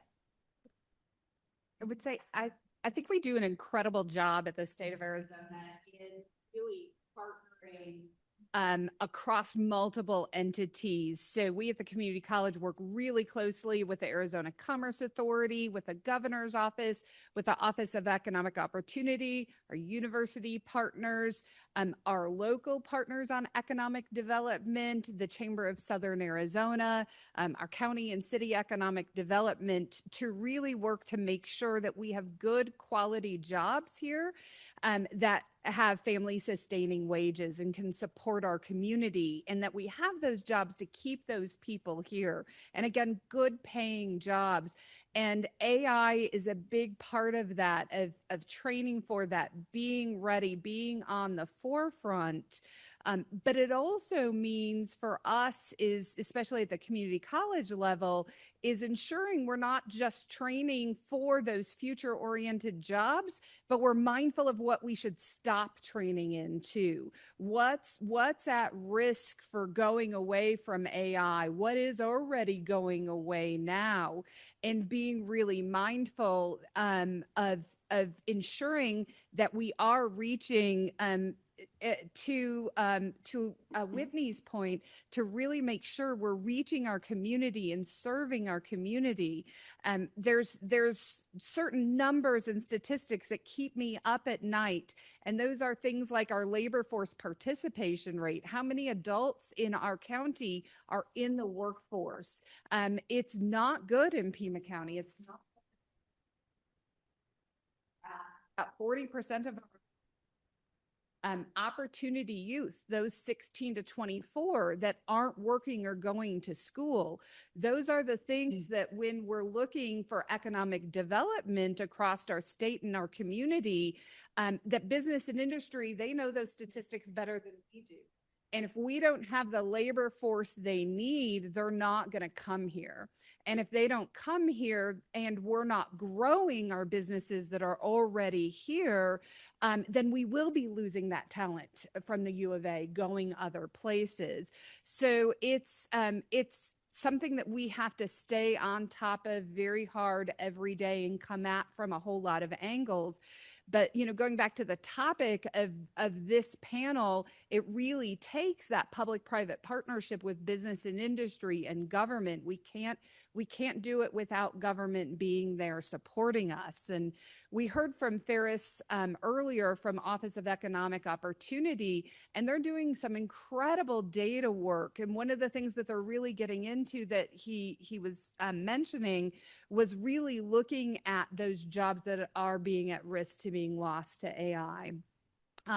Because that's the reality. There are job gains and there are job loss, and that is just the reality of it. And our staying on top of that, and again, the benefit of the Hobbs administration in supporting that, I can't say enough about. Whitney stole all my comments. Yes, and the ecosystem of startups.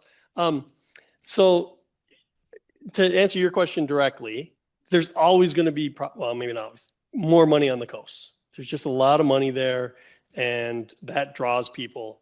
I think one of the things that helps us, and AI, I think will become that as well, is the strength of what's going on in the university and then what permeates out. So I'll pick on optics.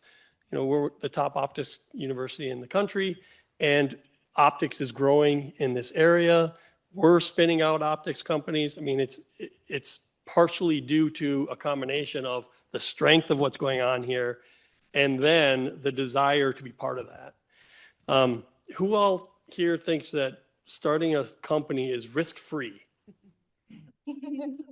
So when you start companies, we have to have this ecosystem kind of that you were referring to, where the risk isn't that my company might fail or the company I'm part of might fail, but that if it does, I have to move. And what we want to create is an ecosystem where not only are there other places I can move, but there's a lot of other places I can move, small, medium, and large companies. And I think that's happening as well. I think AI will permeate. It's not going to be like an AI company. It's going to be like Lifespan, which uses AI to do health stuff. And I think that's what we're going to see, and especially under your leadership on AI on campus, I think we're going to see more AI solutions to industries that we're going to be really strong in. Go ahead, please. I would like to add a couple of more things to that. I have seen so many startup companies popping up in Arizona. I know I have few friends who have startup companies in Phoenix, and they're constantly looking for local talent, right? Our program at USF has been successful because we have been working with them year over year. Some of those companies have been with us for last 7 years, 8 years. And I think Arizona can build on that momentum of tapping into the startup companies, look into what kind of skill sets they are looking for. Do we have the necessary resources to build those skill sets and then push those students back into that company? I think that would be a really self-sustaining model. And I'm sure other states are trying to do something similar, but that's just my 2 cents to how we can do that. I was in Arizona for 8 years, so I do care about Arizona. Well, that's good to hear.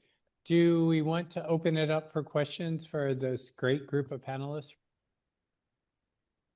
If you have a question, please raise your hand.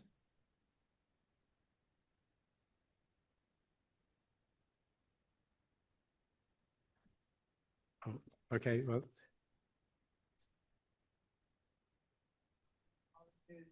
So many companies not hiring entry level. Entry level is now, you need 5 years of experience.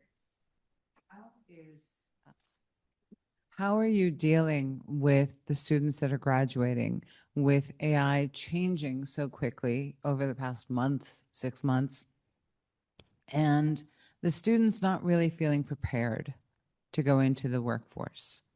How are like the Pima Community Colleges, U of A, how are you all and University of San Francisco, so how are you all dealing with that?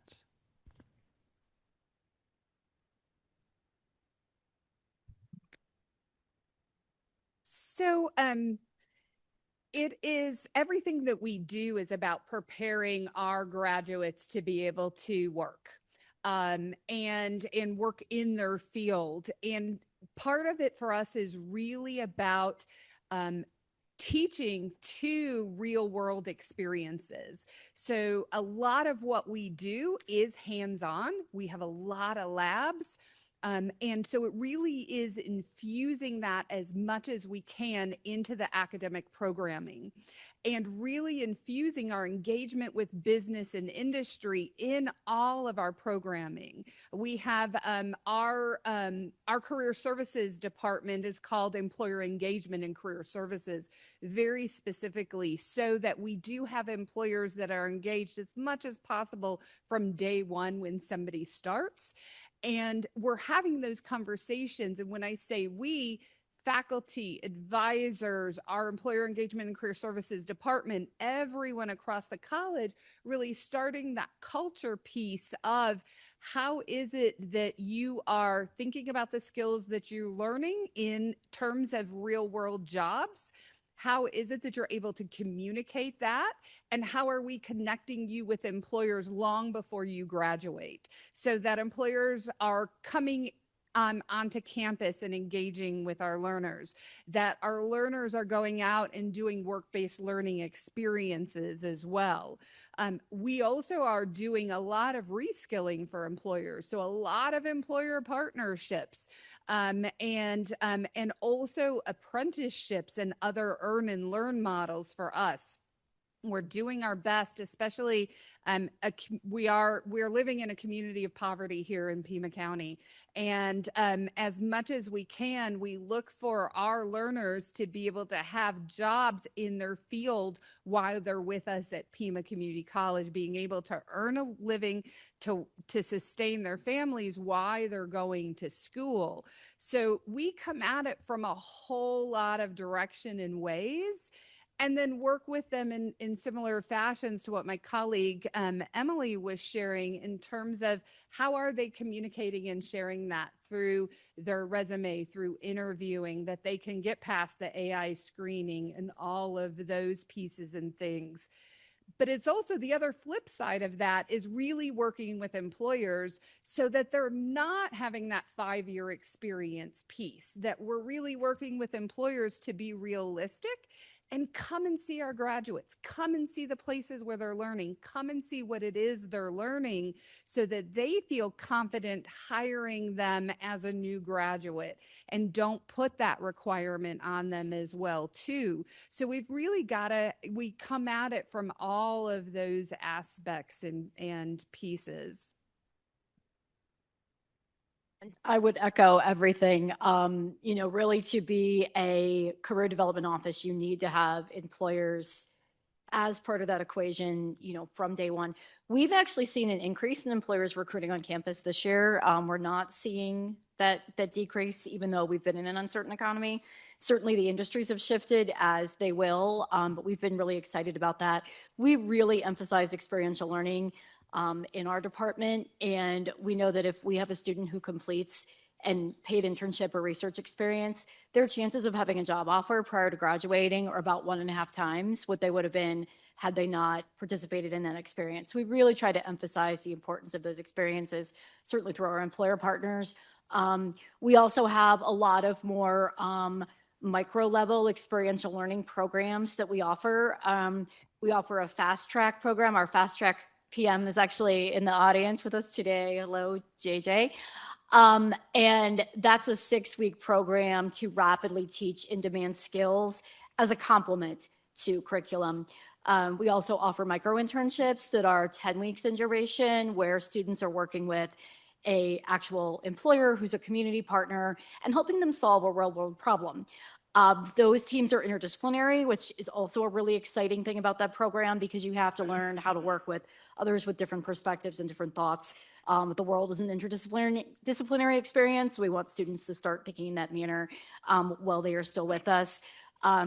We also offer internship funding. We find that a lot of our students, to Amanda's point, a lot of our students are not coming from a economically wealthy background, and sometimes they really want to do that internship, but they can make more money working at Target or whatever their job is over the summer. So we provide some funding to help students who are in financial need so that they can take on that internship that is more career related and not have to worry about the financial aspects of that. So those are a couple of strategies that we're working on. We also, work very heavily with faculty to get the career readiness into the curriculum, so it doesn't feel scary, so it feels accessible. And we really want students to start interacting with us day one. I think there remains a myth out there that the career office is somewhere you go where you're a junior or senior. We want them here on, okay, maybe not day one, but day 2, or week 2, or month 2, so that they can really start thinking intentionally about the role of career in their lives. We also are overseeing, there is a first year course that all first year students go through, University 101. That course is being revamped this summer to roll out in the fall to have a much deeper career component to it. So students are introduced to this very early on. So even if they don't want to walk over here and come see us or do our online walk-in services, in the classroom where they physically are, they're getting that exposure to career early on. I have a quick question for you. First of all, thank you so much for sharing your subject matter expertise. I would like to know, if you can, if possible, in one sentence, can you tell me what is the biggest gap between, it's actually a 2-part question. What is the biggest gap between industry, academia, and government when it comes to collaboration and opportunities for building Arizona's AI ecosystem? And once we've identified that gap, what does success look like in 5-10 years? I'm going to start us off with one word to be very succinct, and that's speed. I think we operate at very different speeds amongst the 3 entities.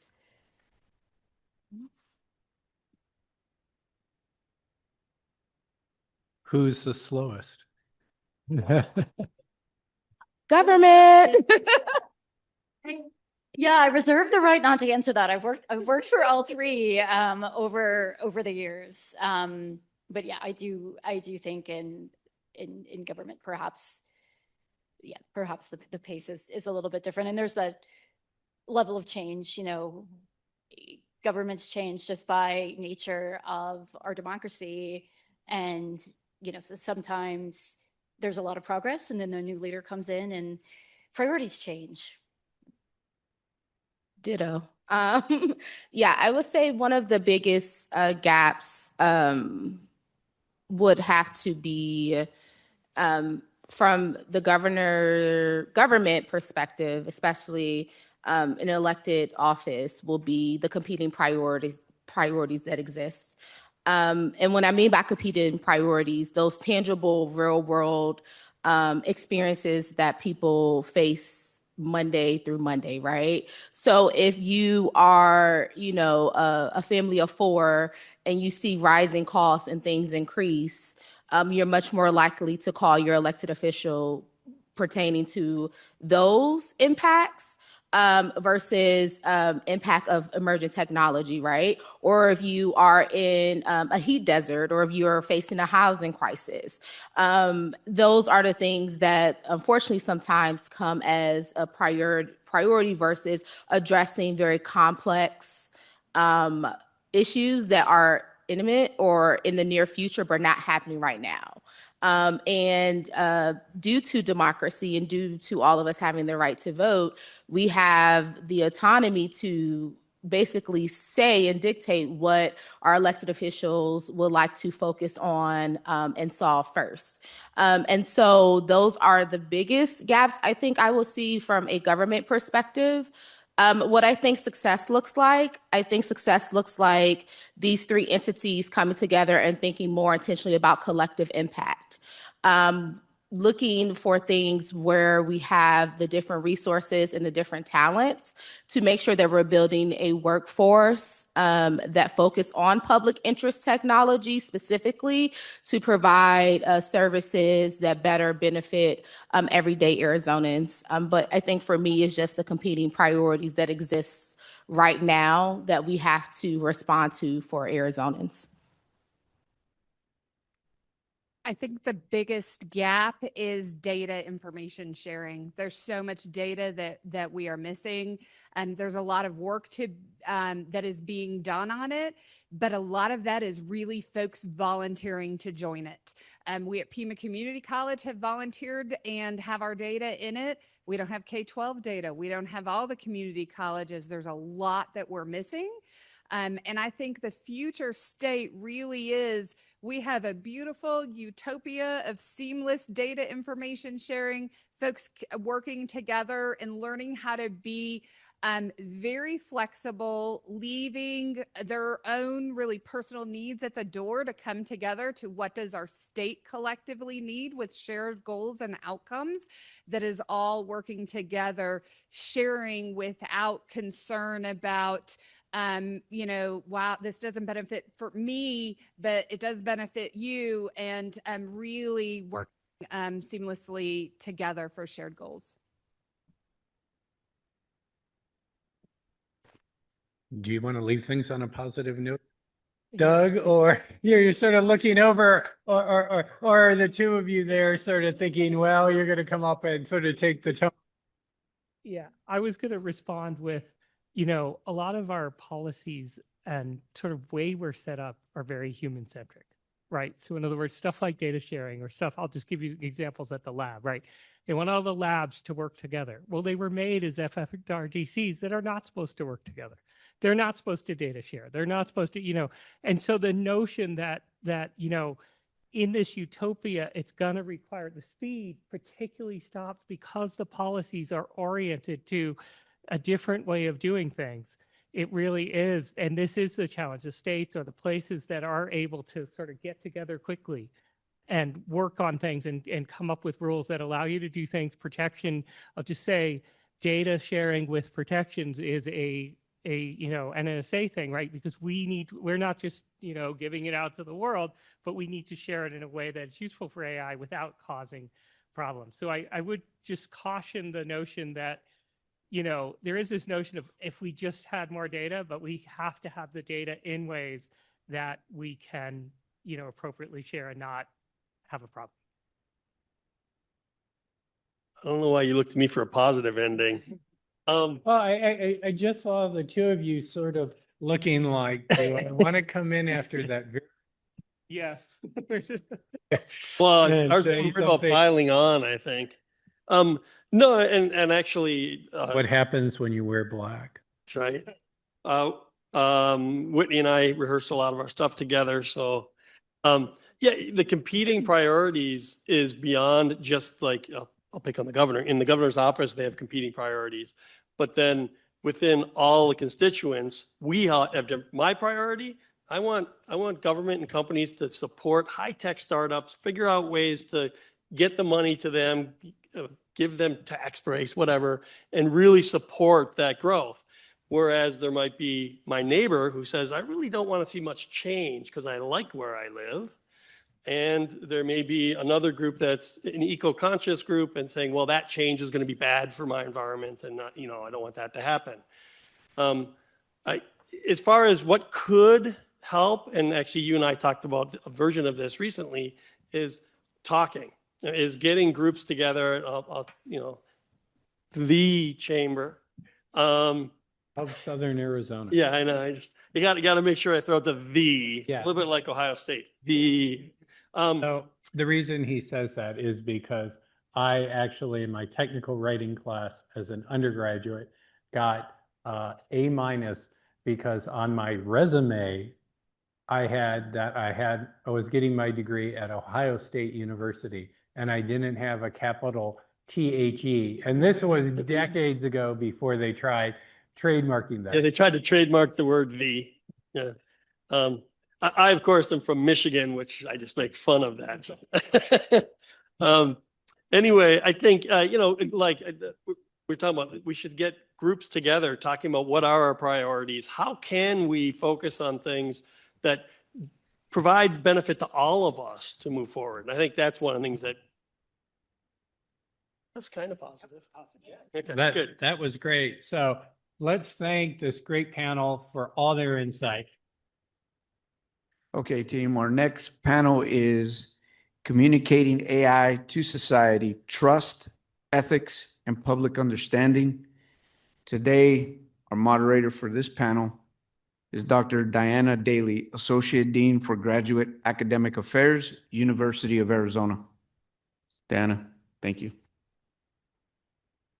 So hello, welcome. Thank you for being here today. This is a big day of a lot of talks and big ideas, and we are all really grateful to have you here, and especially grateful to the organizers and these panelists who are amazing, and I'm really honored to work with.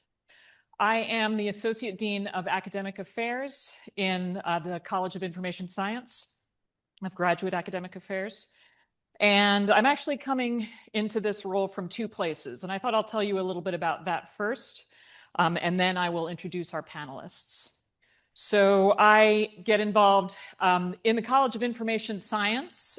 We look at people, information and data, and technologies. And of course, you can imagine artificial intelligence right now is a real imperative.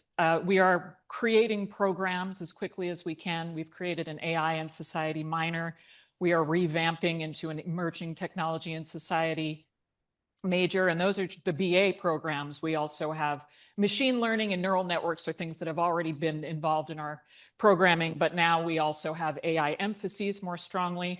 Our international partners are really, really asking for these things as well. So you can imagine the global demand is something that we are seeing in American universities. That's one of the places by which I come to thinking about AI and thinking through these issues that we're going to be talking about today. I am also a scholar and a researcher in misinformation and disinformation, propaganda, and information polarization. I heard you laugh, Rudy, and that's okay because we cannot get past the idea that this is a pretty enormous elephant in the room related to any AI talks and honestly many different other types of conversations today. We are really wading in information trust issues. So in those issues, some of the work I do actually involves working with AI to try to navigate and intervene in problematic beliefs. And it's really interesting to work with it in that way. There's analytical AI that does misinformation detection, flawed reasoning detection, and generative AI. And what's interesting is that when you get into the bigger systems that implement both of these types of thinking, you'll see that these systems will both be able to detect really well misinformation and flaws in logic, and also use them really, really all the time. They're choosing to do that. And I like to think about that because it's a form of looking at epistemology when you look at these systems. When you look at these systems, when I do this pre-bunking work and debunking to use these systems to give people ideas, let's say we do sketches, we do theatrical sketches, for example, where we try to get people to believe different things based on hearing a little audio ad. And AI is not always great at it. For example, an audio ad, for the instructions, they'll say the sound of a banana peeling. And of course, we all know that a sound of a banana peeling is not part of the world that we exist in, but is part of the world that AI draws knowledge from, right? There is such a thing as the sound of a banana peeling that you can hear on the radio because they don't have the sense of sound. And there are a lot of other different epistemological issues. What I like to think about is that epistemologically, AI, despite how they present themselves as individual humans, how they are using our language describing their reasoning and their thinking, they are never individual humans, but they are heteroglossia, which is to say groups of humans. And humans in groups, in organizations, in corporations, all of these voices all at once you're talking to as you are interfacing with these technologies. The task of communicating this, the task of communicating the complexity of these systems for this reason is a monumental task. And I am really delighted that we have some really powerful thinkers today to talk us through some of these issues that come up related to communicating AI to society. So I'm going to move on to introducing our panelists. And they're also going to talk about themselves throughout the course of our conversation, but I'd like to begin by just giving them each an introduction. So first, we have Danny Wright. Danny Wright is the Chief Programs Officer for SARCEF, a STEM education nonprofit serving Arizona pre-K through 12 students. As director of the SARCEF Regional Science and Engineering Fair, Danny develops and implements AI policies for students and teachers engaging in authentic science and engineering research. We also have, next to Danny, Dominic Rodriguez. Dominic serves as Associate Director for Tribal Programs with the University of Arizona Cooperative Extension. He works with tribal nations to support agriculture, youth development, and community resilience, while exploring how tools like AI can responsibly support producers and rural communities. Next to Dominic, we have Jennifer Savory. Jennifer Savory is the Terry J. and Tina Lundgren Endowed Chair for Marketing and Retail and an associate professor at the University of Arizona. Her work focuses on the intersection of behavioral economics and consumer psychology, specifically exploring how identity and goals shape consumer decision-making. Next to Jennifer, we have Minky Kernax, co-founder of Mercurio Analytics and a coherence architect, a strategic integrator who aligns technology, governance, human behavior, and organizational strategy into unified operational systems. She specializes in AI capability development and organizational readiness. And finally, on the end, we have Wendy Jameson, an independent AI strategy and governance advisor who provides leadership at the intersection of industry, government, and emerging technology. With a background in counseling psychology, she brings a human-centered lens to how institutions communicate about AI and align technical capability with societal expectations. Could we please give our panelists a hand before we begin?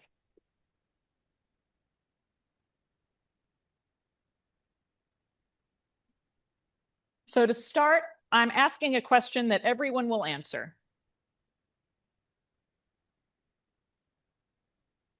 What does it mean to communicate responsibly about AI? And what role do you see your organization playing in that work? So to begin, Danny, would you please begin? Yeah, I'd be happy to. So I work for SARSEF. We have pre-K to 12 programming. And part of that programming, we mentioned the science fair, and part of that also we do a lot of teacher professional development and outreach both in school and out of school.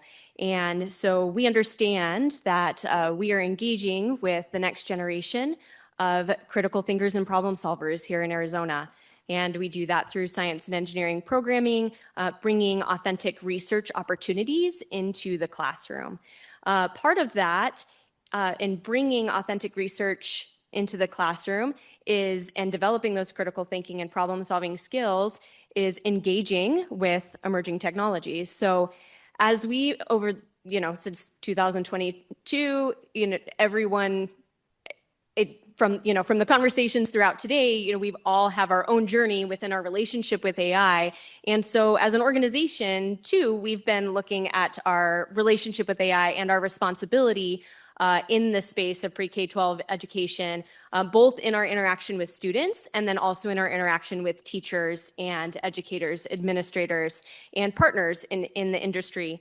And so AI literacy is something that we are integrating into all of our programming. Now, AI literacy, and we've kind of talked about this throughout the day too, that can mean competency, learning how to work with AI, but beyond that, and I'm glad that Diana, you're talking about misinformation and disinformation as well, is just media literacy in general, data literacy, information literacy. All of these are so intertwined, and so as students engage with this tool, what is our role? And then especially that educators who are also engaging in this tool, getting away from a fear of that tool, and instead helping their AI literacy as well. And how can we work in that space? So organizationally, for example, something that we have put together with the Science Fair being our largest programming, it involves 6,000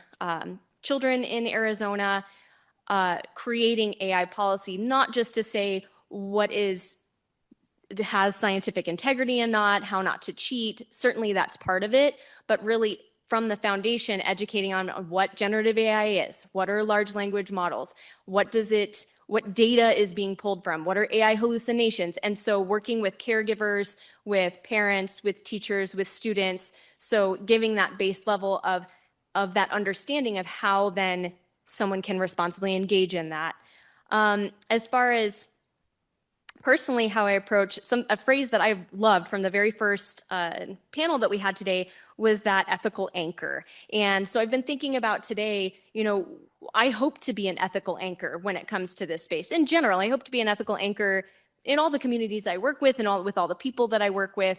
And so then with a responsibility in a community organization, engaging with a lot of future critical thinkers and problem solvers, what foundation are we creating and how can I show up to work feeling engaged and feeling informed so that then it can inform our work and our programs in order to transfer that to the wider audience that we work with. Thank you very much, Danny. I just want to follow up. My daughter just participated in the SARSEF Science Fair a few weeks ago. Did you have projects related to AI there? We did, and it'll probably come up in the panel, but definitely this year was a major shift, and we saw so many more projects engaging with AI and using AI, and again, really just trying to figure out, okay, how can we do this responsibly so it's not taking away from innovation and engagement and the development of those skills. Great, thank you. Dominic, I'll pass that first question to you. Would you like me to read it again, or have you got it? I took some notes, but then I went through the packet that we were all given, and there was a really good publication that's whoever the marketing team did a really great job. And so I'd like to take this time to kind of explain a little bit more and expand on this. This is probably, I think it's page 5 in your documents here, but it kind of goes over the land grant mission of the University of Arizona, which dates all the way back to 1860, which was signed by Abe Lincoln of the Morrill Act that he signed. And so that established the University of Arizona as a land-grant mission. And the mission is to deliver the science that happens here on campus out into the state, into all the different communities. So fast forward a few years, in 1914, the passage of the Smith-Lever Act designated cooperative extension as the vehicle that would deliver on the mission for the University of Arizona. And so I bring that up because the title of this session mentions trust. Extension has been in every community of the state for over 112, 13 years or so. And so you don't get to stay in these communities, and you don't get to interact with community members, and you don't get to deliver the science in these communities if you don't have that trust built in. And so we are funded separately than the university. We're a separate line item on the state budget. So if there's anybody still here from the governor's office, just a little plug out there, but we'd love some more funding. And so I think that's really what I wanted to convey, is that because of our longevity within these communities, it's critical that we are looked at as those delivering facts. We're delivering, information that is trusted, it's vetted, it comes directly from the university science. So, and that's especially the case in tribal communities where I primarily work in. So, just full disclosure, I am not tribally affiliated. So the perspective I bring is only from the perspective of the tribes that I've worked with over the past few years. And so that's what I'll be bringing to the panel today. So thank you for having me. Thank you very much, Dominic. Jennifer, I'll repeat the question again in case folks. What does it mean to communicate responsibly about AI? And what role do you see your organization playing in that work? Sure. And thank you again, everyone, for the commitment to being here for the last panel. We all appreciate it, and we appreciate the energy. Well, I think that to me, what it means to communicate responsibly means to take a holistic perspective that really holds space for and respects a wide range of opinions on AI. I think we sometimes run the risk of living in a world in which it feels like our goal is to adopt AI as quickly as possible, and our goal is to pervasively roll out AI at all levels of teaching and learning, or at all levels of employment. And I think that there is a responsibility as an academic, as a person who's sort of charged with the public trust of maybe sometimes being the contrarian in the room, to say that there are other opinions and there are other feelings that are happening.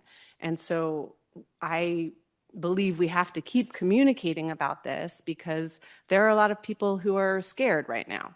Our students are scared.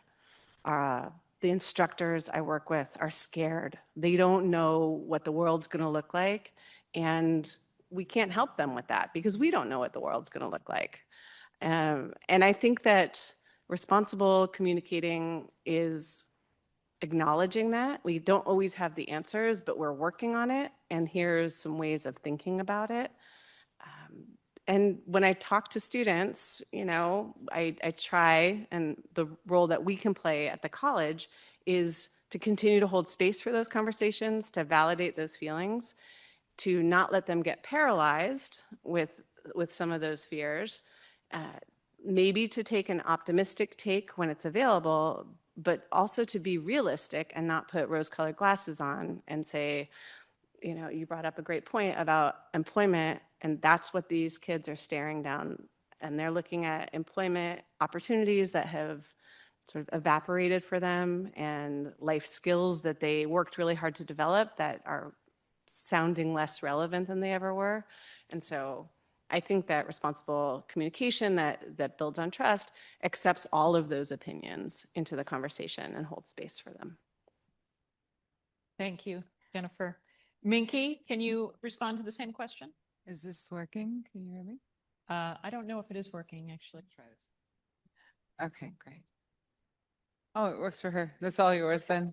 It's yours, your personal mic. There you go. When I think about responsible AI, it's about transparency. It's about being very truthful about what it is. It started off as a tool and it is now morphed into something completely different.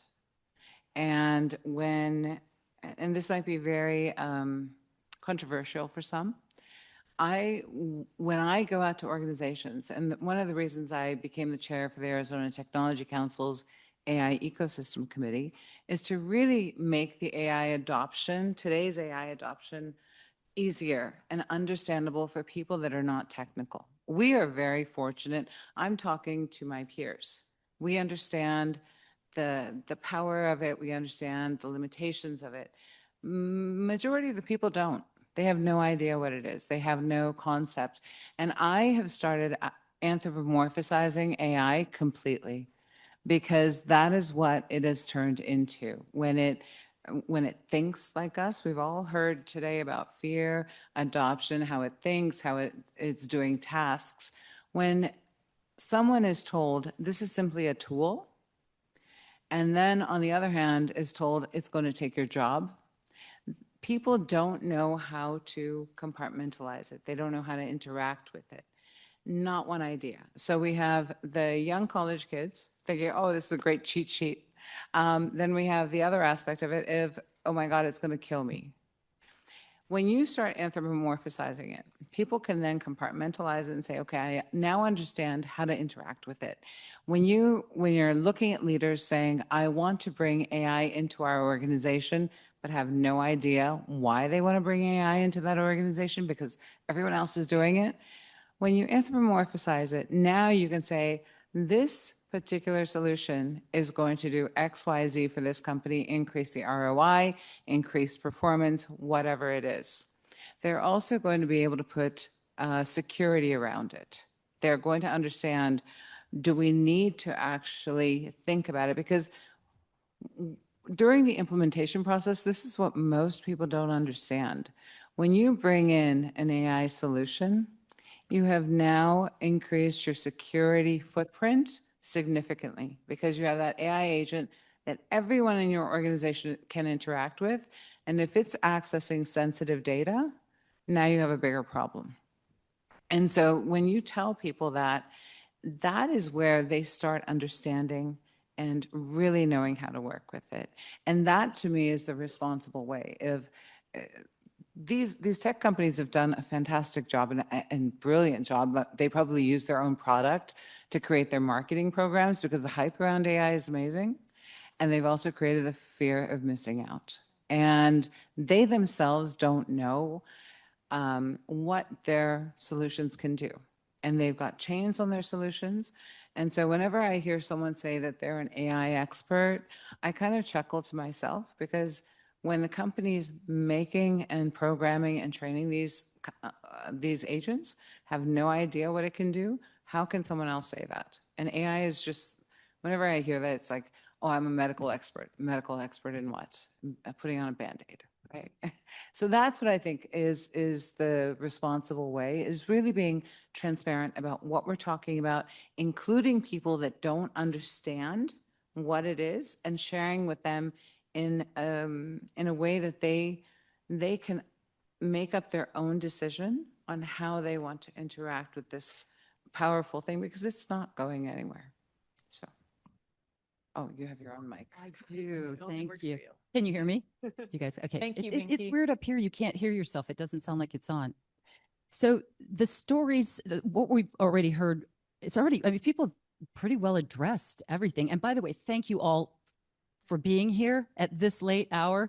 I was worried that we wouldn't have anybody, and I'm actually impressed that there's still quite a few people here. So thank you for all of this. But my esteemed panelists have really done a pretty good job of addressing this so far. I want to take just a slightly different lens and build on some of what Minky is talking about with regard to transparency. So my background really, so I've worked in across the innovation ecosystem. I'm really an entrepreneur, a serial entrepreneur. I've co-founded a number of companies, including a company that in semiconductor, in thin film, so I did some work down here in Tucson. That was the winner of the first Innovation Challenge grant in 2011. So I've been involved with the Arizona Commerce Authority as in the innovation economy for in that ecosystem for, well, since 2010.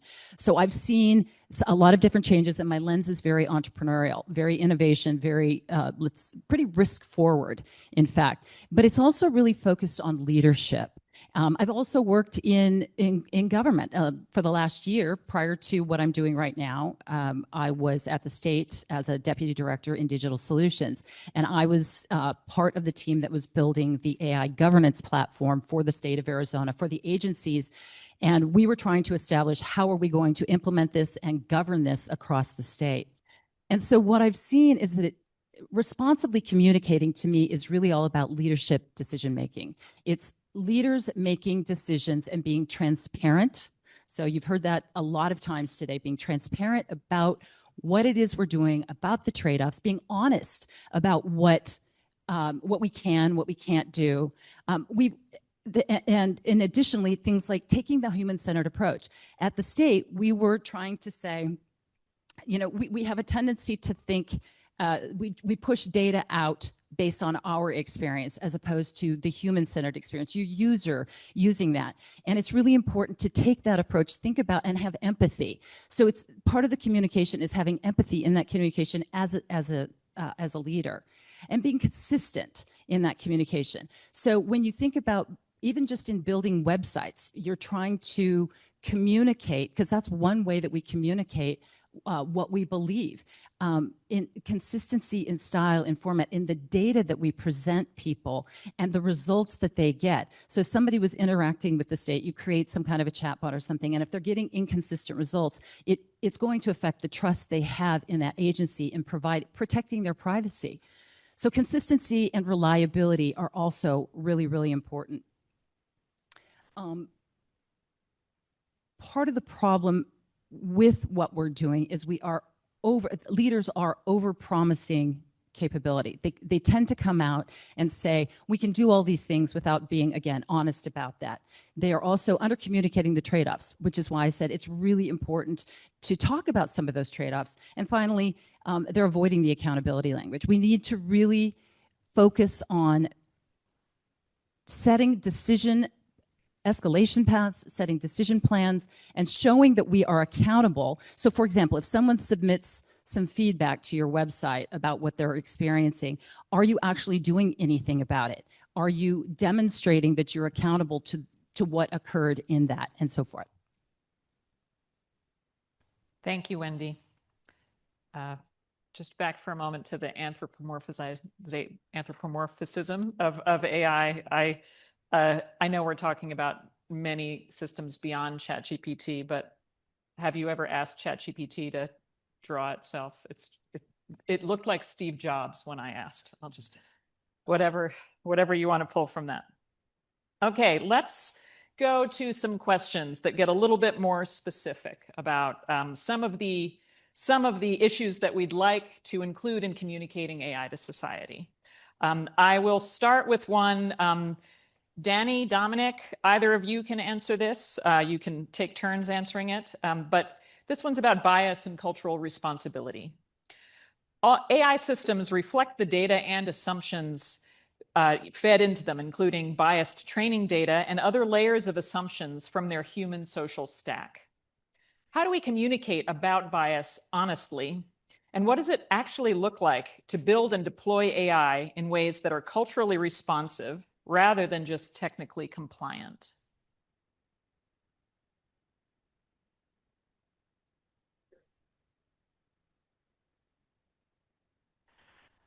Speaking specifically from the cultural component, the benefit of being an extension is that we have access to the people, the main consumers of the product. And so I can talk to them directly and find out what works for you, what doesn't work for you.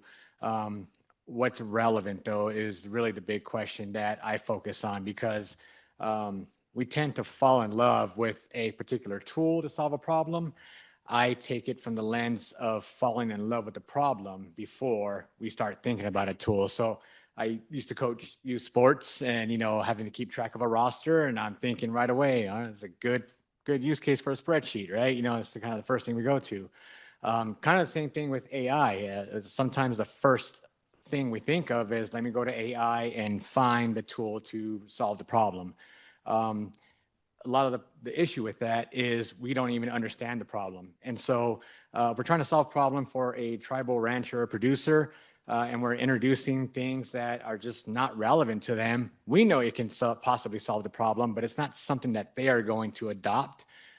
Then we're just kind of wasting everybody's time. So I would say the critical thing is to really understand the problem and verify what is going to be relevant for whoever you're using, or whoever the user is. So for me, this goes also back to that AI literacy component, not just knowing how to use something, but also how it even came to be, and not down to the nitty-gritty technical things. I don't know those, but even just knowing how large data sets aren't neutral. And so I think a lot of this comes to even just the politicization of our systems and understanding how bias is baked in there, that humans are a part of the process, and that it's essential for us to actively try to continually remove bias and remove and at least become informed about what culture or epistemologies that we are imbuing inside our AI systems. In regards to that, so I'm also right now I'm in a graduate program for media ethics and social change, and we look a lot at emerging technologies along these lines. And what I really liked is there's an article done by Day, Devitt, and Mann talking about good data and the 4 pillars of good data, and them being community, which is access and control. We talked about this, that people want control over their data, but they might not actually be taking autonomy of that data. We want to do work, and then we're like, what, read an email? No.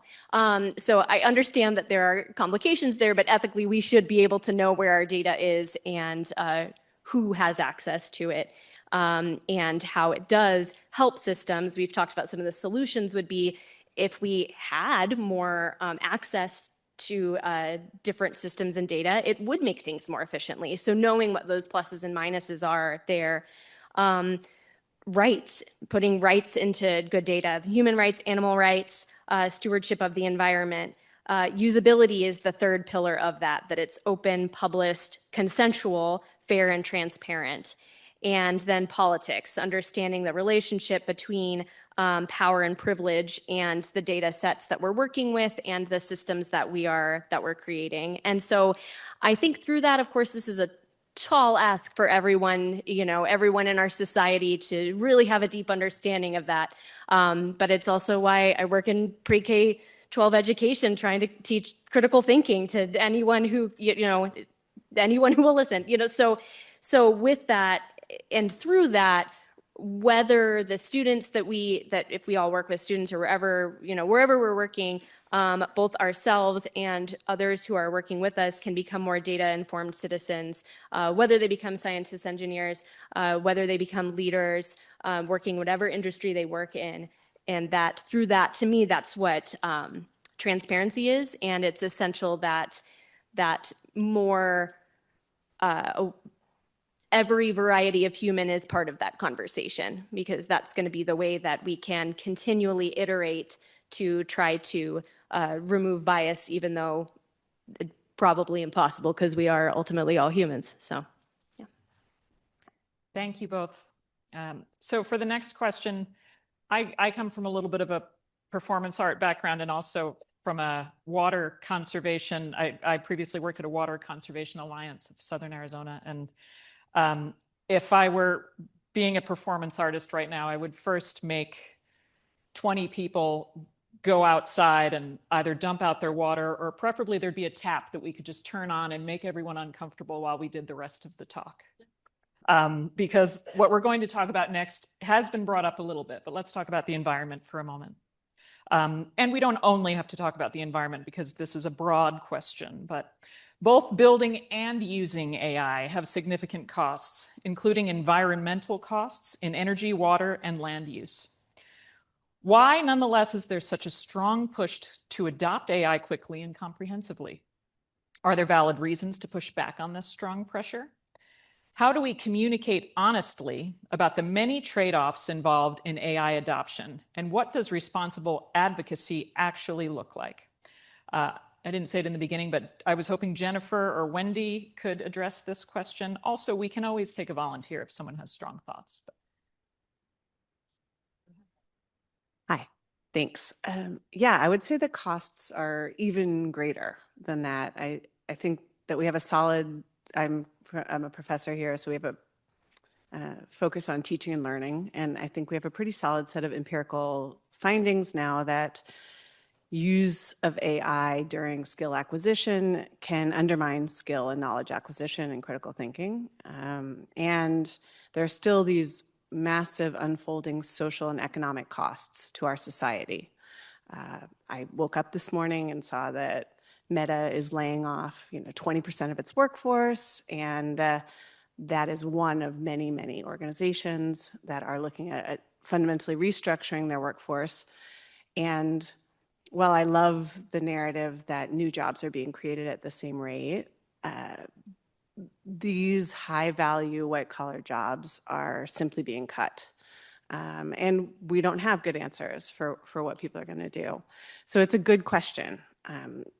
There are a lot of cons to rapid, pervasive AI adoption, and yet we hear almost none of that, right? We hear so much about, and I think you identified it really, really nicely, Minky.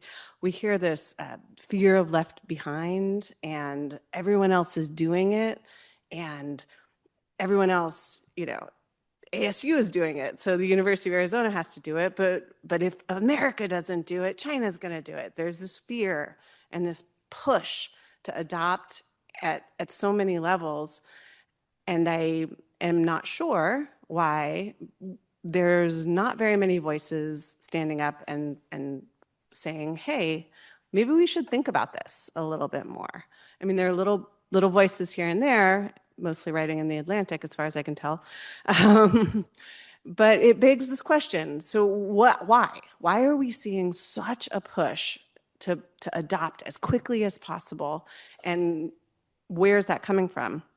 So I'm a business professor, so I start with, let's follow the money, right? There's a lot of money getting made right now about adopt now, adopt quickly, restructure your workforce. I speak to business leaders a lot, and what I hear is the incredible pressure from Wall Street to show returns on AI investment now, yesterday. This means efficiency and productivity gains. And we know that the street is the tail that wags the dog in our economy. And so they have to do this. They have to adopt at this rate. And it has me thinking, with all of these pressures to get on board, who's fighting back? Who's saying, hey, is this the right thing for K-12, right? Even in K-12, we have this ed tech industry that is currently being re-examined, that has made a lot of people a lot of money, but right now the research has come out and shown that even the adoption of laptops in the classroom is suspect. The adoption of the, educational software that our tax money is paying for is really suspect. And so we have these notes of warning that say maybe the full-throated adoption of AI at this rate should be considered.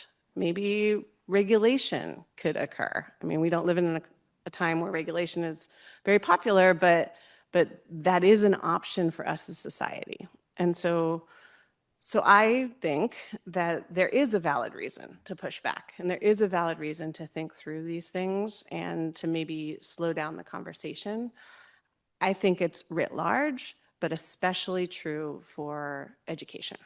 I think that we really should be thinking heavily about the degree to which we incorporate AI at every level of teaching and learning.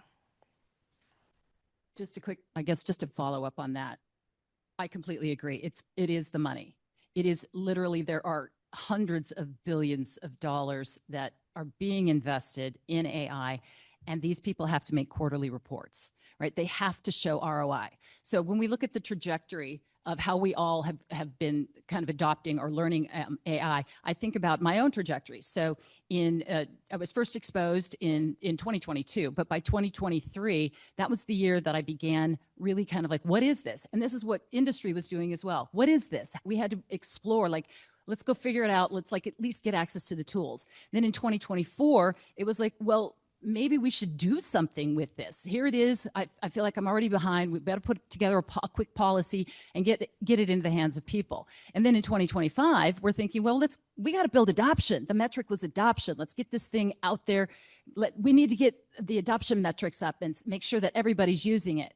Except now, here we are in 2026, and what I'm hearing from industry leaders is that they're all beginning to question, all right, somebody else said it earlier today, 5%. We're looking at ROI metrics that are abysmal. And they're saying, what have I gotten for my 100 million? What have I gotten for my 2 years of development? So that is really what's driving it. And I agree that there is a need to push back. I love that you're promoting this pushing back. And it needs to come from leadership. People, I want to use an example, and it's a little bit politically fraught, but what's been happening right now, there is an opportunity for leadership to stand up and to take a stand with Anthropic, the Pentagon, and OpenAI. And you look at how it affects brand. And the winners will be the ones that actually take a stand in a specific direction, and they stand by their brand. So for example, when the Pentagon said, that they were not going to use Anthropic, and then OpenAI the next day said, we're going to do it. Within hours, people began leaving ChatGPT in droves. In a week, 1 million people left. 1 million people. And they estimated 295% uninstalls in a month, or since that happened. So here's an opportunity where it affects brand. And when somebody does push back and say, I'm not going to allow my AI to be used that way. I'm going to take a stand. That's a leadership decision. And this is an opportunity. It's a particular moment in time when people really can. And the winners will be, in my opinion, the ones that stand for their people, or they understand. One other thing that Anthropic has done that has been, really beneficial, I think, for society is that they're regulating themselves. Now, that's kind of like putting the fox in charge of the hen house, but they are at least saying, we're going to establish a commission on this. We're going to establish a study on this. And they're publishing that data. As Ferris explained, showed us some of that data this morning. They are regularly publishing that. And they're establishing themselves and their brand as a trustworthy brand. We're here for you. So there's the opportunity. Thank you both very much. This next question is for Minky and Dominic, and it's on privacy. Public trust in AI is inseparable from trust around data. How should institutions communicate about privacy risks in ways that are honest without being paralyzing? And where do they tend to fall short?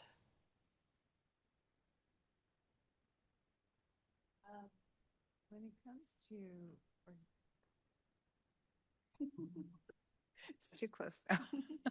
When it comes to privacy and data, I want to just step back 1 second and say one thing about the last question.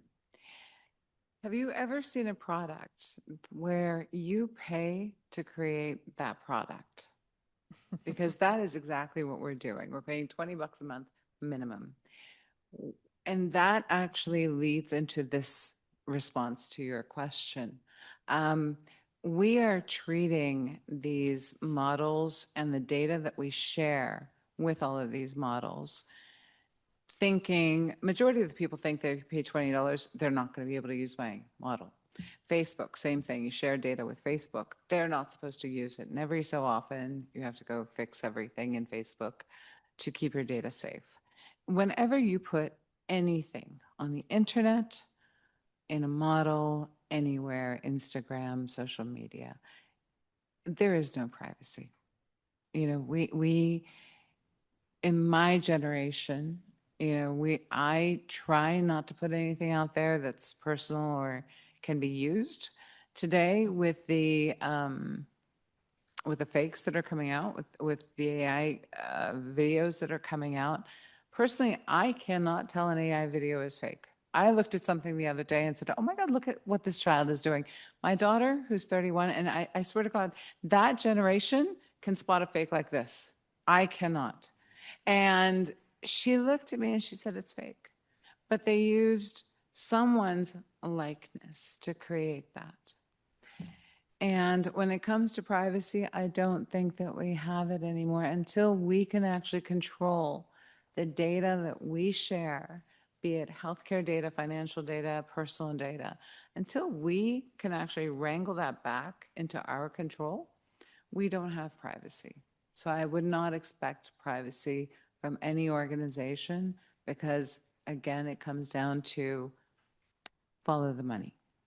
And I'm going to put a little thing in for Kate. So Kate, over the weekend, created a very cool little app. How much is your data worth? My data annually is worth about $870 some dollars. And she created this app. It's on LinkedIn. I'm sorry if I'm, but you know, it was very interesting because I have no idea how much. And you don't control it. So she's all about let's make money and get dividends from it. So there you go. Thank you, Minky. Thank you. I 100% agree. I have zero confidence that any of my data is secure anywhere. I've put it up, you know, like everybody else, clicking on links and accepting cookies. And so I have no doubts that anybody can find anything about me. The good thing is that I don't have much out there that's, you know, going to be really interesting for people. You know, they're going to find that I probably buy more ketchup than anybody else, you know. That's kind of the data that I'm trying to protect, I guess. But but yeah, that's it. But I think like kind of all crime, I think bad actors are going to be bad actors. And no matter how much we try to safeguard data, someone's going to find a way. If they really, really want to, they can find a way. There's going to be some, you know, easy, you know, platform that claims they're protecting your data. I don't have confidence in those either. So that's kind of the transparency that I try to present, especially to tribal communities. And you know that it's the truth. It really is. There's just being as fully transparent as possible. And then I also wanted to go back to the previous question quickly because with regard to the money, and you know, don't want to politicize it, but I do have the privilege of leading a team of 7 amazing FERTEP agents. FERTEP is the grant that we work on. It stands for the Federally Recognized Tribal Extension Program. And so we have these 7 tribal agents who are embedded in these communities across the state. Every year or it's a 4-year grant cycle, and every 4 years, the scope kind of changes a little bit, not much. It's always based on workforce development, youth development, and agriculture. And then the scope really it is dictated by the current administration.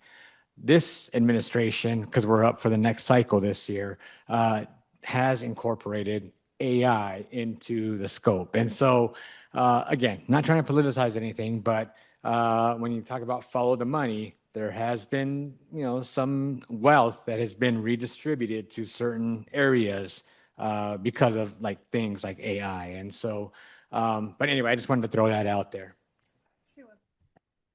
Talking about the different cultures, I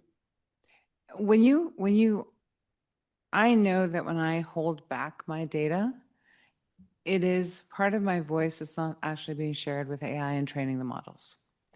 When we don't have various cultures, demographics included in the training of AI models, it is going to be very, very interesting. It's going to be a world of haves and have-nots, because as the models grow and train themselves in whatever they do, there are going to be entire voices that are going to be absent.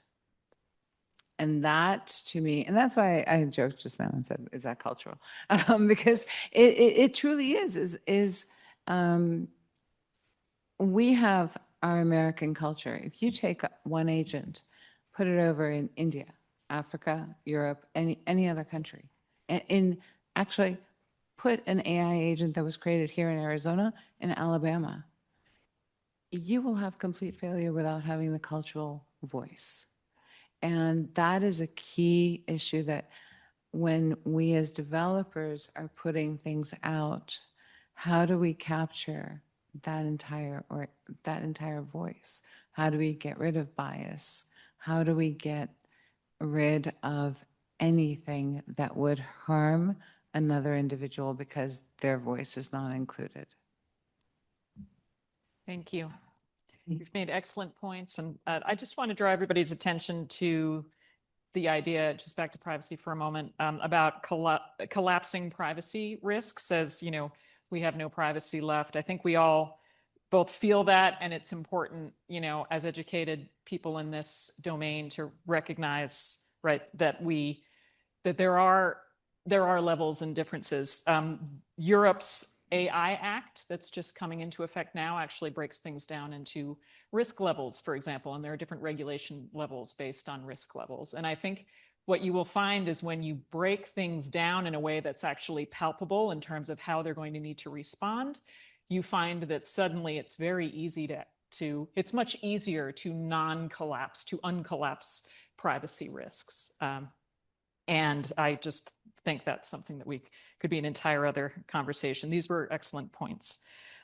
So education and critical thinking, let's get into that a little bit. How do we teach students to use AI as a tool without letting it hollow out the thinking, struggle, and original work that education is for? And by the way, this is for Danny and Jennifer. How do we communicate that distinction to students, parents, and faculty while remaining responsive to the needs of employers? Danny, would you like to go first? Yeah, this one's right up my alley. I spend a lot of my time thinking about this, both in my work, and then I also I have only 2 teenage boys at home, but 4 children. And so when my oldest son came home and said he was working, they were doing a test, and the teacher was at the front of the room, and they had a laptop with a lockdown browser, so you can't cheat. And he said he saw at least 6 of his neighbors with their phone, which are completely banned at the school right now. They're not ever supposed to have their phone out at all.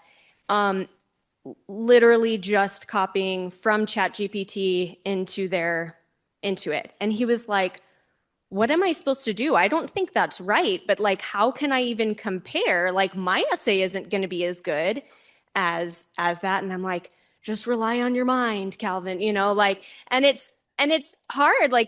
There's some research just came out of Pew Research Center that said for youth 13 to 17, 60% sometimes use generative AI to cheat, and 30% do it regularly or on an extreme basis.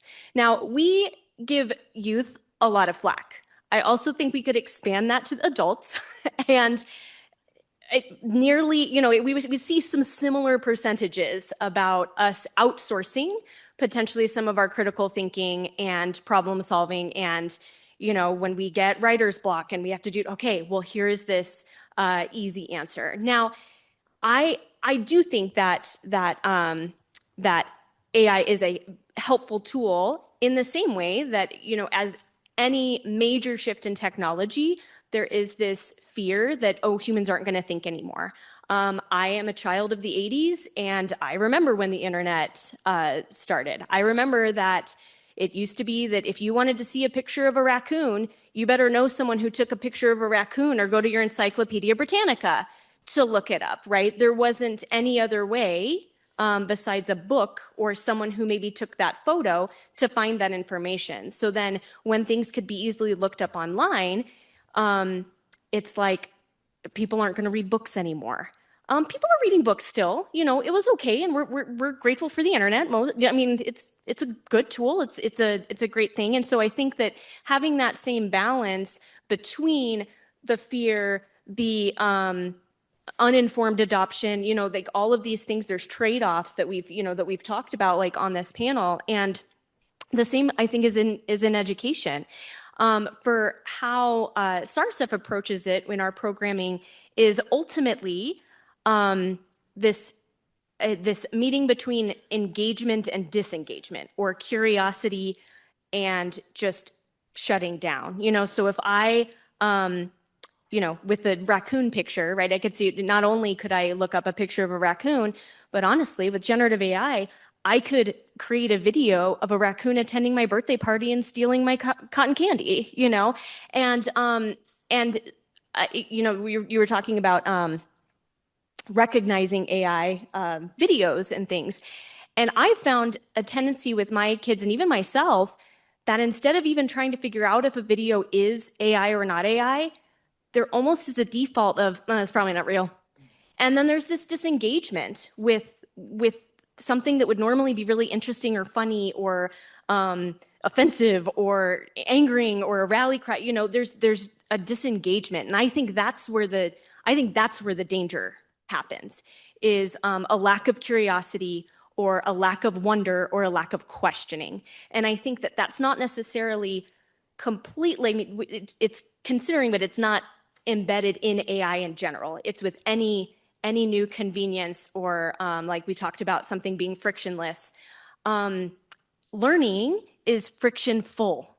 Learning and coming up against problems, problem solving, to become a good problem solver, you have to have problems, and problems are uncomfortable, and conversations are uncomfortable. So as we create curriculum, as we create activities, creating friction, I think, is important, because that's where, and having things being student-led. So having that curiosity, because if we're curious about something, if we're engaged, if we're committed, we're going to push past that frustration. We're going to push past that friction. If we have an itch, we're going to work hard to scratch that itch. And so it's using that, I think, to decide how or what curriculum, what activities are we bringing into the classroom, allows us to get past that. Thank you. Thanks. All right. So I've also thought a lot about this. I think every educator has at this point, but especially working with David's team as one of the co-leads of the teaching and learning road mapping. We've talked ad nauseum. And in my view, this is what it comes down to. It comes down to being proactive and intentional. And the reality, I'm sorry to say, is that we all have to change how we teach. And it's going to happen at a fundamental level. The learning experience is different now than it was. We cannot simply say that use of AI is an academic integrity violation. They're all using it. Everything is going to have to look different if you want students to continue to learn. In terms of specifics, this is what I come up with. Take it or leave it. So what I advocate is that as educators, we have to think about the learning objectives in our classes and in our curriculum, and we have to evaluate learning objective by learning objective. Is this something that I want to do one of three things? Is this learning objective something that I want to say, this is something AI can do, and I'm outsourcing it to AI? It's no longer going to be a core learning objective because it's just not going to be relevant to students going forward. So that's option one. Option two, is this something that students should be able to do, but we need to enhance and accelerate our ability to perform this skill through the use of AI? So these are AI accelerated skills. Three, there are some skills that we need to protect from AI learning. So we need to continue to say, this learning objective is something that I'm going to force students to do, even though it's uncomfortable and it creates friction and it creates a problem. And I call those analog skills. So once we, as educators, have taken an honest look at what we're trying to do, and we've made those decisions, we have to fundamentally retool how we're doing that. So if something is AI enabled, then we're going to have to elevate our expectations. We're going to have to elevate our assessment strategies. It's going to have to be bigger. It's going to have to be better. And we're going to have to assess accordingly. If something's human protected, we're going to have to say, this is not something you can do at home. This is not something you can do behind a computer with, with your iPhone sitting there, because they won't do it. So we're going to have to work harder to get them to do those skills.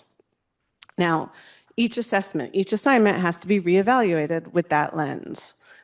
It no longer works to expect students to go home, read something, summarize it, turn in a document. They're not learning it, and it's a waste of our time. So in my class, what we talk about is intentionally gaining certain skills through analog learning.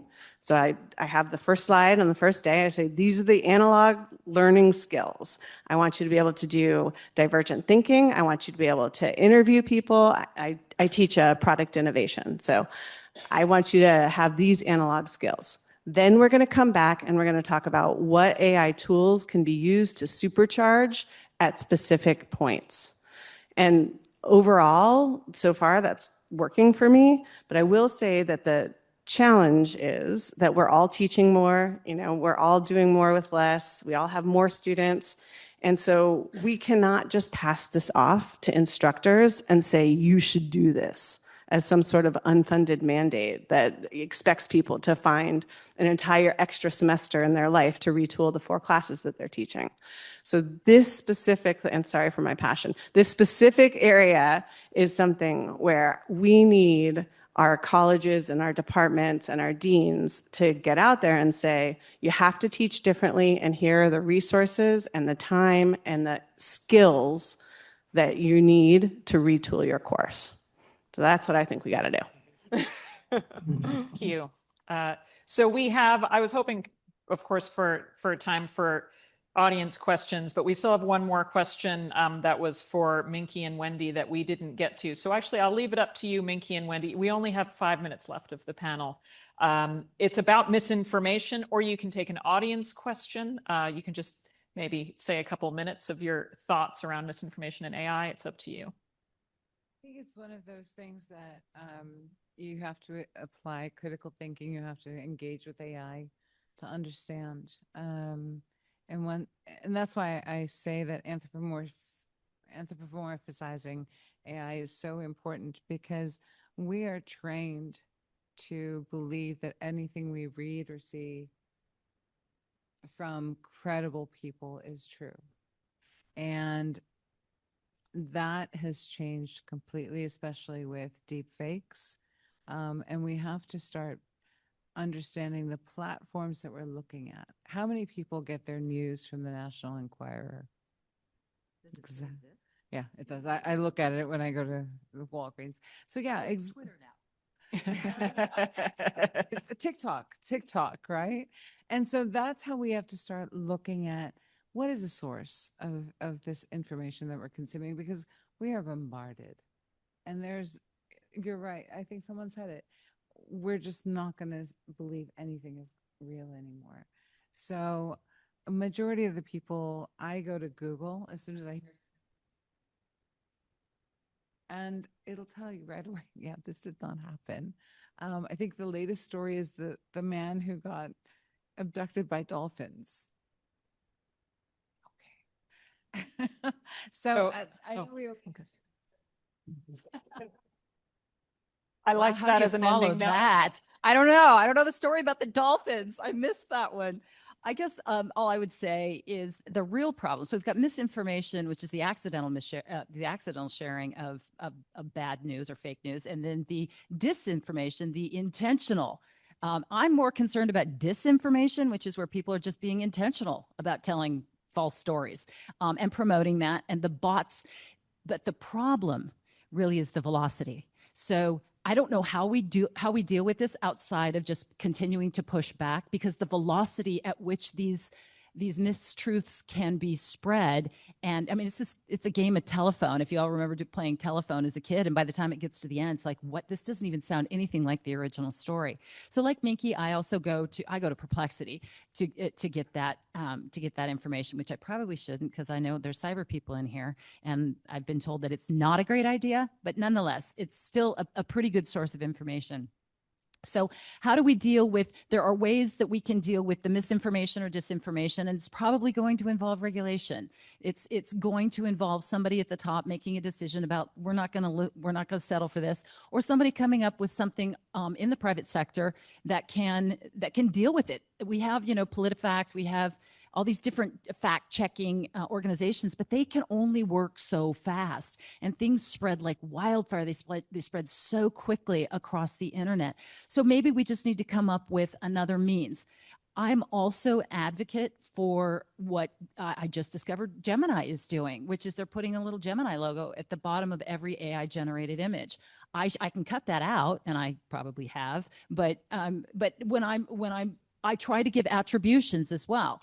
Setting a disclosure plan for your, in your team, and maybe having a policy around disclosures, saying at least, hey, if you created something with AI under these particular guidelines, if it's done in this particular way, for these particular purposes, then you have to disclose. And if you don't disclose, there will be some kind of consequence. So leaders can make those kinds of decisions, but we as the people need to push back. As a democracy, or at least I think it's a democracy, we have something of a responsibility to push back. Call your senators if this is a problem, if you're very concerned about it. This is really the only way that we can, or call your council people. They're probably a little bit easier to get in touch with, and let them know that this is something that's top of mind for you, so that we can begin to address it. Thank you, Wendy, and thank you, everyone.